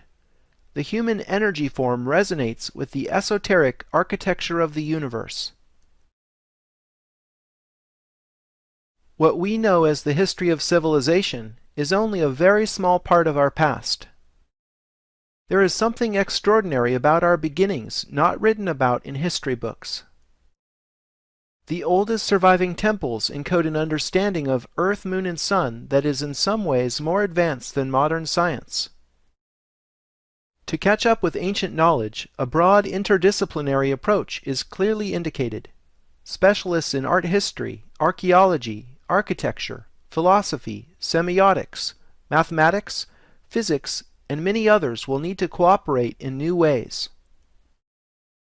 By seriously studying Stonehenge and the Great Pyramid, we've seen how people living at the dawn of civilization possess the ability to accurately measure the size of the Earth, and to survey long distances with a precision rivaling GPS satellites. Logically, our civilization must therefore be a legacy from an earlier civilization. Whether this was Atlantis and/or an off-world civilization, I cannot presently say with certainty. The rediscovery of the importance of number, geometry, music, and astronomy should rekindle interest in ancient Egyptian knowledge passed down to us by philosophers such as Pythagoras and Plato.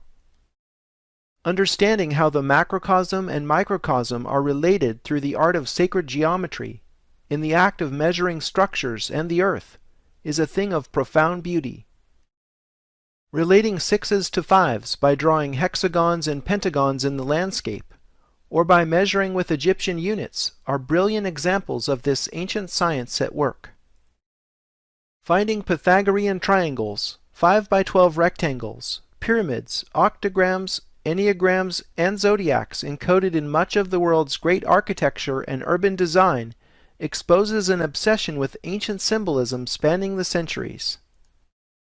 If the designers take this symbolism so seriously, then there must really be power in ancient knowledge.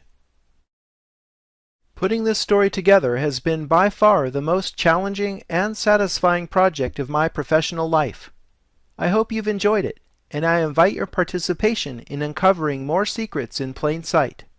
This is Scott Onstott, and I thank you for sharing my journey.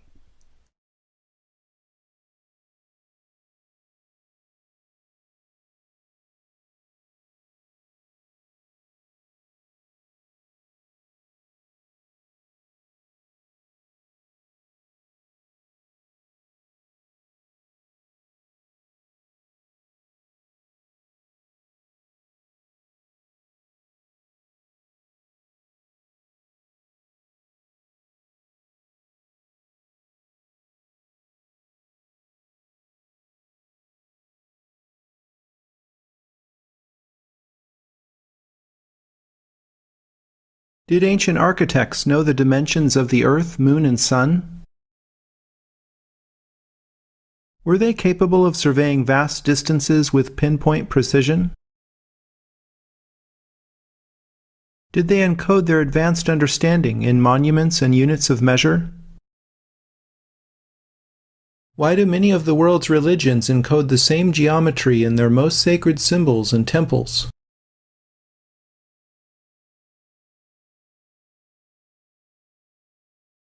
Why do measurements of many disparate phenomena converge on a few specific numbers and ratios? What is the role of synchronicity in revealing meaningful patterns? What does all of this say about the world we live in?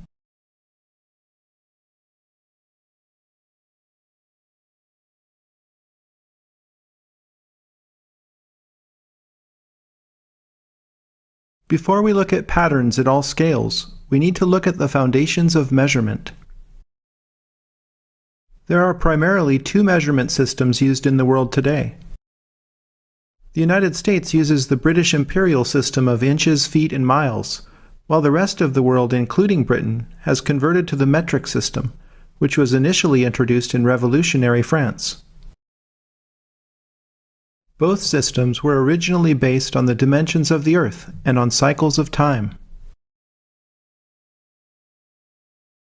In The Lost Science of Measuring the Earth, Robin Heath and John Michell show that the English foot must have been defined by measuring the Earth's equatorial circumference. The number of English feet around the equator is 1,000 times the number of degrees in a circle times the number of days in a year. This beautiful relationship of a circle to time is 99.994% accurate according to the modern geodetic standard. 528 is a key which harmonizes the measurements of the Earth, Moon, and Sun with time. The numbers 528 form a trinity within the Ennead, of which I'll say more about later. First, let us consider the Earth. Its dimensions can be expressed with great elegance due to the fact that there are 5,280 feet in a mile. In Before the Pyramids, Christopher Knight and Alan Butler show that the unit we now call the meter was used 1,000 years before the three pyramids of Giza at Thornborough in England. Three henges having the same relative positions on the ground as the belt stars of Orion in the sky are at a site that is 1/10 of the Earth's polar circumference from the North Pole. The distance between the outer henges is exactly 1,500 meters on center. Knight and Butler show that the meter is not an arbitrary measure, but rather is fundamentally connected to time. The seconds pendulum has a period of 2 seconds, 1 second for a swing in one direction, and 1 second for a swing in the opposite direction. The length of the seconds pendulum is 1 meter. In 1675, Tito Burattini proposed the length of the seconds pendulum be called the meter, more than 100 years before the meter was officially defined, as the distance of 10 million units from the equator to the North Pole, running through Paris as the prime meridian. Today the meter is circularly defined in terms of the speed of light, which is itself measured in meters per second. The nautical mile, which is still used by mariners and pilots, was originally defined as 1 minute of arc along any meridian. There are therefore 21,600 nautical miles in the polar circumference of the Earth. The Moon harmonizes with this number, as there are 2,160 miles in the lunar diameter. If units of distance are based on time, then the way that time is divided must also be part of the system. The Earth's rotation is divided into 24 hours, and as it turns out, 24 is a fundamental number. The Fibonacci sequence is one of the most important and beautiful concepts in mathematics. Start with nothing, then create a sequence with something, namely 1.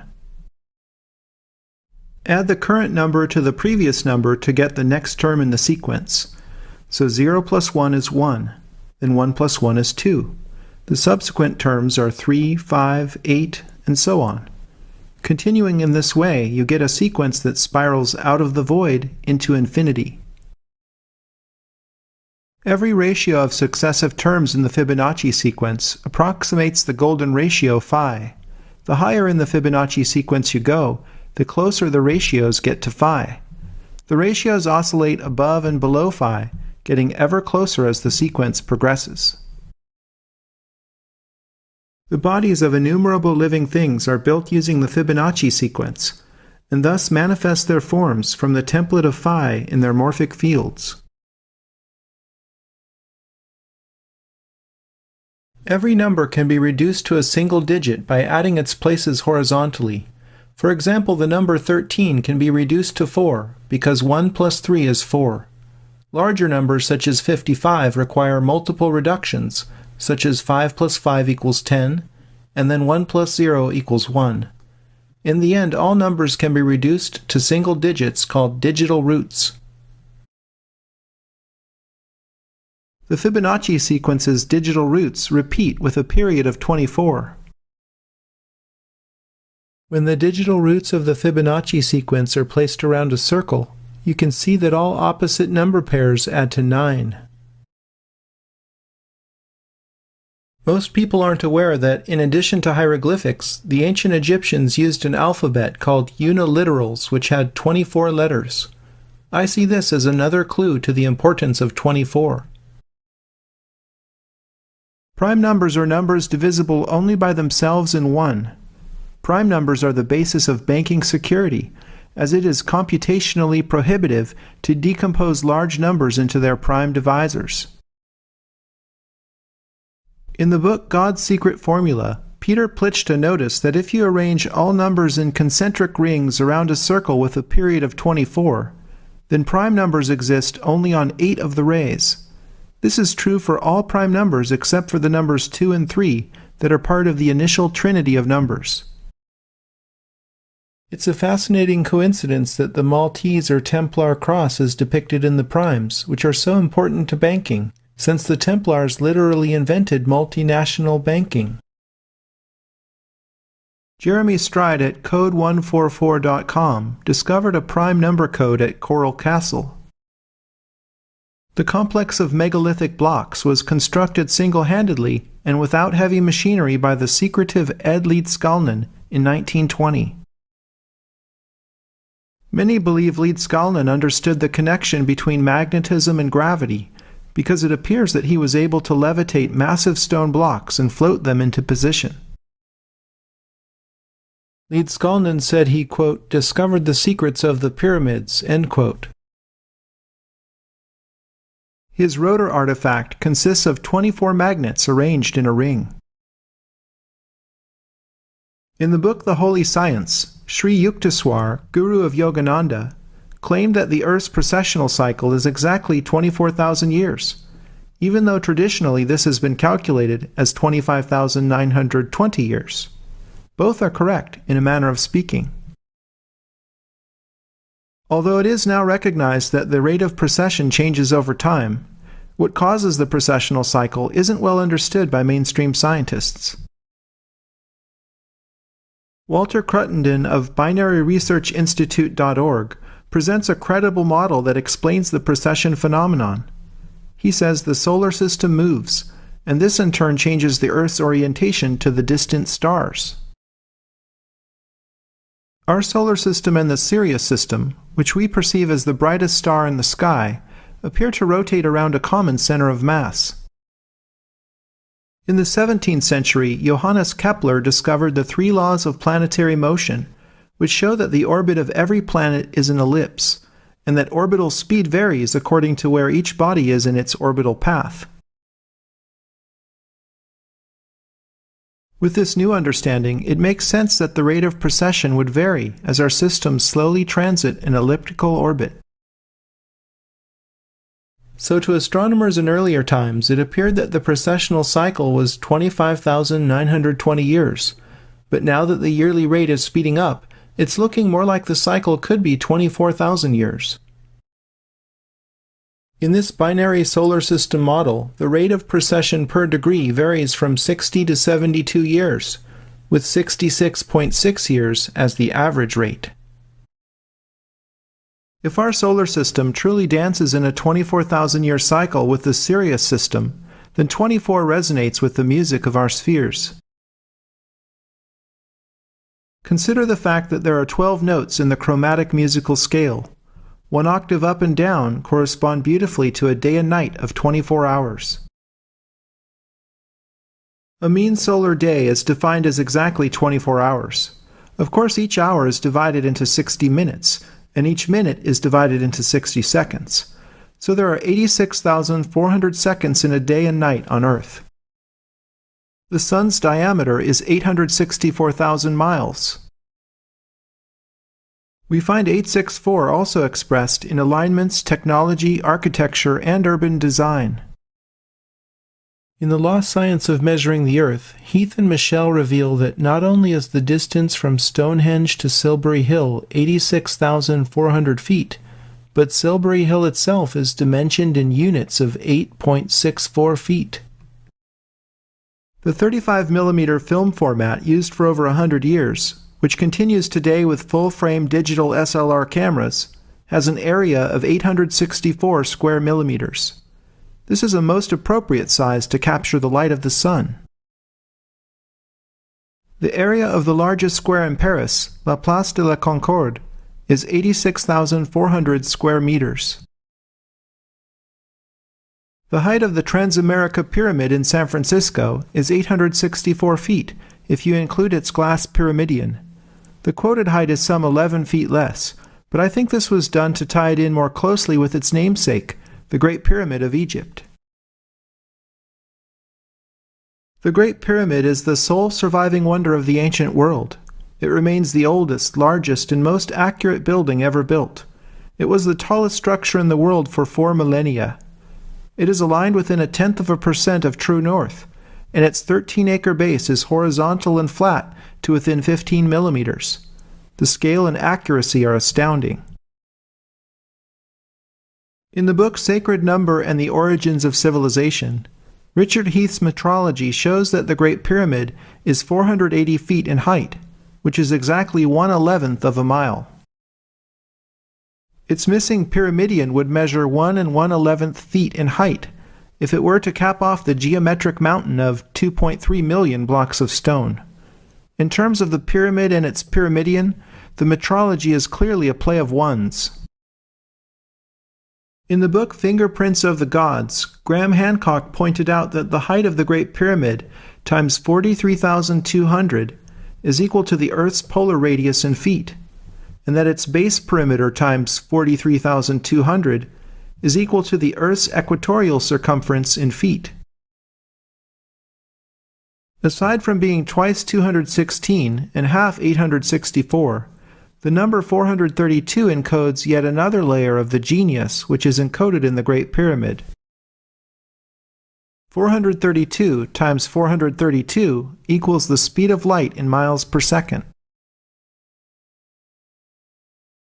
The latitude of the Great Pyramid encodes the speed of light in meters per second. It therefore seems appropriate that the word pyramid is composed of two Greek words, pyra meaning light or fire, and meidos meaning measures, because the Great Pyramid truly encodes the measures of light.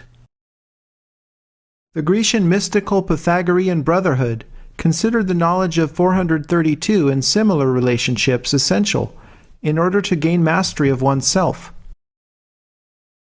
There is a movement to return to the Verdi tuning of 432 Hz, which many opera singers believe is more natural for the human voice compared to the standard concert tuning.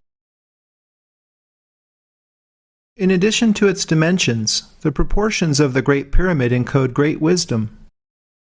Consider that the height to base proportion is 7:11. The Statue of Liberty in New York, which truly embodies the Egyptian goddess Isis, has a 7-pointed crown and stands on an 11-pointed base star. The height of the statue from heel to top of head is 111 feet 1 inch, recalling the play of ones in the Great Pyramid's metrology. The pyramid's height to half base proportion is 4 to pi, while its face to half base proportion is phi to 1. Based on the remaining casing stones, the slope of the Great Pyramid was originally between 51 and 52 degrees. This angle is very important in sacred geometry. The Vesica Pisces is the geometric womb from which all of creation emerges, It is simply the relationship between two equal circles. If you center the circles on each other's circumferences, and then nest the form inside itself, it becomes pregnant with a pyramid whose slope measures 51.61 degrees. If instead you place two equal circles together above and below, and circumscribe them, you have the basis of the yin and yang diagram of Taoism. In his book Sacred Geometry, Robert Lawlor showed an encompassing square that reveals phi relationships in a diagram that he called the Mouth of Ra, named after the Egyptian sun god.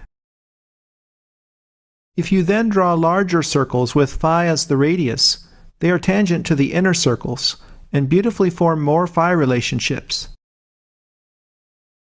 Joining the centers of the larger circles with the top point of intersection forms a pyramid with a slope of 51.83 degrees.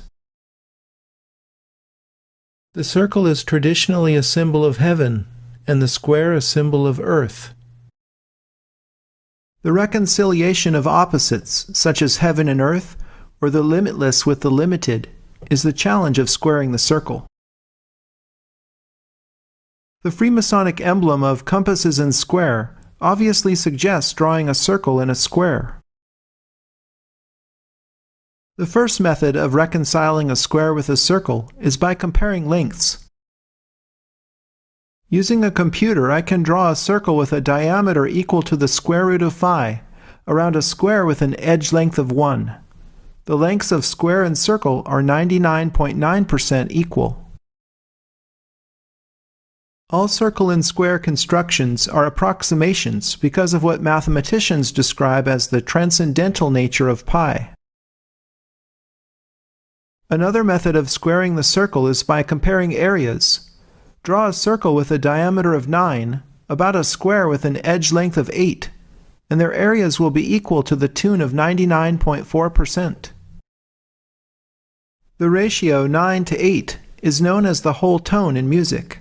Heaven is a whole tone away from earth, if you will.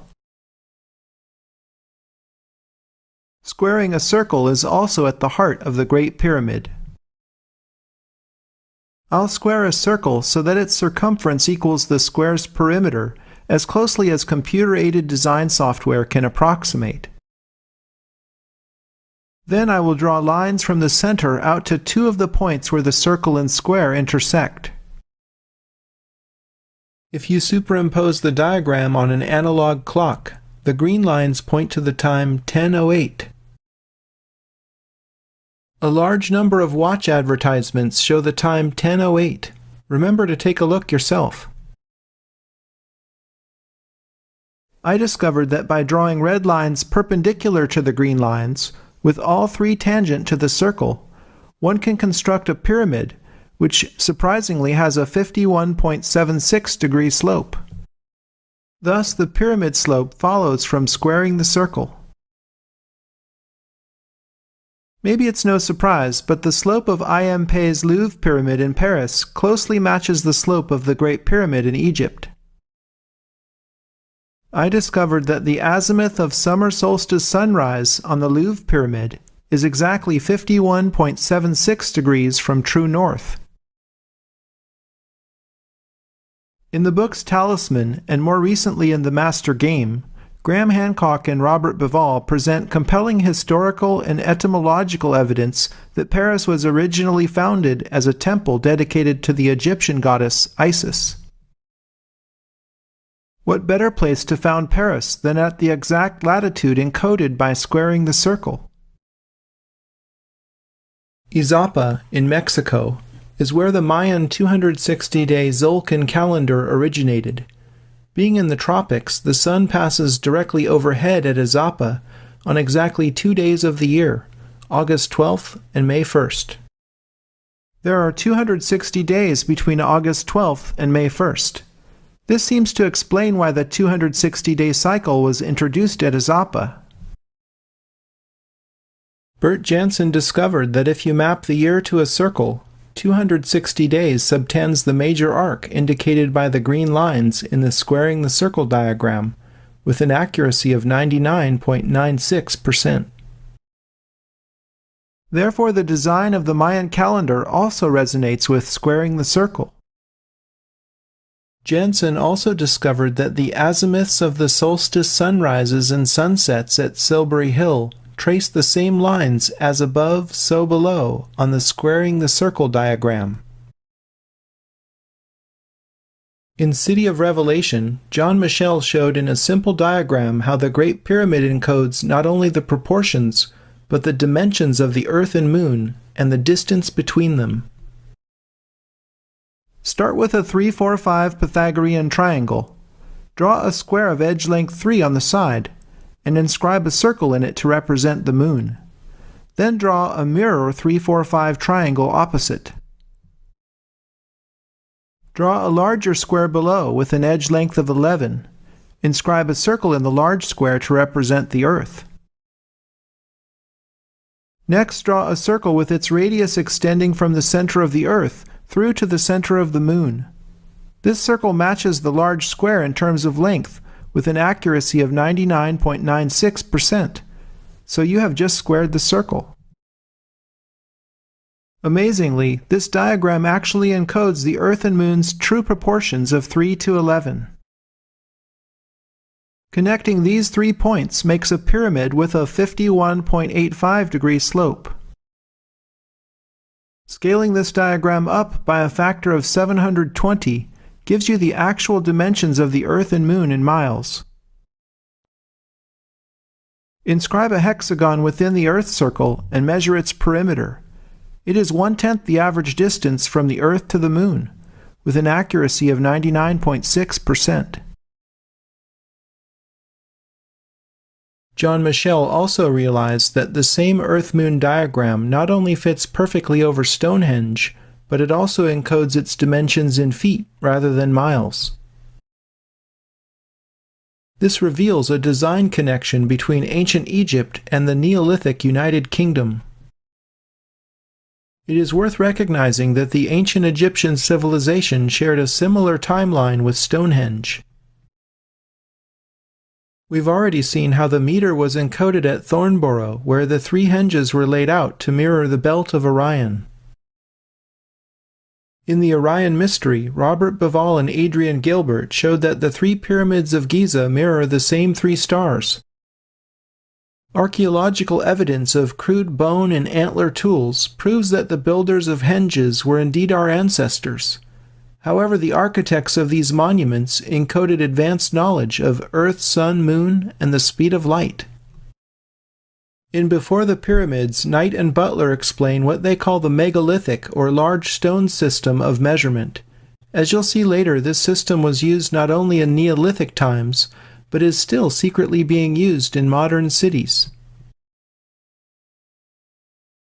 The Earth rotates 366 times a year relative to the stars. A sidereal day is 236 seconds less than a mean solar day. Over the year, that amounts to the Earth rotating 1 extra day relative to the stars. In recognition of this fact, the megalithic system is based on a circle divided into 366 degrees, rather than the 360 degrees we are used to. Consider also that the Earth is 366% the size of the Moon. Each of these 366 degrees is then divided into 60 minutes, and each minute is further divided into just 6 seconds. Each second of arc is finally divided into 366 megalithic yards on the Earth.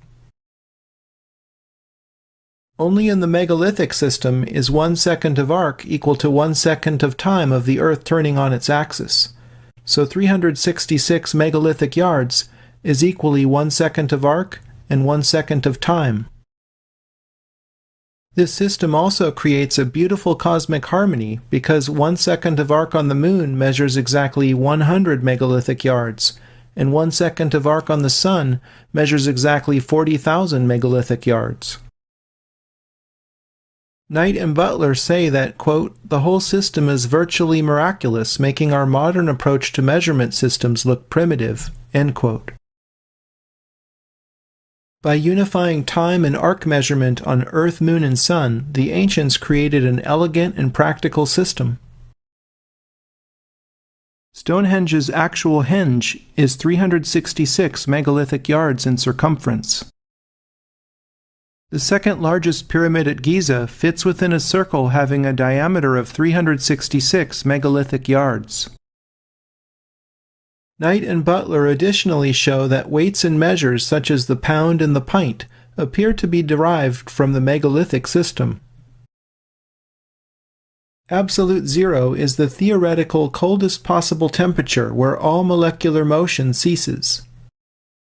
If temperature were measured from 0 for freezing ice to 366 degrees for boiling water, absolute zero would be exactly 1,000 degrees below zero.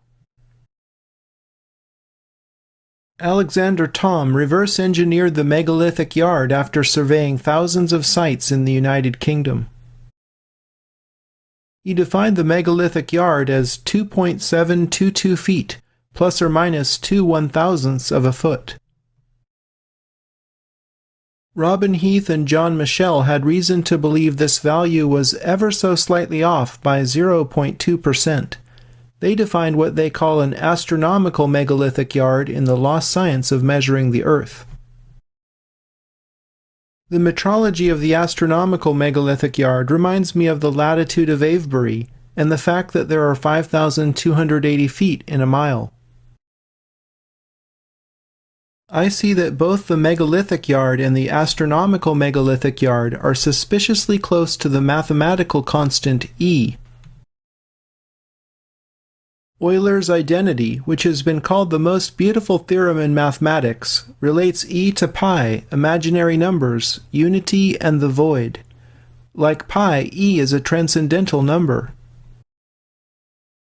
E is fundamental in science as the base of the natural logarithm, which, among many other things, is used to calculate the distribution of prime numbers. E is also fundamental in business. To understand this, imagine that you have an account with $100 that pays 100% interest per year. Fantastic. If the interest is credited once at the end of the year, you will have $200. If the same interest is compounded every 6 months, you will have $225. Compounding quarterly yields $244, and compounding monthly yields $261. With continuous compounding, the account yields $271.82, which is E times 100. When Google filed their initial public offering in 2004, the company announced its intention to raise exactly $E billion. In my opinion, E's importance is right up there with pi, phi, and 528. I discovered the following rationale for these constants, which is 99.9% accurate. Hugh Harleston had this to say about the pyramid complex in Teotihuacan, Mexico. Here was a design whose dimensional configurations provided accurate universal mathematical and other constants with a minimum of shared points, laid out to incorporate the values of pi, phi, and E. Perhaps the pyramid complex was an intended hint to latecomers to expand their consciousness for a clearer view of the cosmos and of man's relation to the whole. Baalbek in Lebanon is another ancient complex that will help us to expand our consciousness. The distance from Stonehenge to Baalbek is exactly 3,600 kilometers. This is interesting because the inner and outer points of a pentagram are arrayed every 36 degrees around a full circle of 360 degrees. As you keep spinning around the circle, the tips of the pentagram hit many significant degrees related to Earth, Moon, Sun, and the precessional cycle. All the degrees revolving around the pentagram have 9 as their digital roots. It seems appropriate that gamblers sometimes thank their lucky stars on their roulette wheel, which has 36 as its highest number.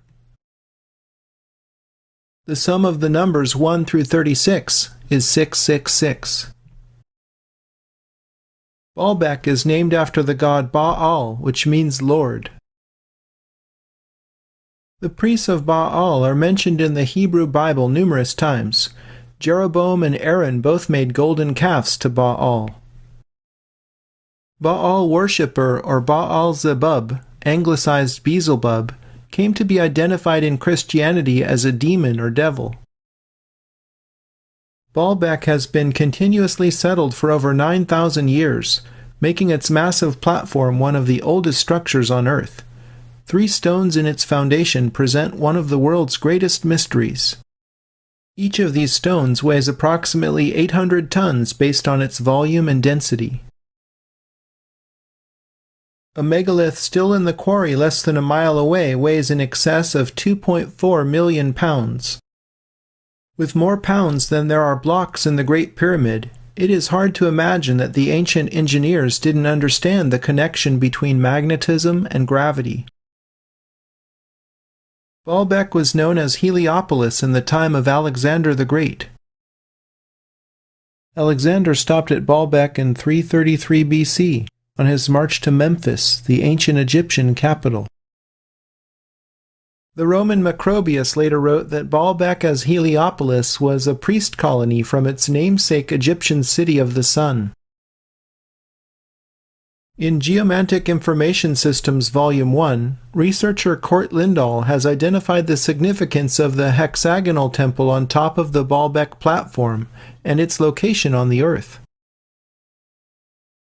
He drew a line connecting the hexagon of Baalbek with the Great Pyramid. Amazingly, the line goes through 2 corners of the hexagon and 2 of the corners of the Great Pyramid. Lindahl drew another line through the opposite corners of the Great Pyramid and extended it to the northwest. He found that it goes directly to the apex of the 32-story Pyramid Arena of Memphis, Tennessee. Memphis, Tennessee was of course named after its Egyptian namesake. Incidentally, there is one larger pyramid in the United States in the form of the Luxor, Las Vegas. The Pyramidal Casino is a solar 365 feet high, which also happens to be equal to 111 meters. The Pyramidion contains a spotlight which is claimed to be the brightest beam of light in the world.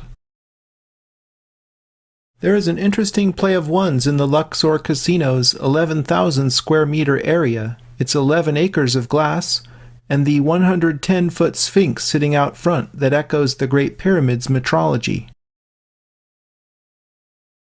Back at the Great Pyramid, Lindahl extended the northwest line to the southeast and discovered that it goes directly to the Kaaba in Mecca. A line starting at the Kaaba goes through 2 more corners of the hexagon at Baalbek. The hexagonal temple of Baalbek echoes the Kaaba's shape as a hexahedron or cube. When the dots are connected, I see a geomantic triangle from space. Furthermore, this triangle has the proportions of a 1:2 right triangle. In other words, the distance from the Great Pyramid to Mecca is twice as far as it is from the Great Pyramid to Baalbek. The hypotenuse of this Pythagorean triangle, the distance from Baalbek to Mecca that is, measures 777 nautical miles. Pythagoras the Greek was educated in Heliopolis, and it is to him that we attribute what was actually ancient Egyptian knowledge of triangles. The heart of the Great Pyramid is called the King's Chamber. Its floor plan is composed of 2 1:2 triangles. The King's Chamber is therefore a microcosm of the geomantic triangle, as above, so below. The incredible thing about the 1:2 triangle is that it encodes both phi and pi. Instead of measuring 1:2, it is fair to scale the triangle down by half, so it measures 1/2 to 1. The triangle has the same proportions. Swing 2 arcs with compasses, and the place where the second arc touches the one edge measures 1/phi. To find pi, we will scale the triangle up by a factor of 6/5. The perimeter of this triangle yields pi with astonishingly high precision. The Great Pyramid's faces are subtly divided in the middle, which you can see under certain lighting conditions. This is a clue. Take a square and draw 3 lines dividing edges at their midpoints. What you are left with is a series of 1 to 2 triangles surrounding a 3, 4, 5 triangle. This is interesting because the king's chamber itself was designed using both of these triangles. The king's chamber encodes not only 2 1 to 2 triangles, or 2 squares on the floor, but a 3, 4, 5 triangle in 3 dimensions. As it turns out, Mecca is very close to the golden latitude. If you divide the full meridian by phi, you get 111 degrees and change. If measured from the South Pole, the precise phi latitude is only 12.13 miles south of Mecca. The most sacred object in Islam is the Kaaba, which Muslims circumambulate 7 times during the Hajj. These numbers remind me of John Michel's New Jerusalem diagram, which is an elaboration of the Earth-Moon diagram. In Volume 1 I discussed how its 7 points encode the musical scale, while the Earth's circumambulation of the Sun encodes the 12 months of the year. In ancient Egypt, the word Ka meant divine spark, and Ba meant soul. The word Kaaba means cube. Perhaps the cube represents the divine spark animating the individual soul. An interesting fact about cubes is that the diagonal connecting opposite corners in 3 dimensions is the square root of 3, the same dimension that measures the Vesica Pisces. The sum of all the angles in a cube is 2,160 degrees, which happens to also be the moon's diameter in miles. A cube has 6 sides. If each side has an edge length of 6, then the cube's volume and surface area would be 6 times 6 times 6, or 216. 6 is the only dimension for a cube which gives the same number for its volume and surface areas. It just so happens that 6 times 6 times 6 equals 3 cubed plus 4 cubed plus 5 cubed, symbolically connecting the Kaaba with the hyperdimensional 3-4-5 triangle. Astonishingly, the Kaaba is 666 nautical miles from the Dome of the Rock in Jerusalem.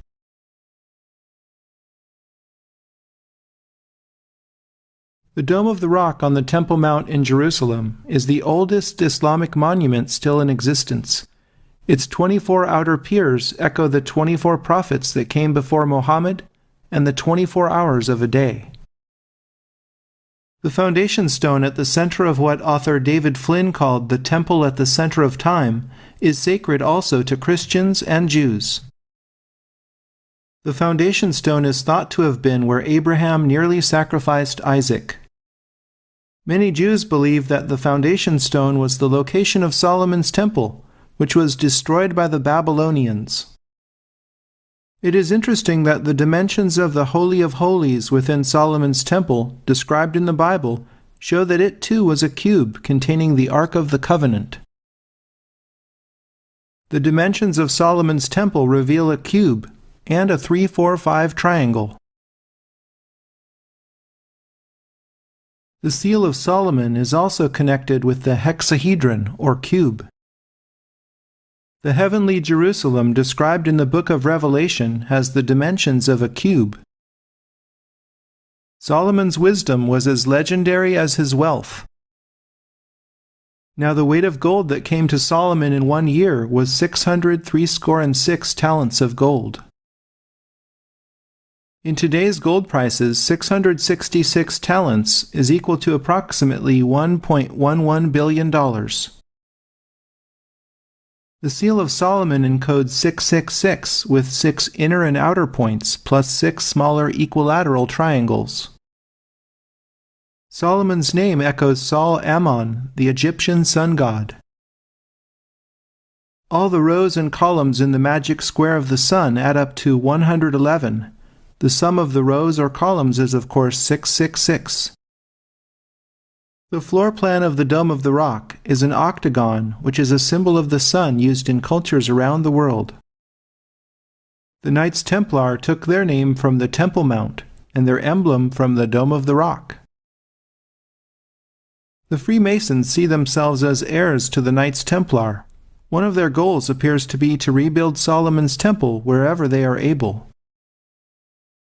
Frank Albo's research on the Manitoba Legislative Building at the Geographic Center of North America reveals it to be a replica of Solomon's Temple, complete with a central cubic space measuring 66.6 feet on edge, the octagonal pool of the Black Star, and much more. Freemasons claim that the outer pillars in Solomon's Temple represent the pillars of Enoch, called Boaz and Jachin, and these are built into every Masonic lodge. As the story goes, Enoch recorded the sum total of knowledge on 2 pillars, and buried them 9 levels deep in the Temple Mount before the Great Flood.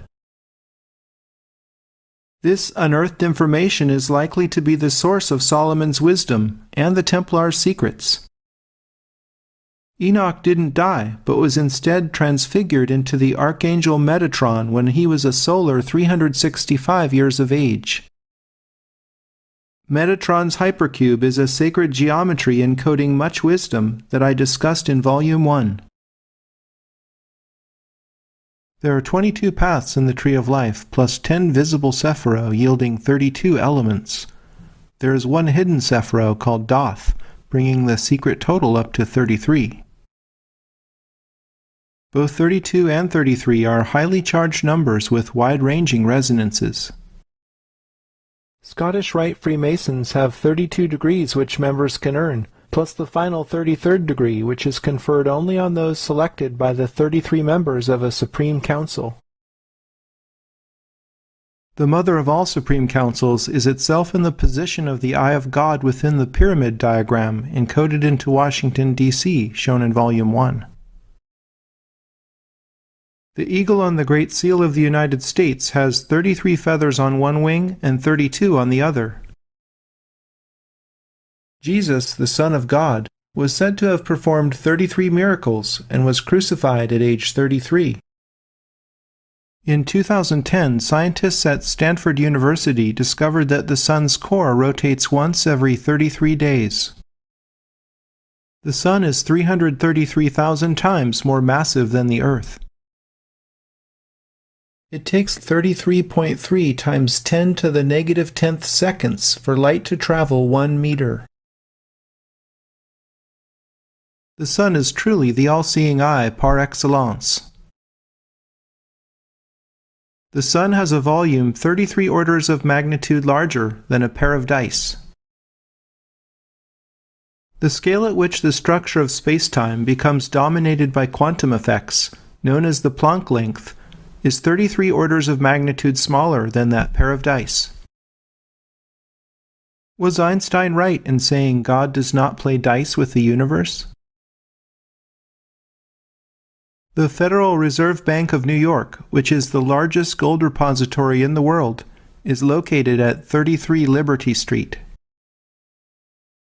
NASA is rife with 33 symbolism with its Runway 33 in Florida, and the historical Launch Complex 33, all by itself in the middle of nowhere in the New Mexico desert. Not far away is the brand new Spaceport America, built precisely on the 33rd parallel. Perhaps NASA's 33s come from the fact that the highest speed a spacecraft can orbit is Mach 33, or 11.1 kilometers per second. If Mach 33 is exceeded, the spacecraft escapes from the gravity well of Earth. On the other hand, if you dive into our watery planet, every 33 feet you descend below sea level, the pressure increases by 1 atmosphere. At the human scale, there are 33 bones in our spinal columns. In terms of places, 33 is encoded in Mount Zion at the northernmost tip of Israel. The late David Flynn noted that not only is Mount Zion located 33 degrees north of the equator, but it is 33 degrees east of the Paris prime meridian.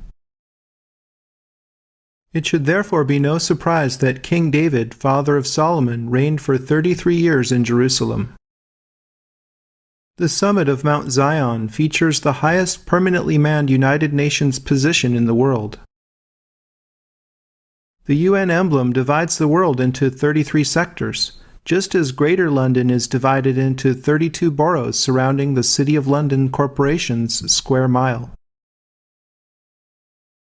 I was amazed when I verified David Flynn's discovery that the Dome of the Rock is exactly 33 miles from the sea. Before I upgraded to the latest version of Google Earth on October 17, 2011, I measured the distance from Glastonbury Tor to the Dome of the Rock, and it was 33.3 degrees. After the upgrade, this distance now measures 33.8 degrees, so Google must have updated the geoid, or exact shape of the Earth, in the new version. After upgrading Google Earth, I measured the distance from Stonehenge to the Dome of the Rock and was again astounded. The Dome of the Rock is exactly 33.33 degrees away from Stonehenge, at a bearing of 111 degrees from true north. We don't normally measure distances in degrees, but this is possible in Google Earth, which compensates for the variable length of degrees which change with latitude and longitude according to the geoid. In Temple at the Center of Time, David Flynn made the incredible correlation between the fact that the distance from the Dome of the Rock to Babylon is 539 miles, and the Jews were released from their Babylonian captivity in 539 BC.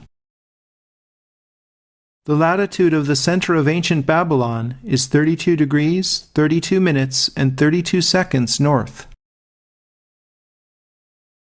Saddam Hussein's reconstruction of Babylon includes many bricks having the inscription, "This was built by Saddam Hussein, son of Nebuchadnezzar, to glorify Iraq." Nebuchadnezzar conquered Jerusalem, destroyed Solomon's temple, and took the Jews into captivity.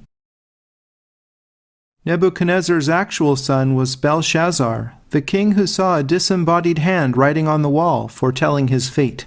He was killed in 539 BC when the Persians invaded. Saddam Hussein didn't survive the invasion either. The first Gulf War began with a UN-authorized coalition led by George H.W. Bush in what was called Operation Desert Storm. His son George W. Bush continued the Second Gulf War, which was called Operation Iraqi Freedom.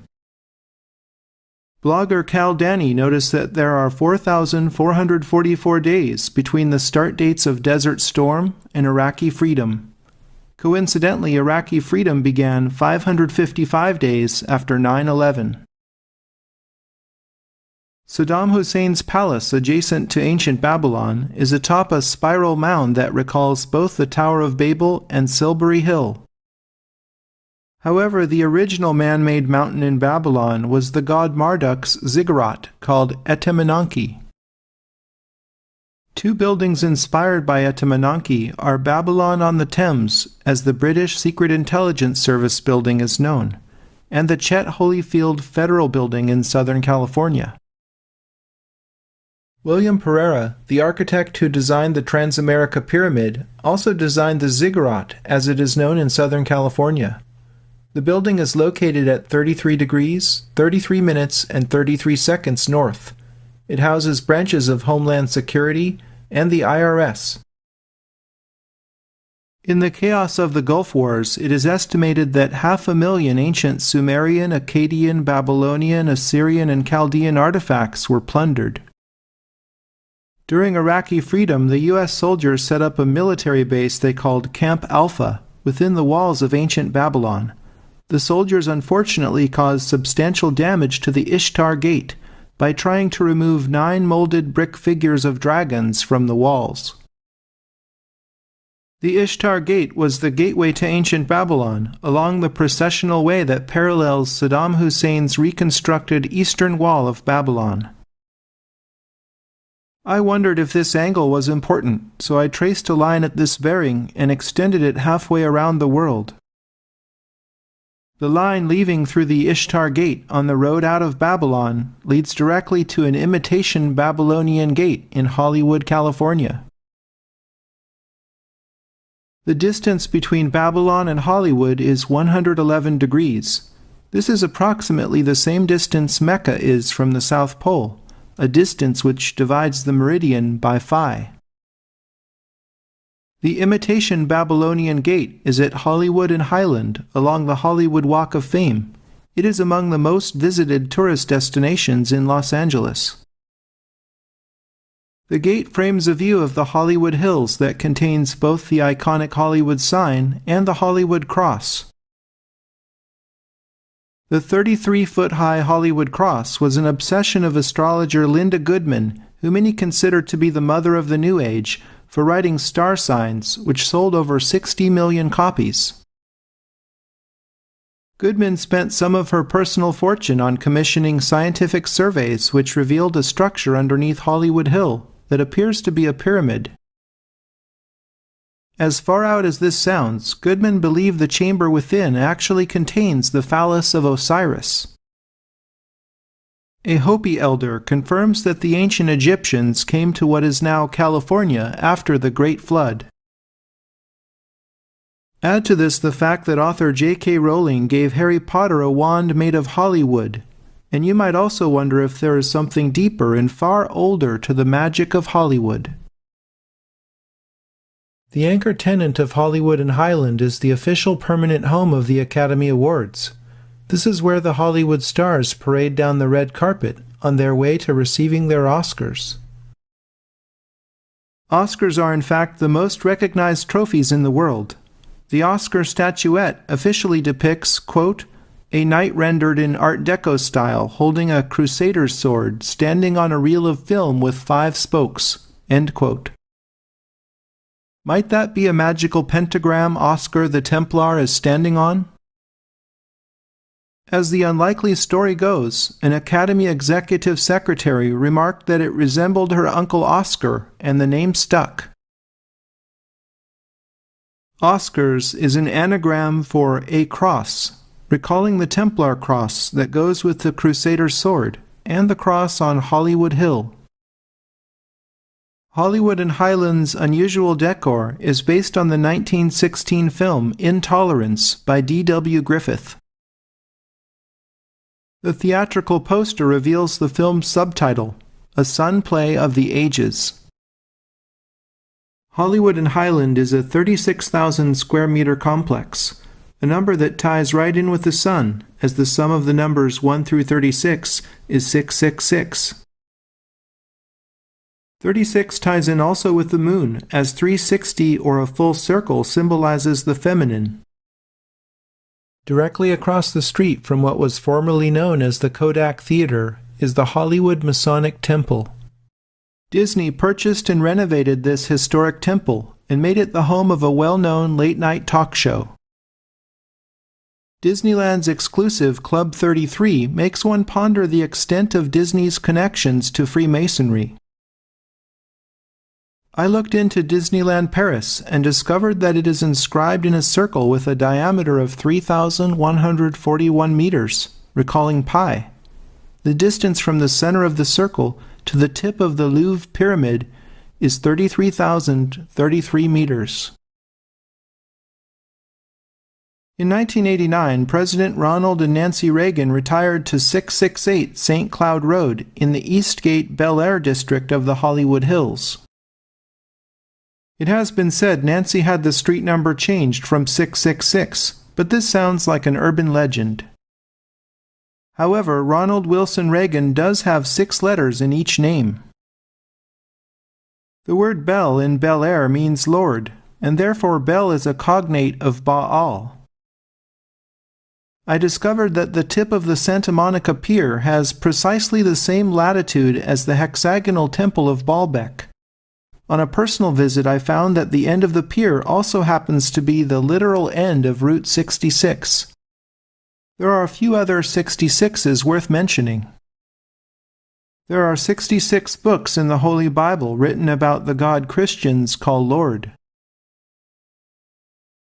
Standing Order 66 is precisely what established the Prime Minister as the leader of the British government by becoming First Lord of the Treasury. In Star Wars, the Great Jedi Purge was initiated by the Dark Lord of the Sith by uttering this spell, Execute Order 66. While in LA, I took the short drive back up Route 66 to Hollywood's media and financial capital of Century Plaza, which lies on a beeline between the tip of the Santa Monica Pier and the Babylonian Gate in Hollywood. There appears to be a set of Masonic compasses under an all-seeing eye at the heart of Century City. At the base of the complex are the Century Plaza Towers, which were designed by Minoru Yamasaki, the same architect who designed the original World Trade Center Twin Towers in Manhattan. The Century Plaza Towers are unusual in having triangular footprints, but they appear to symbolize the Masonic Twin Towers of Boaz and Jachin. A single equilateral triangle has long been used to represent the all-seeing eye of the sun. Compasses and interlocking equilateral triangles are echoed in this jewel from the Royal Arch degree of Freemasonry. A pair of equilateral triangles can represent sun and moon, fire and water, man and woman, or any duality. There is alchemy in the tension and reconciliation of opposites. Put the Century Plaza Towers together, and you have a Star of David. The Century Plaza Towers are 44 stories each. Put them together and you have 88. Astronomers recognize exactly 88 constellations in the heavens. Correspondingly, Century Plaza is framed by Constellation Boulevard, an avenue of the stars. In New York City, the Tribute in Light was last illuminated on September 11, 2011, to honor the original Twin Towers designed by Minoru Yamasaki. The most powerful shaft of light ever projected into the night sky consisted of 88 lights, arranged in squares emulating the shape of the Twin Towers. Yamasaki described his World Trade Center Plaza as, quote, a mecca, a great relief from the narrow streets and sidewalks of the surrounding Wall Street area, end quote. Architect Laurie Kerr says, quote, true to his word, Yamasaki replicated the plan of Mecca's courtyard by creating a vast delineated square isolated from the city's bustle by low colonnaded structures and capped by two enormous, perfectly square towers, minarets really, end quote. The bronze sphere at the center of the plaza therefore resonated with the Kaaba. The sphere is made of 52 panels and was motorized to rotate once every 24 hours, representing the number of weeks in a year and the hours in a day on Earth. The sphere was actually named the Great Spherical Caryatid by its sculptor Fritz Koenig. Caryatids are pillars personified as women. The High Priestess Tarot card illustrates what the Twin Towers together with the Great Spherical Caryatid symbolized. The High Priestess sits between the twin pillars of Boaz and Jachin. She holds the Torah, and about her pomegranate seeds are arranged in the Kabbalistic Tree of Life pattern. The bottom sephiro in the Tree of Life is the Earth, represented by the Great Spherical Caryatid. The proportions of the Twin Towers match the proportions given in the Bible, describing the pillars of Solomon's temple. It's interesting that the Twin Towers had 110 floors, or 111 counting the roof. The late Rick Clay pointed out that the Twin Towers stood like an 11 and took 11 years to build. September 11th is 111 days until the end of the year. The first plane to hit a tower was Flight 11, which had 11 crew on board. Strangely enough, another tarot card has a resonance with what happened on 9/11. There is much encoded in a pair of dice. When you roll double sixes, you actually have two cubes with several fundamental symbols intertwined. Aside from the obvious sum of 12, the dice can also be read symbolically as 66, 3333, or 1111. The sum of the numbers 1 through 11 is 66. 33.33 times 33.33 rounds to 1111. Reflecting Absence is the name of the memorial created in the footprints of the Twin Towers. It looks like a pair of cubes within cubes, or a dice roll of double ones. If you put the ones down in the footprints, then what is absent? The new One World Trade Center, formerly known as the Freedom Tower, will be the tallest building in the United States when completed. Its height of 1776 feet echoes the year the Declaration of Independence was signed, and the year the Bavarian Illuminati was formed. 1776 also equals 888 plus 888. The building is like two Transamerica pyramids intersecting as above, so below, if you will, resting on a cubical base. The midpoint of the tower has an octagonal floor plate. This symbolism reminds me of Osiris sitting on a cubical throne in the Egyptian Book of the Dead. The layout of the new One World Trade Center adjacent to the National 9/11 Memorial is correlated with the three pyramids of Giza. You can display latitude and longitude in decimal degrees in Google Earth. Latitudes north of the equator are positive, and longitudes west of the prime meridian are negative. The coordinates of one corner of the core of One World Trade Center are as follows. Adding the coordinates yields the sum of negative 33.3 degrees. The sum of the building heights in the new World Trade Center is 6,660 feet. Directly across West Street from One World Trade Center is the tallest building in the World Financial Center, which is known as the American Express Tower. The building was designed by Cesar Pelli, who also designed a very similar building in London's financial centre called One Canada Square. Both structures are square shafts surmounted by pyramids. One Canada Square was the tallest building in the UK until very recently, when the construction of the Shard at 32 London Bridge made it the tallest building. One Canada Square has a floor area of 111,000 square meters, and the Shard has a floor area of 110,000 square meters. One Canada Square has a tuned mass damping pendulum that can sway up to 33 centimeters to offset movements in the building caused by wind. Pelli originally designed One Canada Square to be 864 feet high, but this had to be reduced to 770 feet due to being in the flight path of the London City Airport.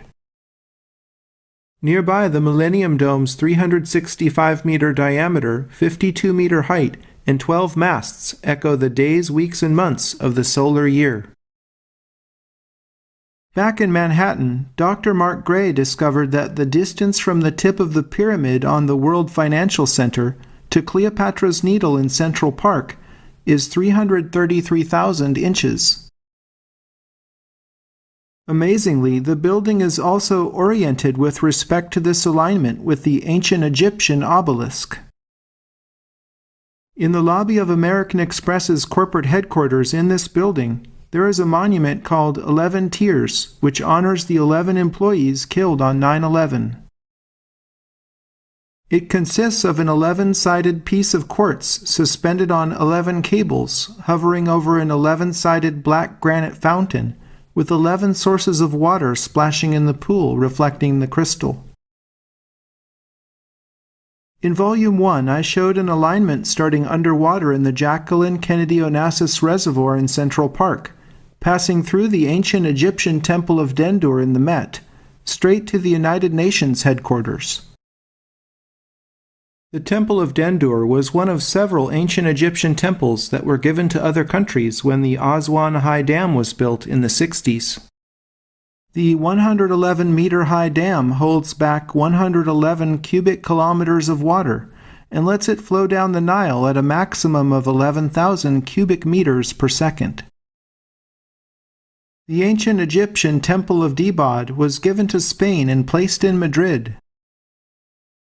I traced the axis of the complex in Madrid straight to the ancient Egyptian obelisk in the Vatican. The alignment of the Temple of Debod passes through a windrose marker surrounding the obelisk. The ancient Egyptian Temple of Elysia was given to Italy when the Aswan High Dam was built. It is located in Italy's largest Egyptian museum in Turin.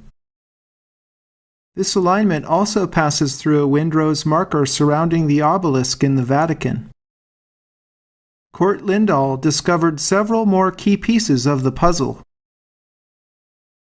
Alignments from Aachen Cathedral in Germany, Schönbrunn Palace in Vienna, the Hagia Sophia in Istanbul, and the Dome of the Rock in Jerusalem all pass over windrose markers in the pavement surrounding the Vatican obelisk. Byzantium was the capital of the Roman Empire in late antiquity. In the Middle Ages, Holy Roman emperors ruled in Aachen and later in Schönbrunn. The double-headed eagle was the emblem of these groups and continues in Freemasonry today. For what it's worth, Lindahl also discovered that a line connecting the Vatican obelisk with Coral Castle in Homestead, Florida, also goes through a windrose marker. I measured the distance, and it's 330,330,000 inches to the marked point. Kurt Lindahl discovered another interesting alignment starting at Cleopatra's Needle in New York City. The Grand Master of Masons in the state of New York presided over the ceremony as the cornerstone for this obelisk was laid in 1880. If you draw a line from Cleopatra's Needle to the center of the Museum of Jewish Heritage at 36 Battery Park, the line passes directly through the Grand Masonic Lodge of New York. Amazingly, the museum is also oriented with respect to this alignment with the obelisk. The core of the museum is housed in a hexagonal building, officially symbolizing the 6 points of the Star of David and the 6 million Jews who perished in the Holocaust. The museum at the tip of Manhattan rises in tiers like a step pyramid or ziggurat. Directly across the harbor from the Museum of Jewish Heritage is the Statue of Liberty. The Grand Master of Masons in the state of New York presided over another ceremony as the cornerstone for the colossal lighthouse was laid in 1884. A line connecting the Statue of Liberty's torch with the Kaaba in Mecca goes right down the pier jutting out of Liberty Island. Islam and the Qibla, or direction of prayer toward the Kaaba, is secretly honored on Liberty Island. On September 11, 2012, a new museum will open at Ground Zero. The National September 11th Museum will showcase a sculpture of 2 tridents in a glass atrium space located between the twin footprints of reflecting absence. Dr. Mark Gray discovered a Christian connection in that the distance from the tridents to the rond point of the Cathedral of St. John the Divine is 11,111 meters. Twin tridents represent the number 33. The weapon of Lord Shiva, the Hindu god of destruction and transformation, is a trident. Shiva has 108 names which devotees chant. That's interesting because Venus is an average of 108 million kilometers from the Sun. The diameter of the Sun is 108 Earth diameters. The Earth is 108 solar diameters from the Sun. The Moon is 108 lunar diameters from the Earth, and the Moon's radius is 1,080 miles. Knight and Butler discovered that the distance from Ground Zero in New York to Ellipse Park in Washington, D.C. measures 1,080 megalithic seconds of arc. The bearing of this line from D.C. is 51 degrees true north, echoing the slope of the Great Pyramid. Ellipse Park is located right in front of the White House. Its major axis measures 366 megalithic yards, which is equal to 1 megalithic second. In Before the Pyramids, Knight and Butler explain that much of DC was laid out in megalithic units. There is a huge arrow encoded in public circles and squares pointing to Ellipse Park. Every edge in the arrow is an integer number of megalithic seconds. They believe there is an underground chamber at the center of Ellipse Park containing the Ark of the Covenant. A triangle connecting the centers of Ellipse Park, the Capitol Dome, and the Pentagon measures 33 megalithic seconds. Knight and Butler show that the Pentagon itself was designed with megalithic measure, the corners each being arcs of 1 megalithic second apart. FDR was behind both the design and site selection for the Pentagon. FDR was also a 32nd degree Freemason.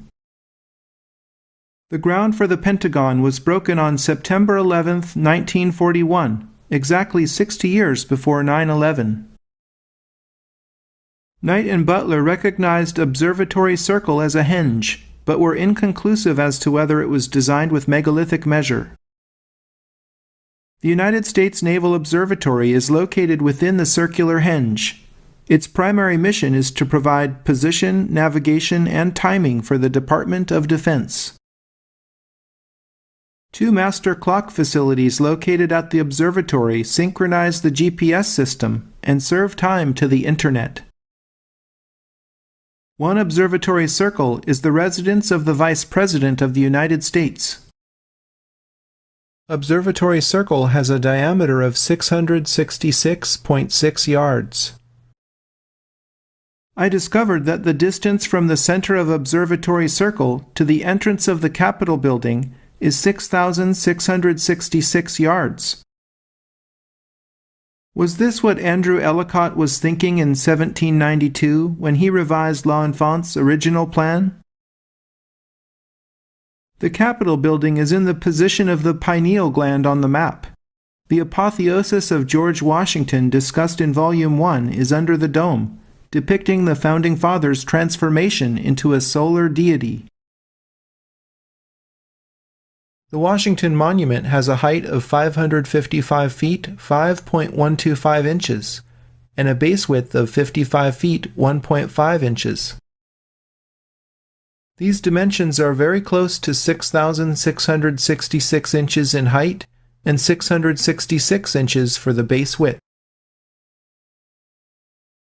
In Volume 1, I discussed how the face and ridge lines of the monument's pyramidion trace down to the ground and form an octagram star, a solar symbol.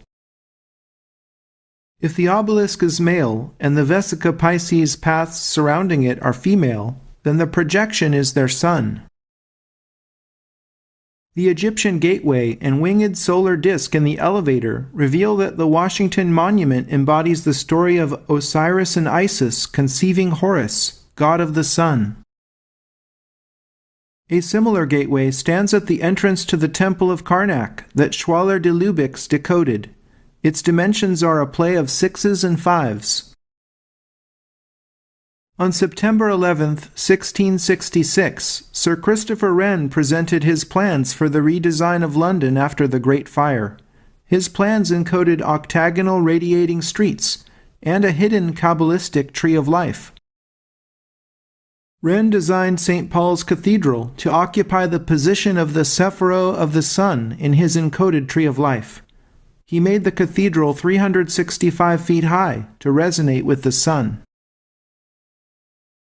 In his book Sacred Geometry, Deciphering the Code, Stephen Skinner shows that the length of Wren's cathedral is 6,660 inches, or 555 feet. On September 11, 2001, every World Trade Center building was destroyed on a site having a 65,000 square meter area. Kurt Lindahl discovered an alignment running from the hexagon of Baalbek to IMP's World Trade Center in Baltimore, Maryland. The Baltimore World Trade Center is the world's tallest regular pentagonal building at 123.4 meters in height.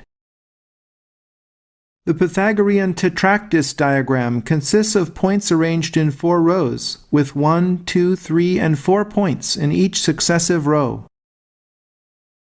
Lindahl's alignment goes through 2 of the points of the Baltimore pentagon and 2 of the midpoints of the Baalbek hexagon. I see this alignment as an expression of the relationship of hexagon to pentagon, or 6 to 5. I notice that not only does this alignment pass directly over Silbury Hill, but Silbury Hill divides the distance from the Baalbek hexagon to the Baltimore pentagon at the phi point, or golden ratio. Furthermore, the bearing from Baalbek to Baltimore is 314.16 degrees true north, echoing pi. Consider the simple fact that 33 plus 32 equals 65. The interaction of 6 and 5 is key. The marriage of the icosahedron to the dodecahedron is as 6 is to 5. The fact that these polyhedra are duals of each other reminds me of the fact that Osiris and Isis were not only husband and wife, but also brother and sister. The mean circumference of the Earth is 6/5 times 12 to the 4th miles. The hypercubit that measures the Earth is 6/5 raised to the 4th power. Strangely enough, 10-pin bowling resonates with the hyperdimensional metrology of the Earth and the tetractys. The hypercubit is equal to 24.8832 inches. The Earth's polar circumference is 24,883.2 miles. Melatonin, serotonin, and DMT are all molecules created in the brain, with atoms arranged in hexagons bonded to pentagons at the core. NASA-funded researchers have uncovered evidence that molecular DNA precursors are found in meteorites. They say that these molecules are created in space. The color of daylight is standardized by black-body radiation with a temperature 6,500 degrees above absolute zero. Even the world's most popular sport encodes 6/5. The ball is composed of hexagons joined to pentagons. There are 32 panels on the ball used in a sport played with 11 players opposing 11 players. Cricket, the world's second most popular sport, is played on a pitch measuring 66 feet long, with 11 players opposing 11. The return creases are 8'8" apart, the popping crease is 366 centimeters long, and the bat is 108 millimeters wide. The American football is a Vesica Pisces, with 11 players opposing 11 players on a field that squares the circle by area. Baseball encodes the Masonic square and compasses, and many interesting numbers. The games we play are captivating, perhaps because of the embedded numerology and symbolism that our subconscious minds understand, even if it doesn't dawn on us consciously. Knowing that there is a plan to create a 650-foot sun tower on Treasure Island in San Francisco that I discussed in Volume 1, I visited the site in the 11th month of 2011 to find out if the pair of 6-pointed barracks that occupy the site had been torn down yet. I found the barracks still intact, yet was blown away to find a colossal statue called Bliss Dance standing directly in front of the barracks. It seems to me that this statue resonates with Isis, posed as she is on a 7-sided island directly across the bay from the Transamerica Pyramid, which resonates with Osiris. In Volume 1, I detailed my discovery of a 9-sided polygon or enneagon connecting the Transamerica Pyramid, Columbus Avenue, and the street grid of San Francisco with Treasure Island. Kevin McMahon discovered that if you draw a line from the intersection of Mason and Columbus Streets to the top of the dome of the Manitoba Legislative Building, it passes through the International Peace Garden on the U.S.-Canada border. The fountain in the Peace Garden has an interesting longitude, and an auditorium on the U.S. side of the border is shaped like the Freemason symbol. Justin Morgan pointed out that California Street in San Francisco ends at 33rd Avenue in the west, adjacent to the grounds of Lincoln Park and the California Palace of the Legion of Honor. The fountain in front of the Legion of Honor is the western terminus of the Lincoln Highway, the first road across America that predated Route 66. I noticed that the axis of the Legion of Honor points directly at the Manitoba Legislative Building, and the line also passes through the International Peace Garden. Court Lindahl recognized that Sundial Bridge in Redding, California is due north of the center of the Enneagon of San Francisco. In fact, Sundial Bridge is 166.66 nautical miles due north of the exact center of the Enneagon. Sundial Bridge's 66-meter gnomon acts as the shadowcaster and the structural support for the bridge that was designed by Santiago Calatrava. Calatrava also designed the $2.22 billion Path Transportation Hall in the rebuilt World Trade Center in New York. The above-ground structure is called an oculus, a word which means eye-like opening. This all-seeing eye will measure 330 feet in width when completed. If the Enneagon represents the Egyptian Ennead of 9 gods worshipped in Heliopolis, then the god at the top would of course be the creator, Atum. There are 81 possible relationships between 9 gods, as 9 times 9 is 81. In God's Secret Formula, chemist/physicist Peter Plichta recognized that there are exactly 81 stable atoms in the universe. Atomic numbers higher than 83 are radioactive and decay over time, eventually splitting into stable atoms. But elements 43 and 61 also are radioactive, thereby leaving exactly 81 stable atoms. Perhaps the Egyptian Ennead represents number itself, and the mathematical relationships between numbers 1 through 9 underpin the structure of the atom. Atum is god number 1 of 9. This can be rationalized as 1 over 9 as a fractional part of the whole. 1/9 equals 0.1111, and so on with eternally repeating ones. Suppose Isis is god number 5. Rationally, she would be 5 over 9, which is 0.5555, and so on. If Osiris is god number 6, his relationship to the whole would be as 6 over 9, or 2/3, which is 0.6666, and so on. The preponderance of repetitive single digits encoded into architecture, urban design, and the universe appears to be an expression of the 9 fundamental forces behind creation. Stephen O'Rourke identified a street pyramid in his article on the Masonic history of San Francisco. Masonic Center is located at 1111 California Street, in the position of the Queen's Chamber in the street pyramid. The relief sculpture on the exterior of 1111 California depicts a global tug-of-war between good and evil forces, which says dedicated to our Masonic brethren who died in the cause of freedom. Celebrated not in the U.S., but in the Commonwealth of Nations, whose flag resembles the very same globe at the center of the sculpture's tug-of-war, Remembrance Day is celebrated annually on the 11th hour of the 11th day of the 11th month. Grace Cathedral is directly across the street from 1111 California. I went inside and was blown away to discover an art installation called Invisible Man by Daniel Joshua Goldstein. The first sentence on the plaque says, quote, "Invisible Man is a suspended sculpture made of 864 syringes, each tipped with a red crystal bead.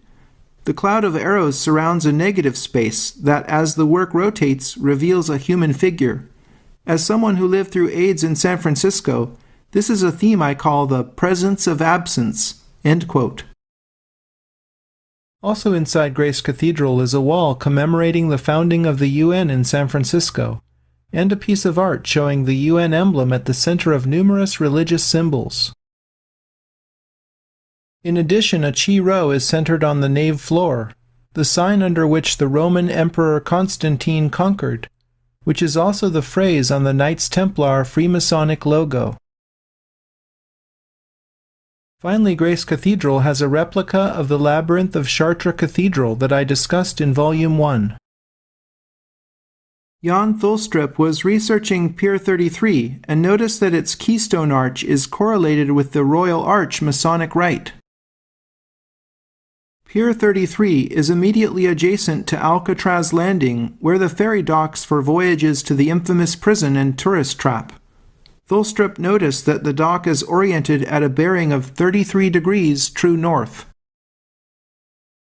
Justin Morgan, one of the authors of the Sync book, discovered on a personal visit that ISIS Imports just happens to be at the end of Pier 33.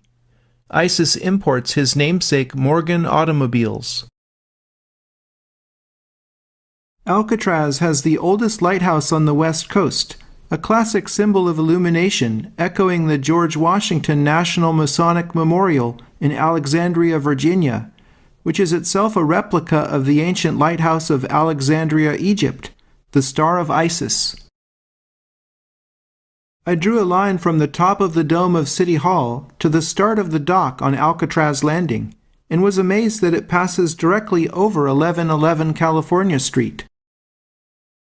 Not only that, but the distance from dome to dock is 3,333 meters. This line that transects the street pyramid has roughly the same angle as the shaft in the Queen's Chamber that Bavall and Gilbert identified as pointing to the Star of Isis in the Orion Mystery.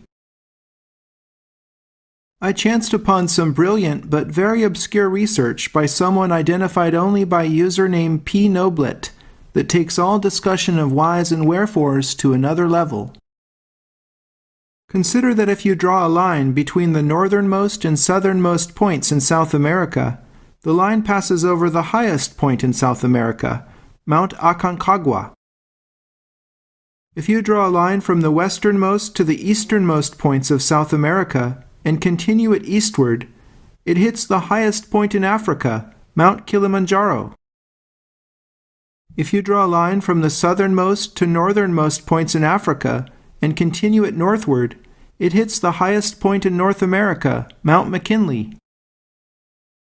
If you draw a line from the southernmost to easternmost points in Asia, the line passes over the highest point in the world, Mount Everest. None of these alignments with the highest points are spot on like all the other alignments I've presented, but they are close enough to make very strong correlations. There are dozens more alignments like these involving continents and islands. If you think about it, plate tectonics, sea level, and erosion determine the northernmost, southernmost, easternmost, and westernmost points on any continent or island. It seems like there should be no correlation at all between the cardinal points and the highest points on land, but at this moment in time there is. On a higher level, consider the fact that the Sun is 400 times larger than the Moon. During a solar eclipse, the Moon is 1/400th of the distance from the Earth to the Sun. This is why the Moon perfectly covers the Sun during a solar eclipse. The circumference of the Earth times the circumference of the Moon equals the circumference of the Sun divided by 100. If the average distance between Earth and Sun is compared to an inch, then a light year would be 1 mile. John Martineau has discovered astounding patterns in his Little Book of Coincidence in the Solar System. Picking up where Kepler left off more than 400 years ago in Mysterium Cosmographicum, Martineau compared the mean orbits of planets in our system. Here is but a tiny sampling of the many beautiful harmonies he discovered. Visionaries Marco Rodin and Nassim Haramein's organizing principles from electrical coils to planets, suns, and beyond take the torus shape. If you slice a torus diagonally through its core so that the cut is tangent at exactly 2 points, the cross-section displays a perfect vesica Pisces. Is this sacred geometry what astronomers are actually seeing in collapsing planetary nebulae, or is it the eye of God? In my own research, it has become hard for me to believe that coincidence lacks meaning. This has led me to question the appearance of separateness. Taoists and physicists agree nothing in the universe is truly separate. Indeed, everything is interrelated. Observer and observed are aspects of a single unified whole. Synchronicity is a window with a view beyond the mind's habitual categorization of reality into separate, disconnected objects and people. Repetitive digits such as 1111 and 666, key numbers like 24, 33, 81, or 864, and the mathematical constants pi, phi, and e appear to be codes of a universal matrix. I believe we are participants in this conscious matrix based on number and sacred geometry. Architects both ancient and modern have encoded secrets of consciousness in their structures and cities, secrets in plain sight. The intelligence behind this vast consciousness appears to influence and actively respond to the thoughts of individuals who react with varying degrees of awareness. It is an open question whether those people responsible for building encoded systems are fully conscious of what they are doing. Are they merely acting on personal inspiration and synchronicity? Or are they playing a mind-boggling game to control human awareness? Who planned all this? Was it an act of God, a Luciferian plot, designs of pharaohs, kings, and presidents? Or are extraterrestrials, beings from higher dimensions and/or from other times behind the curtain? Who can say with certainty? Each person must seek their own answers to the great mystery in the context of their own experiences, spiritual tradition, and culture. Isn't it time this knowledge and ancient wisdom comes out into the light of day for all who are interested to consciously perceive? My hope is that people will peacefully share knowledge with respect for each other and for our beautiful spaceship Earth. We are all travelers together.